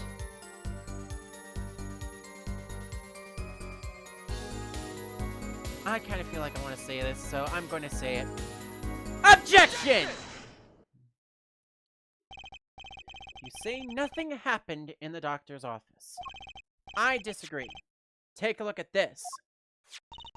What's that? It looks like a squished up ball of clay. Kind of like you, actually. This bullet was found at the Maractus Clinic office. Something did happen in that office, Miss Tiala. Objection! Objection! Enough of this joking around. The police investigated that clinic. Objection! Haha, but this was stuck inside the doctor's safe. Inside the safe? I guess the police didn't check that far. Objection! Objection! Then there's a problem. How can you say that bullet was fired on that day? Objection! Weren't you the one who explained rifling marks to us? The pistol was taken from the Kitaki mansion that day. If the marks on this bullet match the murder weapon, then that proves a firearm was discharged in that office on the day of the murder. Also, as I mentioned earlier, 2 rounds were fired. 2 rounds were fired. Someone put an effing neon sign with those 4 words up there. 2 rounds were fired. We already confirmed 1 from the scene of the crime, and now here's magic number 2. Not bad, Headful Head. I don't know if I read that earlier, but I do. Bailiff had this bullet analyzed immediately.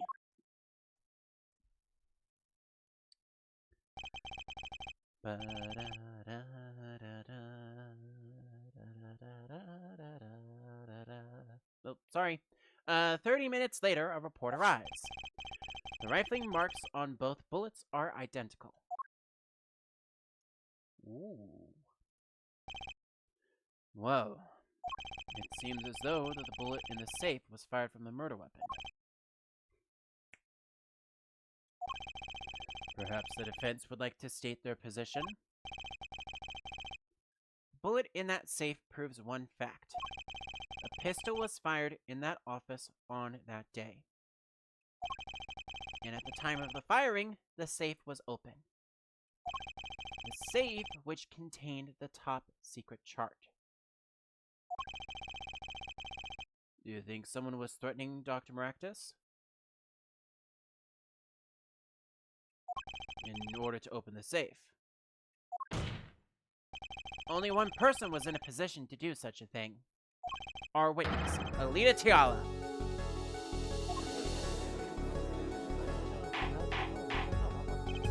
Order! Order! Order! Mr. Justice, where are you going with this? Are you accusing the witness? Alita Tiala knew about Walkie Talkie's botched operation. She got engaged to him without telling him about it. As long as that bullet remained in his chest, his days were numbered. What if she married him and then the bullet finally reached its destination? What? That reminds me.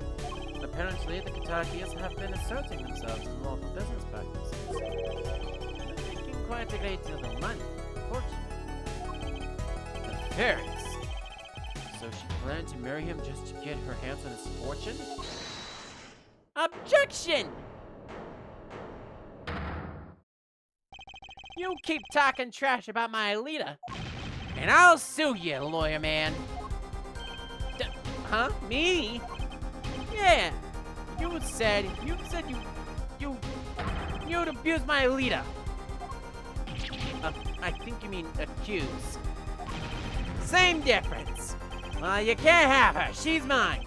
It was me. I shot that doctor. Me. He left me to die, so I left him to die too. There in that park. Wocky.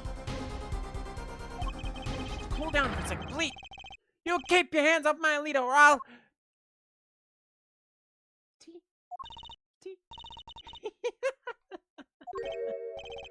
Ms. Tiala?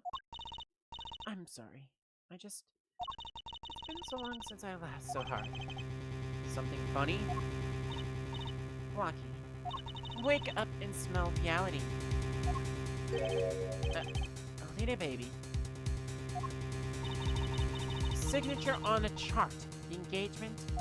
I mean, come on. It's so obvious. Even for a brainless, spoiled brat such as yourself. Alita.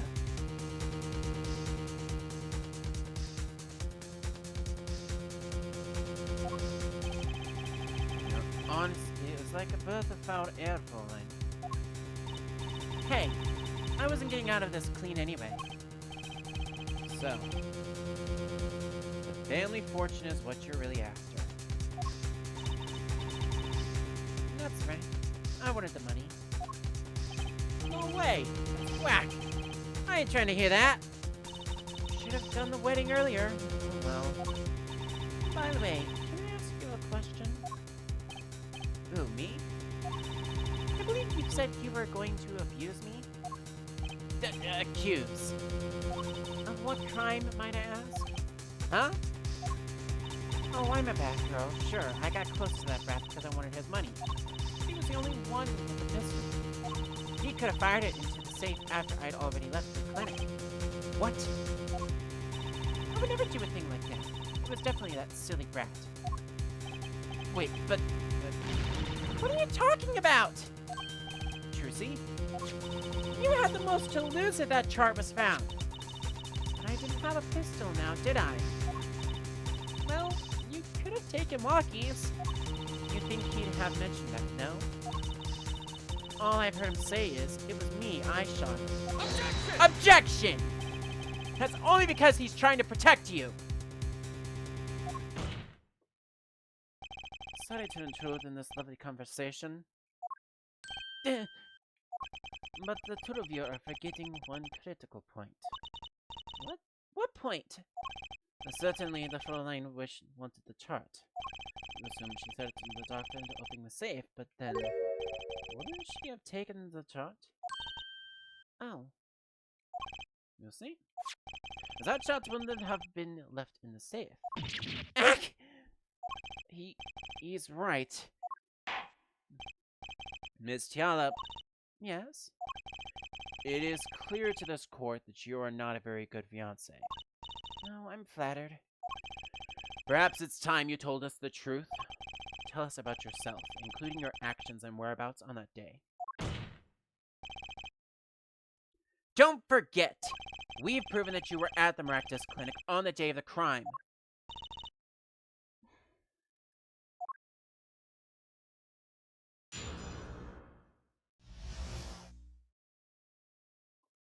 Maractus Clinic 2.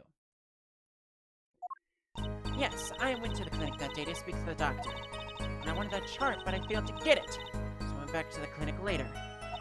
In any case, I didn't shoot him. You don't even have proof I stole that pistol, do you? And that brat was spotted in the park at the moment of the crime. Frankly, I don't think it matters if Dr. Maractus was shot in the temple or not.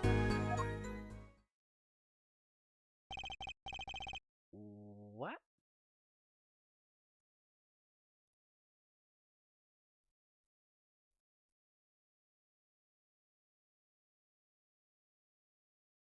You went back later? That chart was dangerous, you understand. I needed to get rid of it. That's why I went that day. But you couldn't get the charts then, could you? And later that night, Dr. Maractus was shot. I heard about the shooting, waited a day, but then I had to go back. Noisy feet with the cops all over the place. Ah! That was you? Polo! That sound! It came behind this door! Someone's in there. Break-in! They left through the window! So you were the burglar. That was you too? Only have one more minute. Then I could have opened that safe and gotten the chart. What? That's trespassing and brazen at that! Oh, is this a trial for trespassing now? Besides, you can't blame the girl for wanting to protect yourself. Parenting, stupid, you know. In any case, Mr. Justice, your cross-examination. Admitting the little crime to avoid the big one, eh?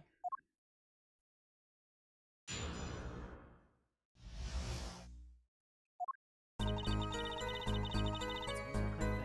doctor wanted that chart, but I couldn't get it, so I went back to the clinic later. In case I didn't shoot him, you don't even have to replace the pistol, do you? Rat was spoiled in the park at the crime. Matters if the rat is shot or not.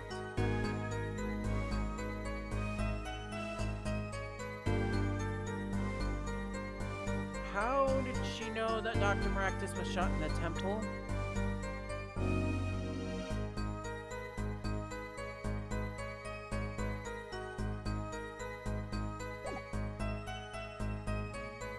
Evidence, but I think it would probably be better if I pressed. The doctor was shot in the right temple, yes? So it seems. Let's review the facts again, shall we? If the killer shot from this location, the bullet would have struck our victim square in the forehead. However, the entry wound was in the right temple. Yes, we heard testimony on this yesterday. If the time of the shooting, the witness was standing here. Just before the gun was fired, he shouted. The victim turned his head to look and was shot. Objection! But that testimony was proven to be a lie. Our egregious panty snatcher, Mr. Stickler, did witness the crime, but he was standing not to the north, but he was standing to the north, next to the trash can where he tossed those panties. If Mr. Stickler shouted from this location, the bullet couldn't have hit his right temple. Silly, silly attorney. What? Do you remember what you had for breakfast that morning? Do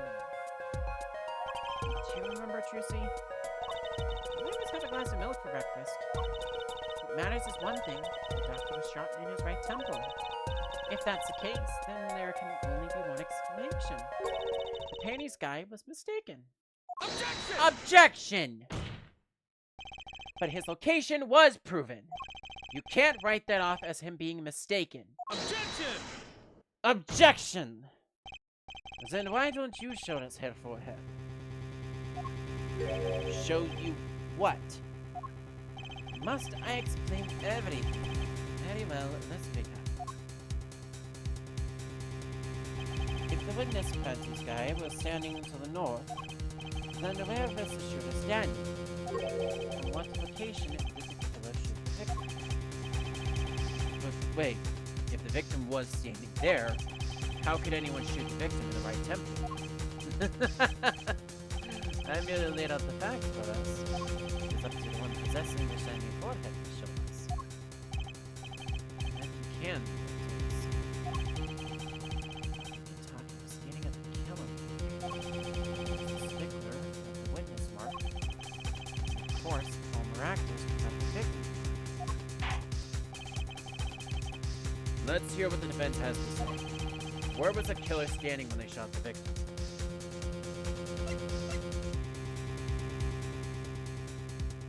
Someplace else. As the facts stand now, we can't explain this crime without contradicting ourselves at some point. But I know why. The real killer shot from an entirely different location. What are you talking about? I don't see any other place. Apparently, Mr. Justice does. Let's hear it. Where in the park did the killer shoot the victim? Objection! Objection! It's time to raise the roof and the stairs. Eh? Penalties are such frightening things, don't you think? What if they were a bit more terrible?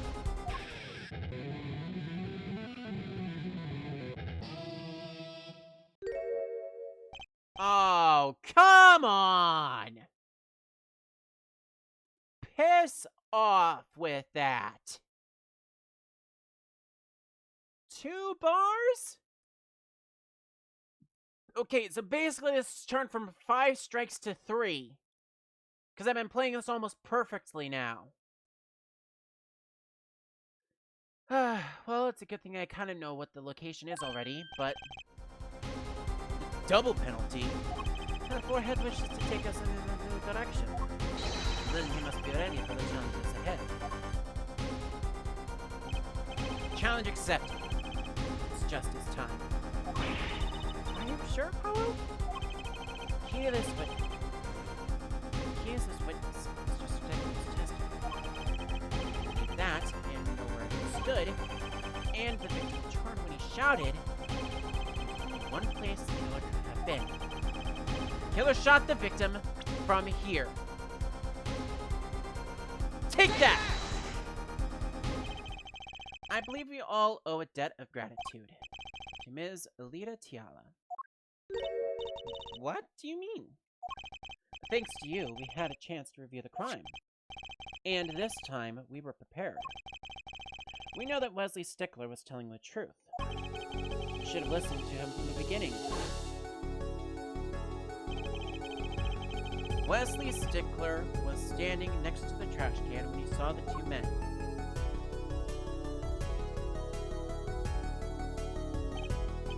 He shouted just as he told us in his testimony. And the victim turned to look in his direction. direction. A shot was fired, and the victim was hit in the right temple. Oh no. Oh yes! Which direction was his right temple facing at the moment? That's right, toward the noodle stand. Order! Order! Order! So you're saying the killer was inside the noodle stand? Objection! Objection! Let's think about this a bit more, shall we? You'll say the killer was inside the noodle stand, which would mean that the victim, Dr. Maractus, came to the park, wheeling his own murderer behind the cart behind him. This is the most ridiculous thing I've ever heard. I think you'd notice if you were pulling someone along. Objection! Objection! There's something we should worry about before that. Why was he pulling the noodle stand in the first place? Objection! Objection! Let's deal with our problems one at a time, shall we? Someone was hiding in the noodle in the stand. I've not come this far to talk about possibilities. Let's talk about proof, baby. Show us evidence that proves someone that was in that stand. You want evidence that someone was in the stand?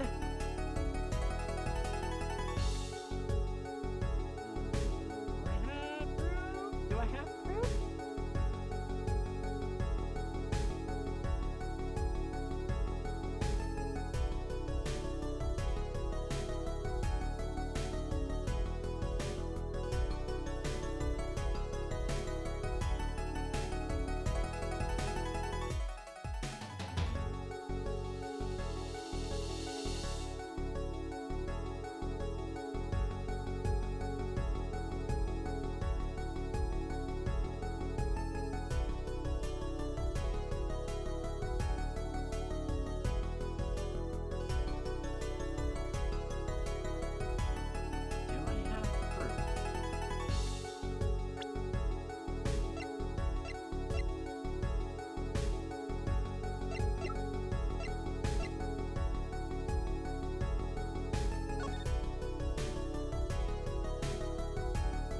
Oh, Toy.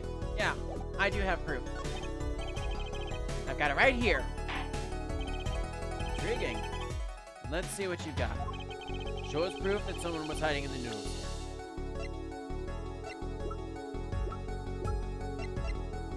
Take that!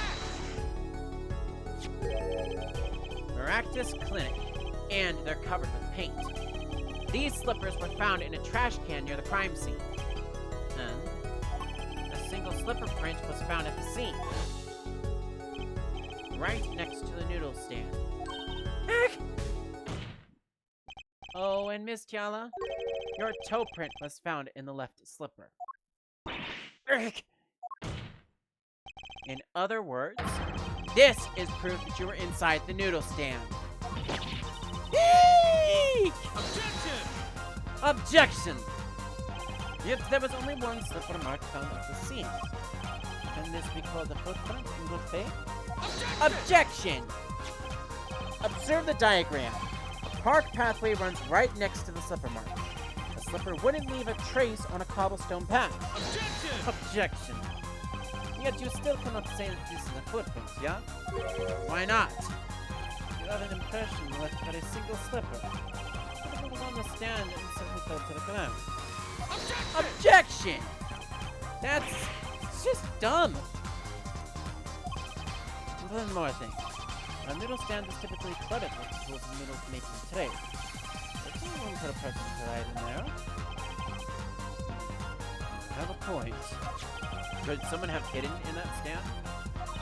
Hello, I think I might be onto something. I think I figured out one of our pieces of evidence. In order to make room in a stand, you have to be... Well, Mr. Justice, do you have proof that someone could have hidden in the stand? I can prove one thing. Someone did scheme to clear space in that stand. Take that! This is a noodle bowl from the stolen Elgin's Noodles noodle stand. Yes, what about it? We discovered a large quantity of these bowls yesterday. in the lobby of the Maractus Clinic.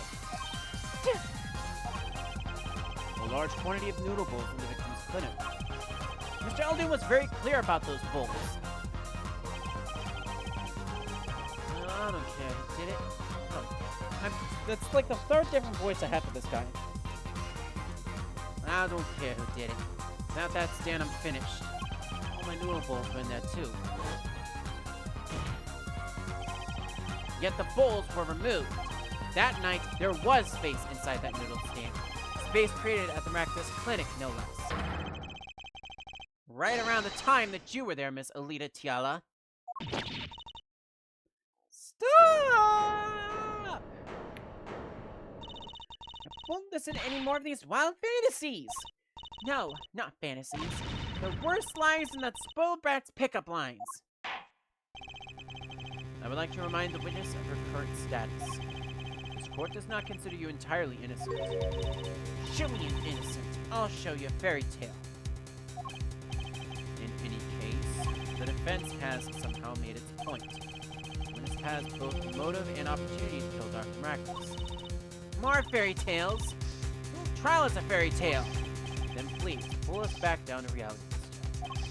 I'm giving you one last chance to explain yourself. This is it. How was Dr. Maractus controlling the scandal? What was it you doing inside it? Time to get to the bottom of this case.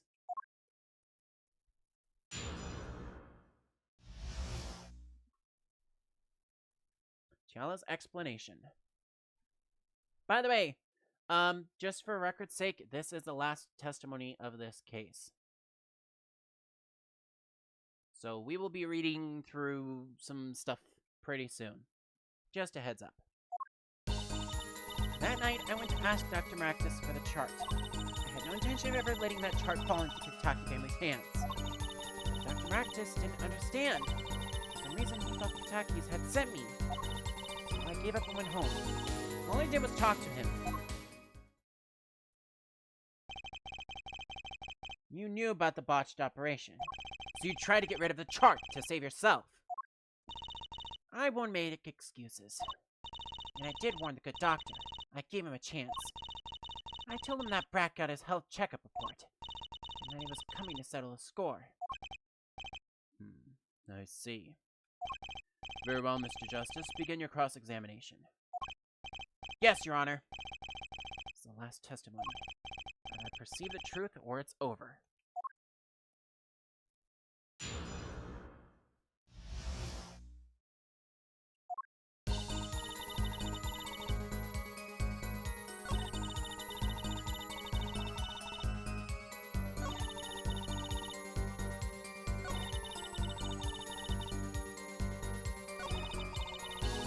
Sorry, I'm being kind of silent here because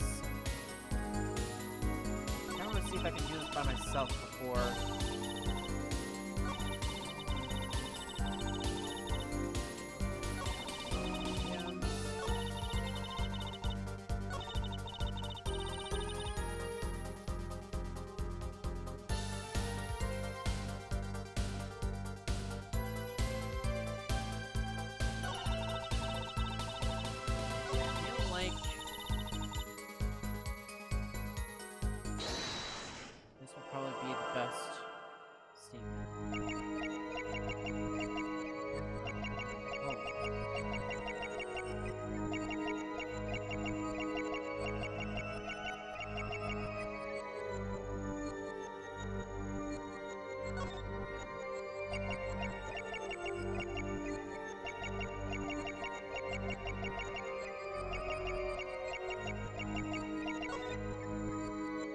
Bingo.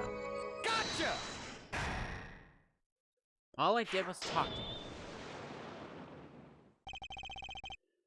All I did was talk. And lie. What? Show me proof. I'm pretty sure about this one. I think I'm getting the hang of this. A little slip in confidence, and they give it all away. The proof is you, Miss Tiala. All I did was talk to him, you claim. Yet you can't hide your own nervous twitch when you say those words. Twitch? What are you talking about? You have a habit of scratching the area of your neck around the edge of your scarf. What? What? Speaking better than I hoped. Unconscious actions tell the truth you won't say.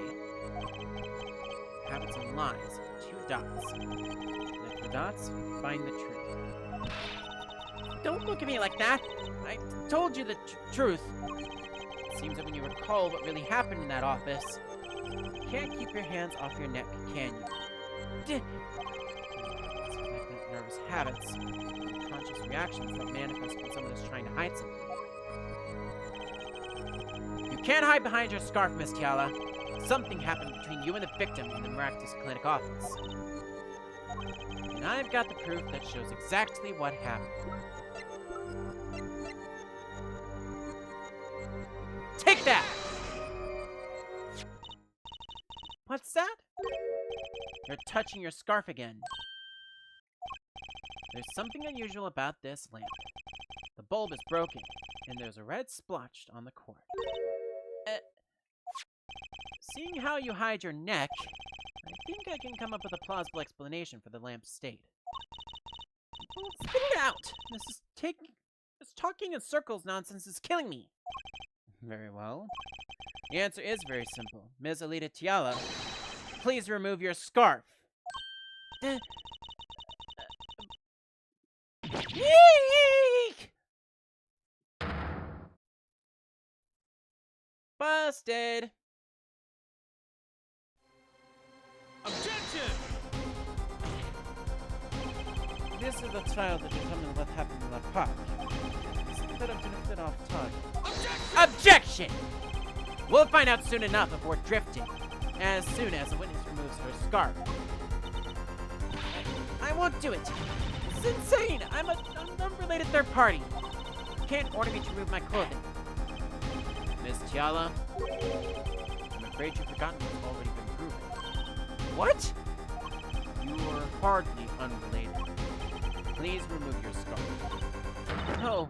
No! I knew it. So I was right, wasn't I, Miss Alita Tiala? Your neck isn't what I think it is. Something did happen that night at the Maractus Clinic. You needed to get that chart back no matter what it took. Even if you had to steal your fiancé's pistol to do it. But wait, looking at this lamp and the witness's neck, it looks like the very opposite happened. Exactly. The victim in the clinic that night was this witness, specifically. You tried to threaten Dr. Maractus, and he attacked you. That's what happened that night at the Maractus Clinic. Yeek!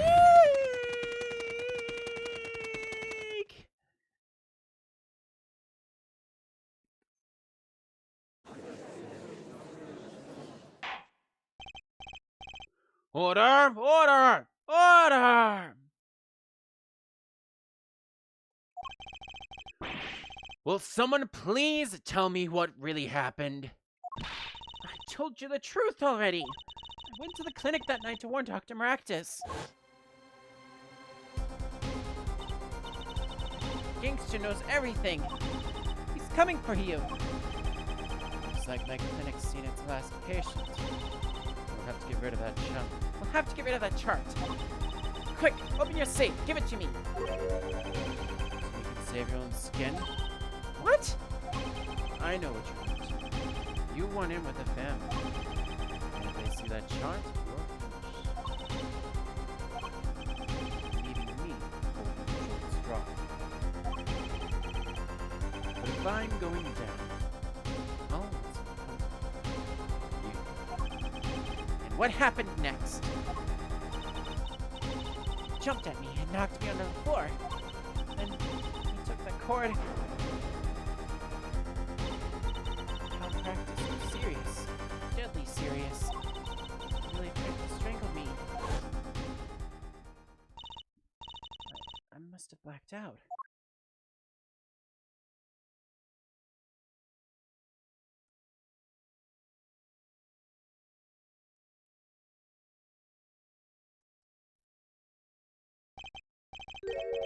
So, you were the victim. And the red splotch on the cord was your lipstick. I didn't want to remember that night. That's why I didn't bring it up. There. Are you happy now? I was out cold, almost killed. You claim I then snuck into that noodle stand? How could I? Ah! Well, one thing is clear. We now know what really happened at the Maractus Clinic. It would seem that our victim was not entirely without blame himself. I'm sorry. I get so nervous just thinking of it. It's hard to breathe. I told you everything. Can I go home now? You bear some responsibility for the events that day. True. Yet, if you were also a victim, this court would owe you some sympathy. Well, Mr. Justice, I believe this clears up the remaining questions for Miss Tiala. How did this happen? Suddenly, everyone's sympathizing with her. I don't know what to think anymore, Apollo. Is that it? Do we know everything we need to know about Miss Tiala? Very well. This finishes the cross-examine of this. Objection!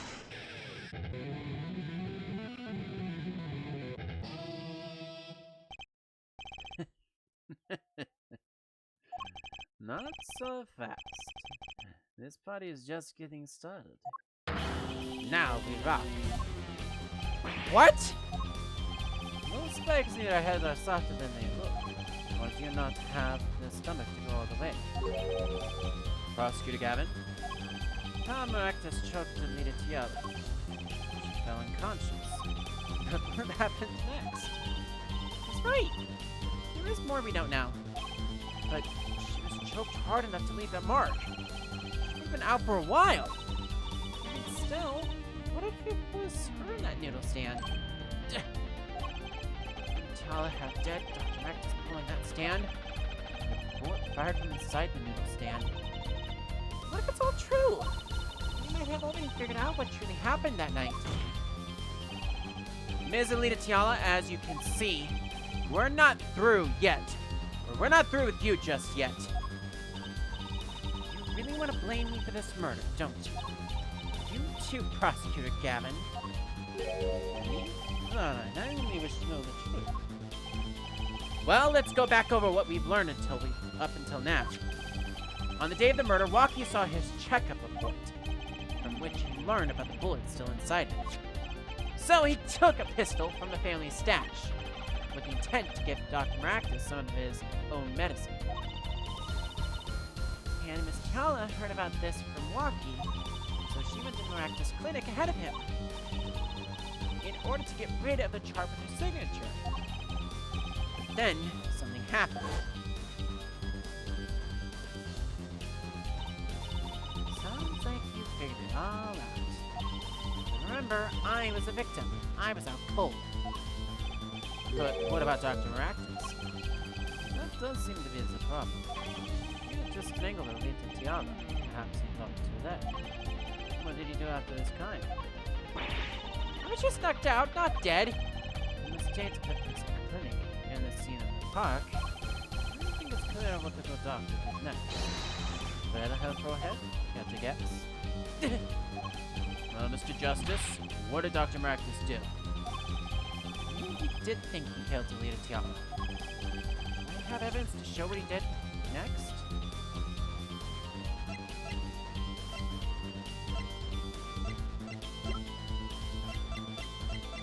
Obviously. He died performing it. Take that!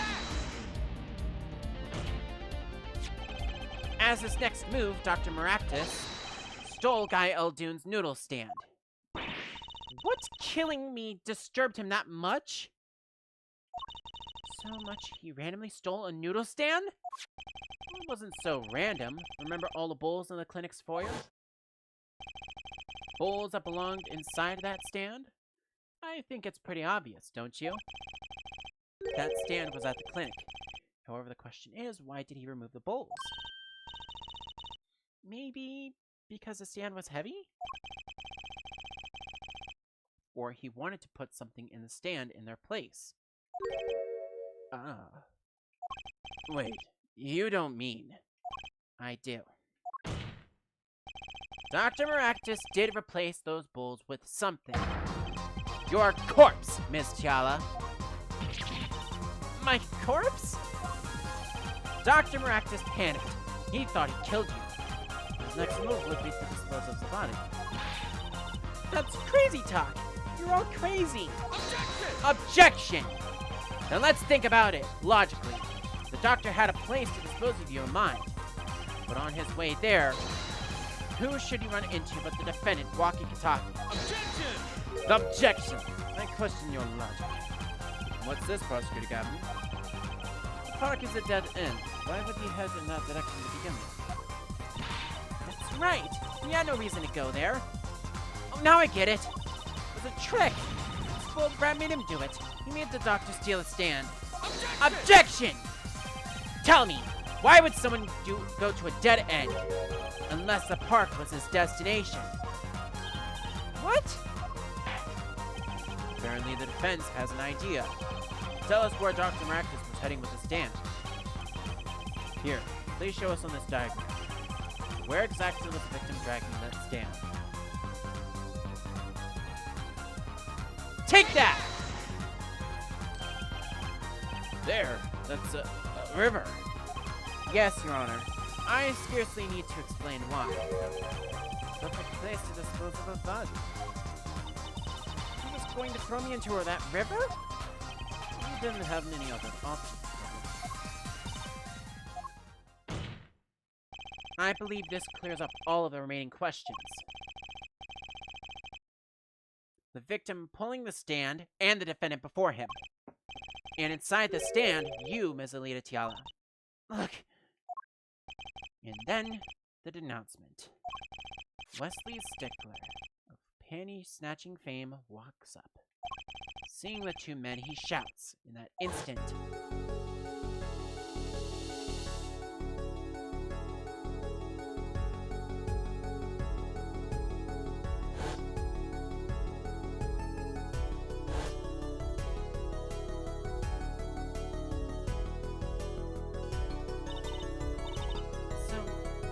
I shot him? You were the only one who could have stolen Wocky's pistol. It had to be you. Well, Miss Tiala? Nice work. You mean I'm right? I mean, you've done a fine job dreaming up a story. To get that spoiled brat off the hook. You're the one who's daydreaming. You're the one who's dreaming. Follow the fact of everything he said with facts. If you're so sure he's making it up, give us another reason. Why was Dr. Maractus pulling that stand through the park? Who knows? But there's one gaping hole in your logic. I think Mr. Gavin knows whereof I speak. Where of what? She's still trying to deny this. Is this true, Prosecutor Gavin? Must I always be the one to point out her forehead's errors? Ah! Really is something. I believe the following speaks of Herr Doctor's car. This car? That's right. Maractus Clinic has that big garage.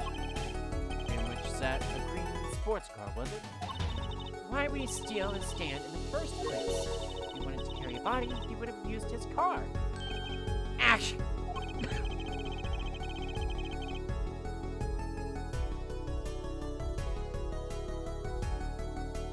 And so we find our victim without probable cause to steal that stand. And an offense without a case. Objection! I have an idea. You know that green car? I bet it wouldn't run. It was broken. Ah, what an excellent counter-argument, Fraulein. Too bad you're quite wrong. Don't tell me you've forgotten what happened to your daddy. Daddy? That's right! That night, the car that hit Mr. Wright was a green sports car. Oh yes, I nearly forgotten about it. And afterwards, he drove it back to the garage. It ran fine. That's right. So why didn't he use his beloved sports car? Urgh! A glaring contradiction, to be sure. More glaring than your forehead. No!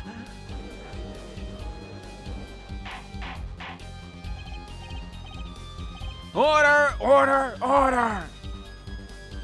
Well, Mr. Justice, why didn't Mr. Maractus use his car to carry the body? Is that grown of surrender I hear? Some advice. Now's a good time to review all that you know. Everything you've learned over the last 2 days. You've learned. Mr. Justice, this contradiction casts doubt on your entire case. This is truly your last chance. The defense will explain to us what happened that night.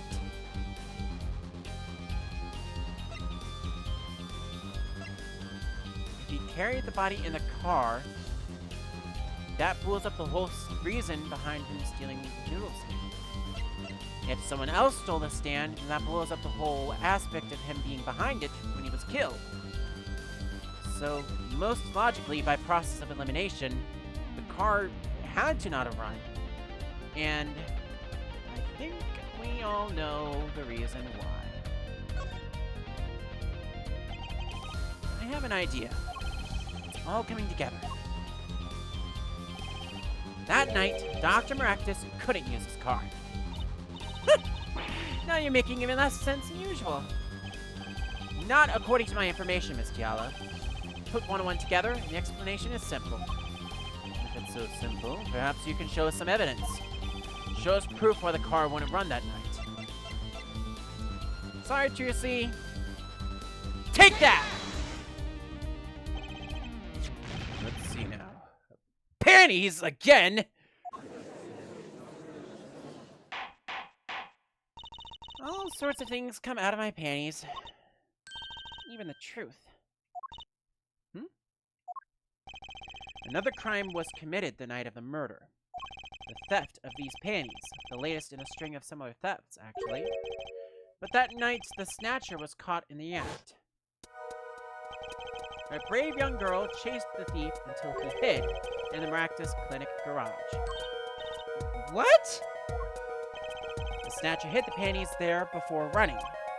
Perhaps someone in his court remembers where he hid them? Why, weren't they found in the car's exhaust pipe? Exactly. By the way, I learned something yesterday. A very important piece of information. And I learned it from you, Prosecutor Gavin. So you were here investigating? And I was on my way home, and my hog gave up the ghost. Your hog? My motorcycle won't start. Clogged exhaust pipe. Bad. It looks like such a nice bike, too. Hard to believe that it could break just from that. Cars, motorbikes, they're all the same. Clog the exhaust, and they won't run. Oh, interesting. While Miss Tiala and the doctor were struggling, the panty snatcher snuck into the Maractus garage. From that time until the time we found these, that car wouldn't start. What? That's why Dr. Maractus had to use the noodle stand. It was the next closest thing you could think of.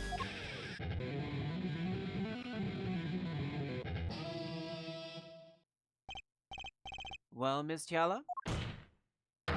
This wraps up your doubts. This wraps your doubts up quite nicely. I tried that 2 separate times and I still managed to F it up. This wraps up your doubts. God dang it. This wraps your doubts up quite nicely, I think. So it does.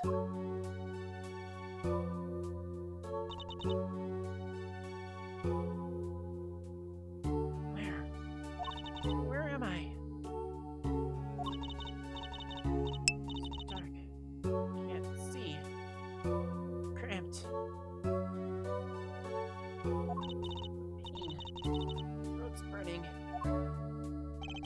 What's your problem? What's your problem? you, Doc. I know what you did.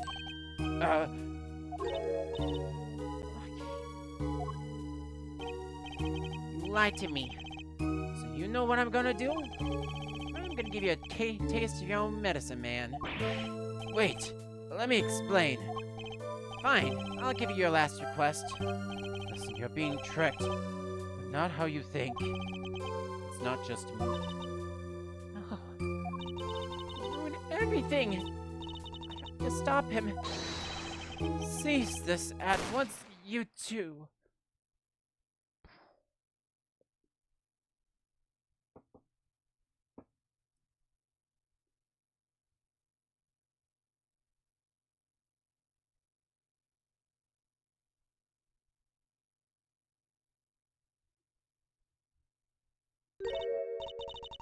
Funny, this isn't the way it was supposed to turn out. Oh well, too bad.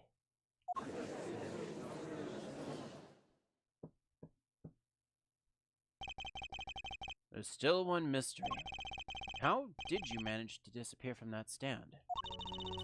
In the silence after the shot, I heard the witness running. I believe it heard as much from Wesley Stickler. He went to use a public phone to inform the police. Which is when I made my escape. Which is when you left that slipper print. Practice didn't bother taking my slippers off. I threw them out after I stepped in the paint, though. That was your mistake.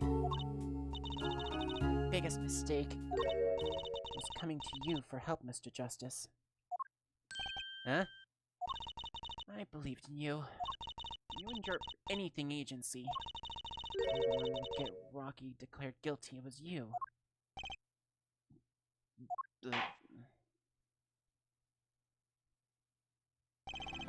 really do write anything here at the Write Anything Agency. I believe we reached a conclusion of sorts. Prosecutor Gavin, how is Ms. Alita Tiala doing? She has confessed to everything. We're processing her arrest now. Prosecutor Gavin sure seems calm for someone who just lost. I think he already knew. He figured out that she was the killer a while ago. Some advice? Now's a good time to review all that you know. Everything you've learned over the last 2 days. You lost, but I didn't exactly win either. Something is the matter, Herr Forehead? Looks like it's time to announce a verdict. Not guilty.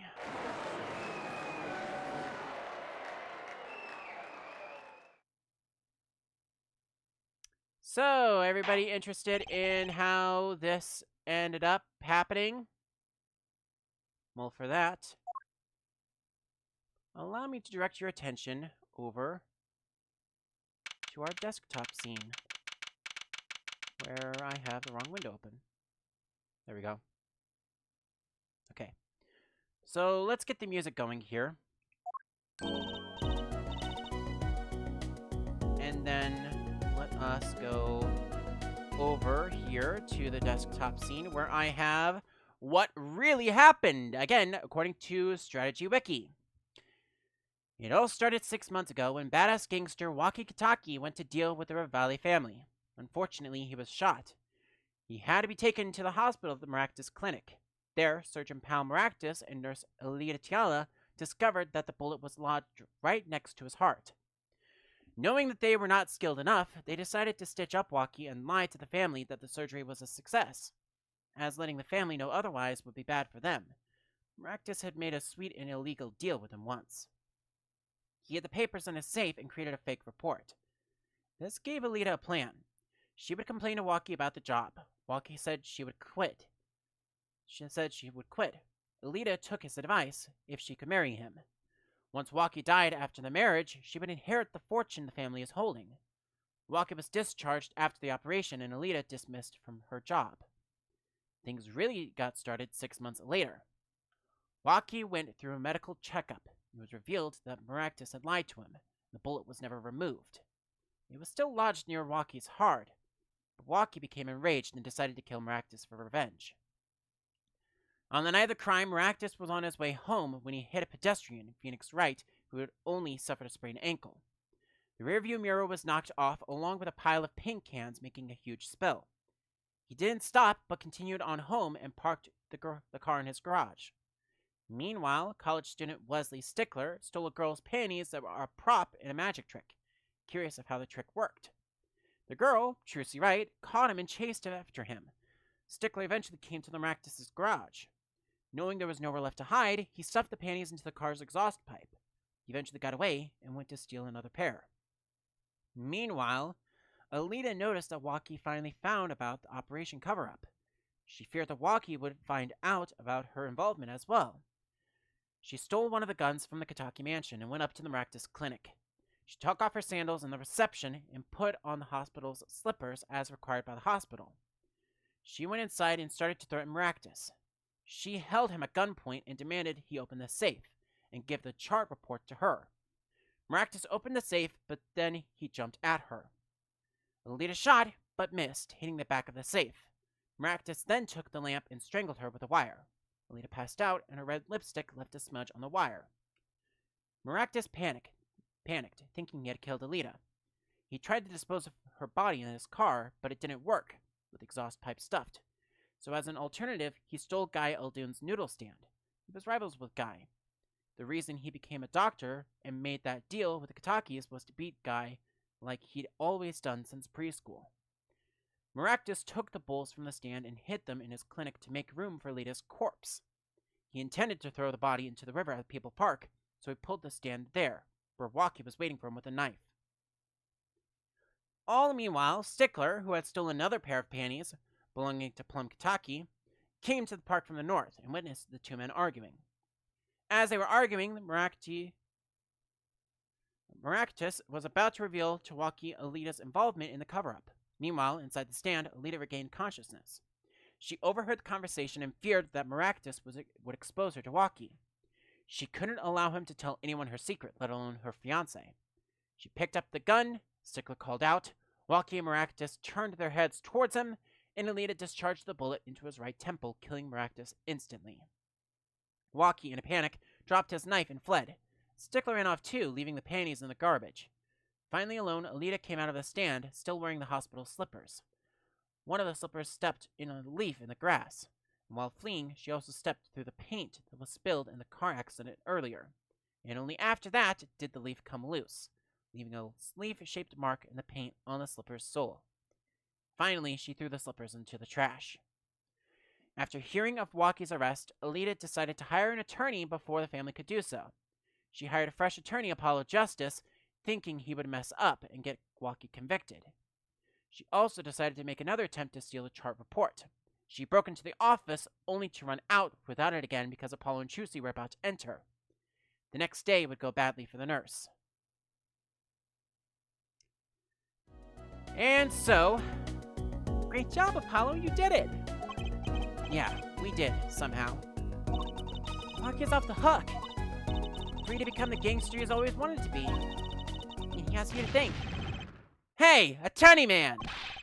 You're gonna pay for what you did to my Alita, Holmes. Or to blame, I guess. You get my Alita back! Stupid pointy-head attorney with a death wish! Enough, Wocky. Mr. Kitaki. It's high time you opened your eyes, Wocky. What do you know, old man? I think it's about time you opened yours. Giving up the life, trying to become some kind of businessman? Don't talk about what you don't understand, Wocky. I'm afraid the guard is going to throw them both out.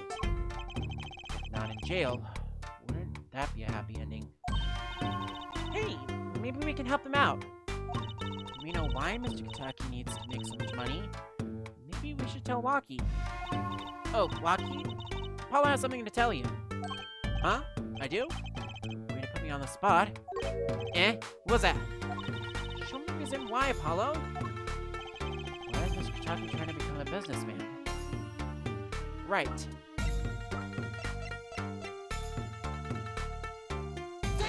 Take that! Think about it, Wocky. Think about your condition. I talked with your mother, Little Plum, yesterday. It pays, but we need a lot of money right now. Clean money, that is. She doesn't mean you aren't really, are you? I searched the globe, and I found one. A doctor who can take that bullet out of you, Walkie. But it's an expensive procedure. Man, you got plenty of money already, don't you? I won't use it. It was a gangster life that did this to you, Walkie. I want to help you. I want to do it clean.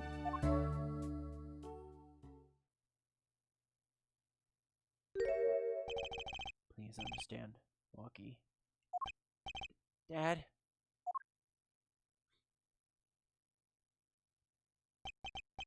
Man, I see how it is, old man.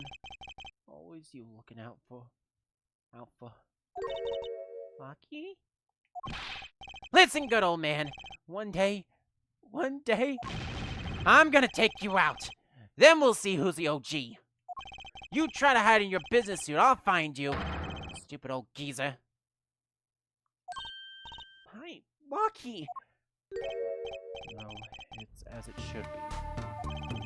Mr. Kitaki. I liked him more without the puppy dog eyes. I'm glad to have met you. I'm not so good with words. But I know a professional job when I see one. Thank you. Who, me? I don't think you. Someday, I'll bake you one of our latest. Kitaki lime pie. Ah, Kitaki lime pie. He's opening a pie shop? Yeah! Damn it, now I'm hungry. Ugh. And it's only 7 o'clock. Shift. So long. Man, I don't want to eat. 5.5 hours into this. And he was gone. Well, let's head back, Apollo. Right Anything Agency. Hey, since when do I work at your agency? Oh, make a good team. Don't just stand there, let's get going. Huh. Why not? She did help me out. And there's a few questions that still need answers. Like this power of mine that she showed me. And my bracelet. If anyone can help me figure it out, it's her.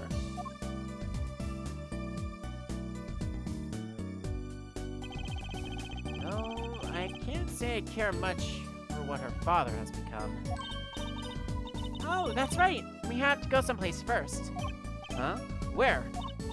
Why, to claim our reward from Mr. Eldoon! Ah, salty noodles. Right. You gotta stand back already? Oh, and after that, you can come see my show! With a special appearance by the amazing Mr. Hat! Oh, it's special, alright. Please, anything but him.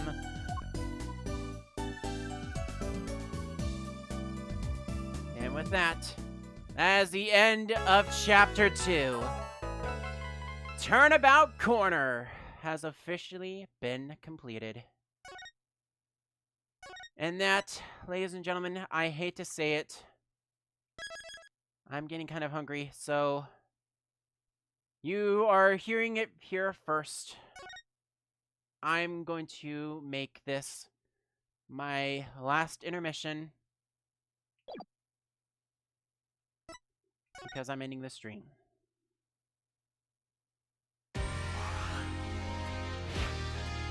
So, the schedule for the rest of this week looks as such. I'm going to try to pull some strings and try to see if I can go live a little bit early on Saturday, because again, I wasn't joking, I need to leave early, probably about the same time. So, depending upon how much of this story I've had to play through tonight, looks like I've got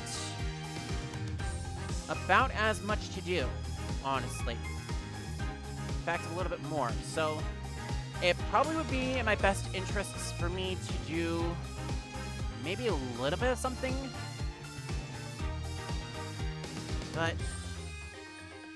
I'm not all too sure because I do know I need to get this.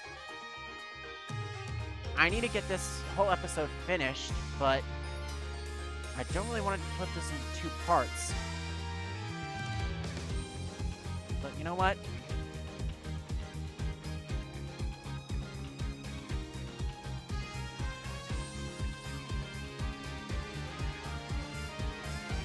Screw it. I'm gonna end the stream right now.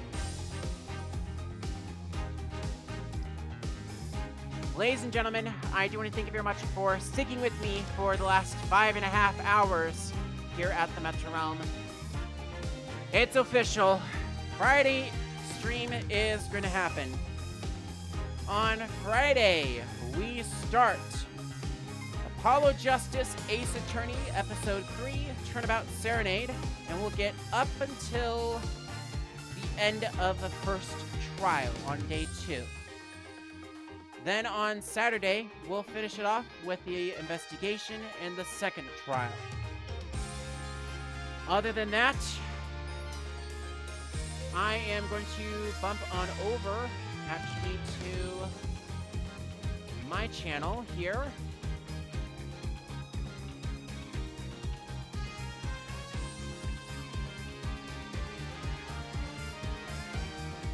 And we're going to see if we can find someone to raid for tonight.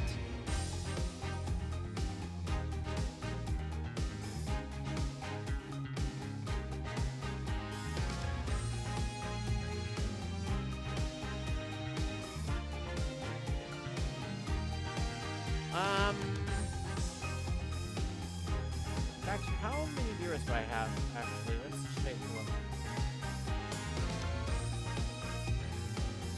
Yeah, I don't really have anyone viewer-wise tonight, so I, of course, want to do one last thank lurk for everybody. And, of course, on behalf of myself and everyone at the Metro Realm, I do want to thank you very much for watching. That is going to be it for Apollo Justice Ace Attorney, released tonight. Tomorrow, we will start Turnabout Serenade and a first of 2-part streams. And then Saturday, we will clean everything up and get everything ready to roll. Again, thank you very much for being a part of this. On behalf of myself, this is going to be it. I'm cutting the recording now.